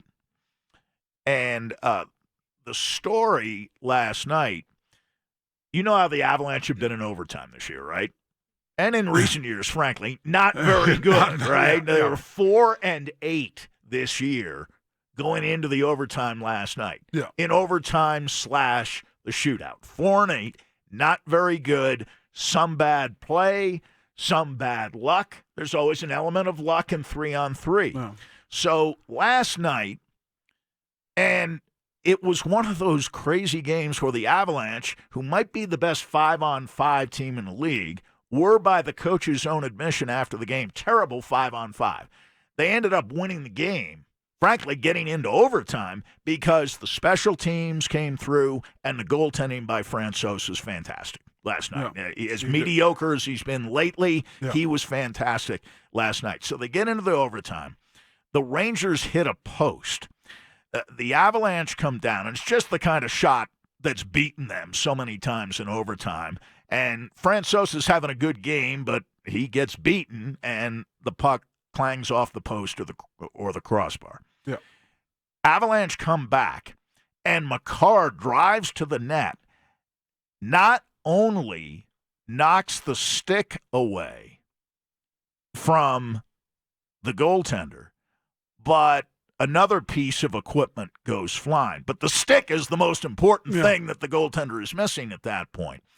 And as they scramble for possession in front of the net, McKee kicks the stick out about 20 feet. Yeah, I saw that. Which is technically not legal. He should have been penalized, but nobody caught it. And, of course, McKee scores the winning goal, although I guess Comfort tipped it in, but McKee took the shot, and Comfort tips it in. So after the game, my friend Bruce Morton from CBS goes down to the Ranger locker room, and then he comes back, and they're bringing the players out. You know, nobody goes into the locker room from the media now. Yeah. All the players are brought out, coaches brought out, but the coach is always brought out. But now they're bringing players out. They brought 4 Avalanche players out last night, for example. And I told Bruce about that, and he said, you know, it's funny, the Ranger coach didn't mention it, David Quinn. None of the players mentioned it at all. They were just thrilled to get the point, and maybe they had other things on their mind too. Yeah. So, you know, a team digging for every point like the Rangers are at this point, more so than the Avalanche, to be honest. You would think, again, under ordinary circumstances, they might have noticed it and made a stink about it, and they didn't say a word, which, you know, maybe was appropriate under the circumstances. All right, we'll come back, and we will update you as best we can on all of the information we have, and we are hearing, we haven't confirmed this, that Major League Baseball has suspended play. This is Major League Baseball suspending play for now. And as Ryan indicated on the RamosLaw.com text line at 303-713-1043. Wow. MLB canceling games indefinitely. And now these are spring training games for the moment. They won't be made up, of course. But does this move into the regular season, past the month of March and on into the regular season, and affect the staging of baseball games, particularly the staging of opening day baseball games around Major League Baseball? This is Denver Sports Station, Sports Radio 104.3 The Fan.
All right, we had a question from Scott on the RamosLaw.com text line at 303-713-1043.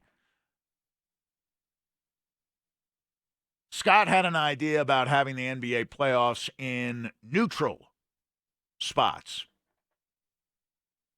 Would change home court, of course, but better control the safety of everyone flying around. They could also play many in the same day, pick some spots to alleviate the loss of local income to teams that don't get into the playoffs due to a shortened season. Yeah, there are all kinds of things that I suppose are possible. Yeah.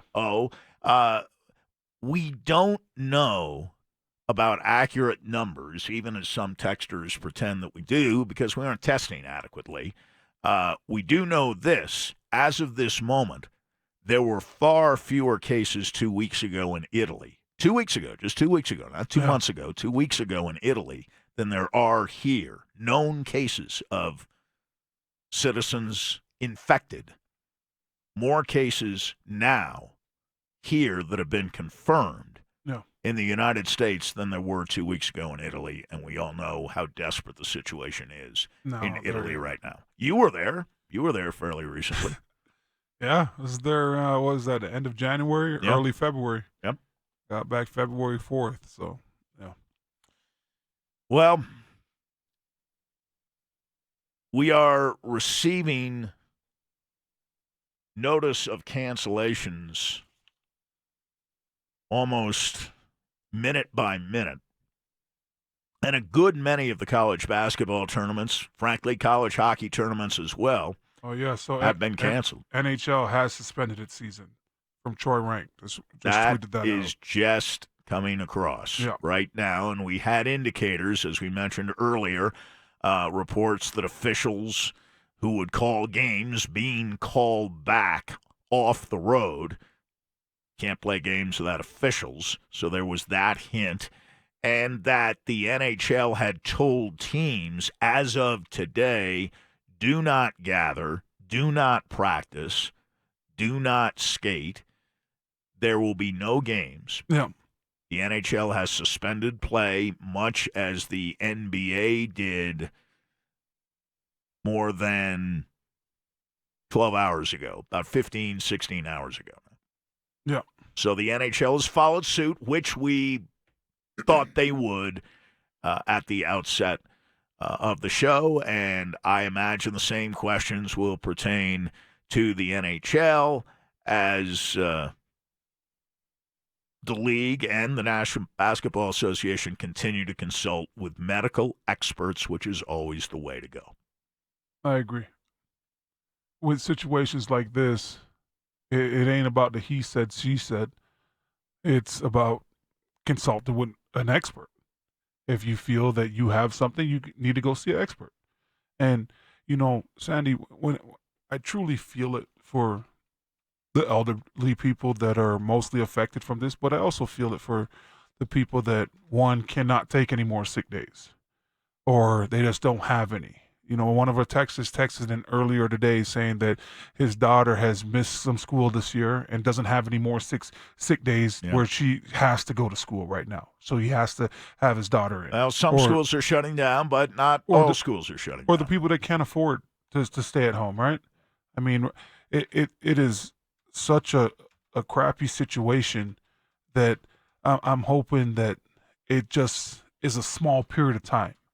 That with all the precautions that are being taken right now, that it's able to get this thing under wraps, because those are the people that you truly feel it for.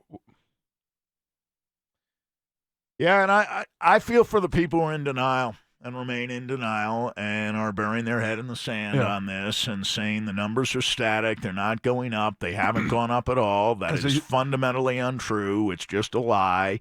It's a lie being spread by people in normal times with whom we might what would those people communicate, to whom we might listen, but at this point have shown they can't be trusted to provide accurate information. Well, what would those people tell the family members of the 38 people that have As died if that's here? nothing, right?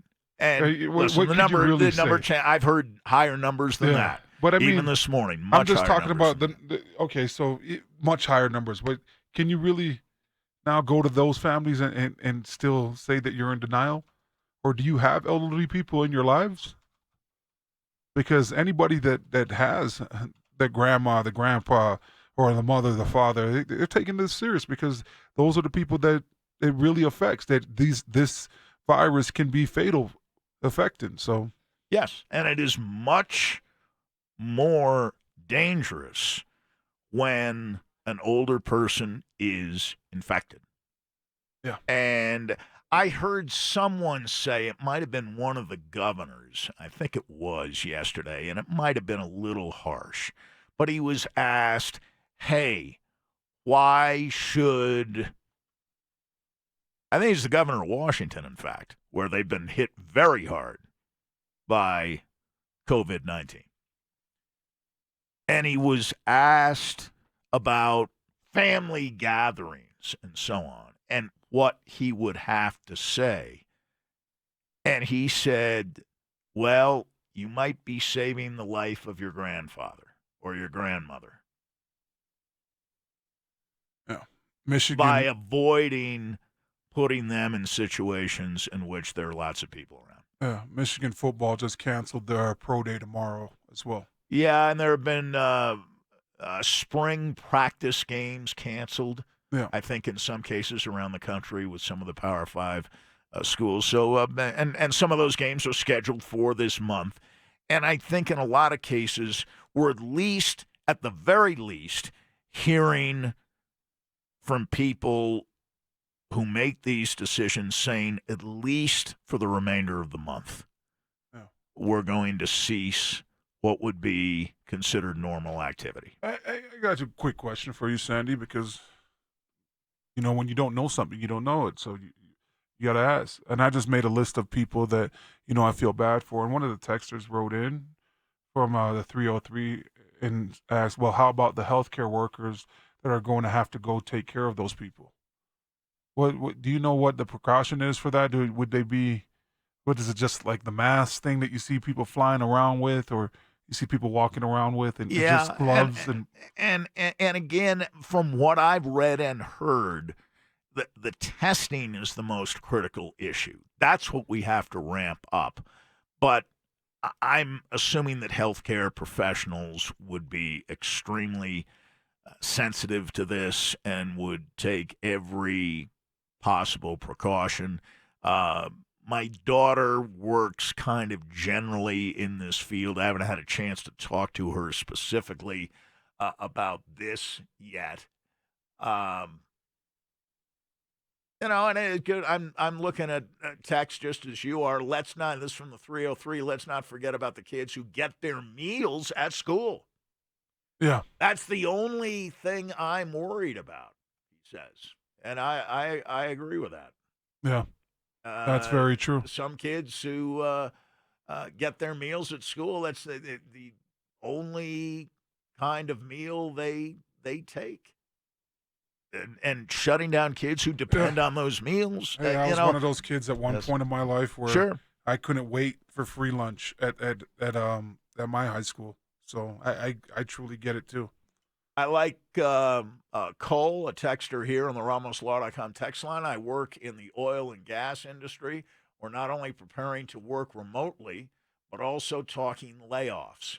This stuff, he uses a stronger word, is for real. And if you hear nothing else that we say today, and Schlereth and Evans pounded home this message this morning, I'm sure you'll hear it all afternoon and through the evening.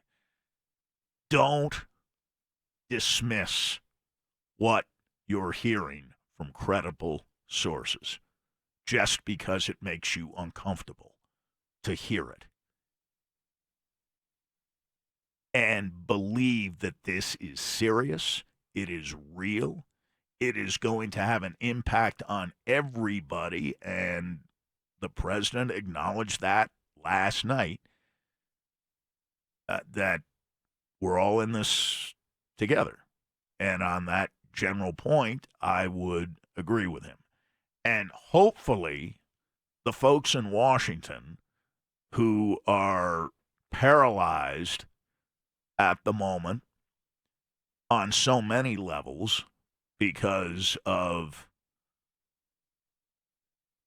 put this gently, the disparity in views. You know, you've heard the expression, there are no atheists in foxholes. We're all in a foxhole of sorts, and we need to start working together. And the people in Washington who we hold responsible for taking action and showing leadership in periods of crisis, do your job. Do your job. Yeah.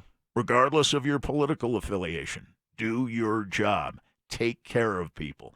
This is not time for arguments about what government should and shouldn't be doing. Yeah. We can postpone those arguments for later in the year, hopefully later in the year. But for now, I think we can all agree that if government doesn't play a role, and I think it's playing more of one, frankly, on the state level, the local level, on the federal level, well, we'll see. Their reaction so far hasn't been promising. But this is real, and government action is required. It isn't a matter of whether you believe that government should be in your life or not. Government has to take action for those who can't take action for themselves to protect themselves. There has to be some type of crisis fund or something that needs to be developed where, you know, people that can't afford to take off of work in these situations, or, you know, like those little kids that you're talking about that rely on that one meal at school each and every day, or, you know, just people that, elderly people that don't have health insurance, or just people in general where situations like this, they should be covered, where whether it's helping out families with some little bit of extra money where the blow and the bills are not piling up on you, or just being able to go to the hospital to check yourself out. Because right now, you continue to hear more and more numbers of the people that are passing with this situation. And right now, I don't see a solution right now. Now, the government and hopefully everybody's working towards a solution, but right now there's no real solution, especially for elderly people. So hopefully, like you said, Sandy, just do your job when it comes to the government. You got to figure out a strategy and figure out how to get this thing back moving the right way.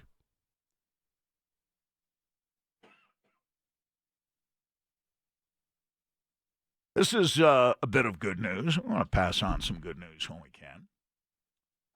From the 307, read a Facebook article that said there is a school in Washington State that is still delivering food to those students whom they know rely on that food. So it's amazing. I think Washington, which has been hit very hard, is probably a little bit ahead of the curve. Yeah, that's amazing. On all of this, because they've had to deal with this crisis for a little bit longer than the rest of us have, for the most part. That seems to be the state. I'll stand corrected if I'm wrong on that, but it seems to be the state that was hit earliest and hit hardest. We've heard and seen they were voting the other night during the Democratic primary, and that's good news that some schools are acknowledging that kids depend on these meals, and they are delivering the meals and delivering them with all that's great caution. Awareness by that school too. Isn't that to nice really to hear? understand exactly Absolutely. what the type of students that they have, and the type of family dynamic, and what they and know what that home life looks like for them to know that and be able to notice that, but also take action. So that's truly amazing that they're doing that.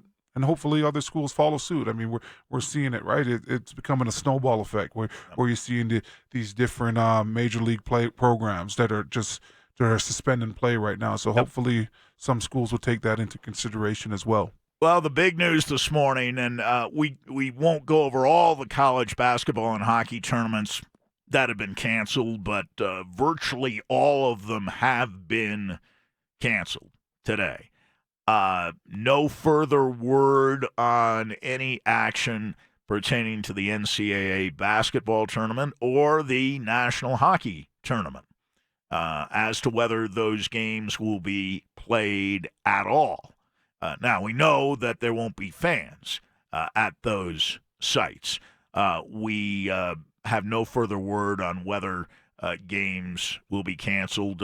Charles Barkley said this morning that although he is a part of March Madness coverage on TNT in particular, but March Madness is carried by a variety of outlets, Barkley said today that the NCAA basketball tournament should be canceled for 2020 in the wake of this virus and how contagious this virus seems to be. NHL has suspended play. Major League Baseball, for the time being, has suspended play. Of course, that would affect spring training games, but there will be or have been regular season Major League Baseball games scheduled for the month of March. So it seems obvious that the Major League Baseball regular season will be affected as they announce a suspension in play. And with the hockey playoffs perhaps being conducted immediately if and when the NHL returns to action, same thing we talked about with the NBA this morning, the Avs would be matched still in the first round of the playoffs against the Dallas Stars. That would be the matchup because second and third place teams from every division, I don't like the format, but that's the format. It would be the second place team in every one of the four divisions playing the third place team in the first round of the playoffs. So it would be Avs and Dallas, and Avs would obviously have home ice advantage and might have to make do with the fact that, 12 regular season games left for the Avs. They might not be played, and the Avs would not have a chance to catch St. Louis, being behind by 2 points, even though they've played one fewer game than the Blues have played at this point. And yes, your Toronto Maple Leafs would be in the Stanley Cup playoffs under those circumstances. Why is it going to be my Toronto Maple Leafs? Rest assured. My Avs fan, Sandy. You're an Avs fan. No, I go with the hot hand. Who's the hot hand over each city, you know? If the Avs are doing better than Toronto, I go with the Avs, you know? That's right. See, you have your choice. Now, in the NBA, you got Toronto doing better than Denver. In the NHL, you have... It's perfect. It's two different conferences. The Avs doing better than the Maple Leafs. So it kind of can cut both ways for you, putting you in an ideal position. But you really, I think, here's what we have to think about. Information silos. People not only isolating themselves, which might be prudent at this point, and not to an extreme, but keeping a safe social distance if you're around dozens of people, for example. But relying on information silos that are spreading misinformation. This isn't misinformation about the toy department that is sports, which obviously we can live with and we can choose to engage or dismiss as we see fit. These are diluted and dangerous informational silos that are out there. And I urge people out there, educate yourself. Don't be naive to the situation. Educate yourself. Do the research. And do your homework. You got a lot of information. Everybody has a cell phone, right? Or if you could get access to a computer, or if you have one at home, or cut the TV on, listen to the news. But educate yourself. Don't be naive in this situation. And for all of those who think this is overblown and act as a result out of a lack of concern by not taking even basic precautions, you are the most dangerous people out there, exceptionally dangerous. And we don't know who you are in many instances, in fact, in virtually all instances. But again, our warning to you would be, if you believe this is overblown and more fake news and all this baloney that you hear espoused on a regular basis, when you can kind of safely dismiss it.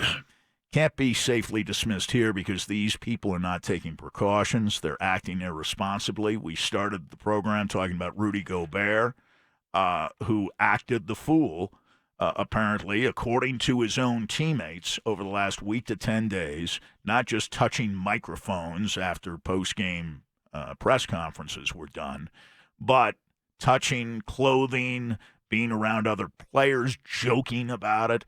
And now another member of the Utah Jazz, at least one member that we know of, Donovan Mitchell, has also been infected. And as Matt Moore indicated earlier, indications are that many, if not all, Utah Jazz players are furious, absolutely furious with Rudy Gobert. Yeah. And we've heard reports, too, of NFL teams shutting down their facilities. Yeah. Philadelphia Eagles have made it official that they are shutting down their facility at this point, which I would take to mean no visits. If your facility is shut down, no visits from prospects.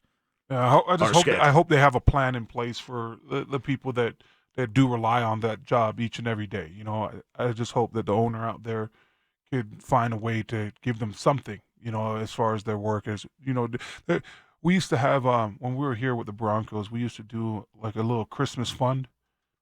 And we did it all 4 years that I was here with the Broncos. And basically, guys would just, a piece of paper would be handed out in the locker room, and you would just donate some money to the janitors, and it would be split up, you know, so the groundskeepers, the janitors, the people that make breakfast, the people that didn't make a lot of money in that building. So, and I thought that was great, and I hope the Broncos are still doing it. I know I did it all 4 years that I played here, but that's something that could help and go a little could go a far way.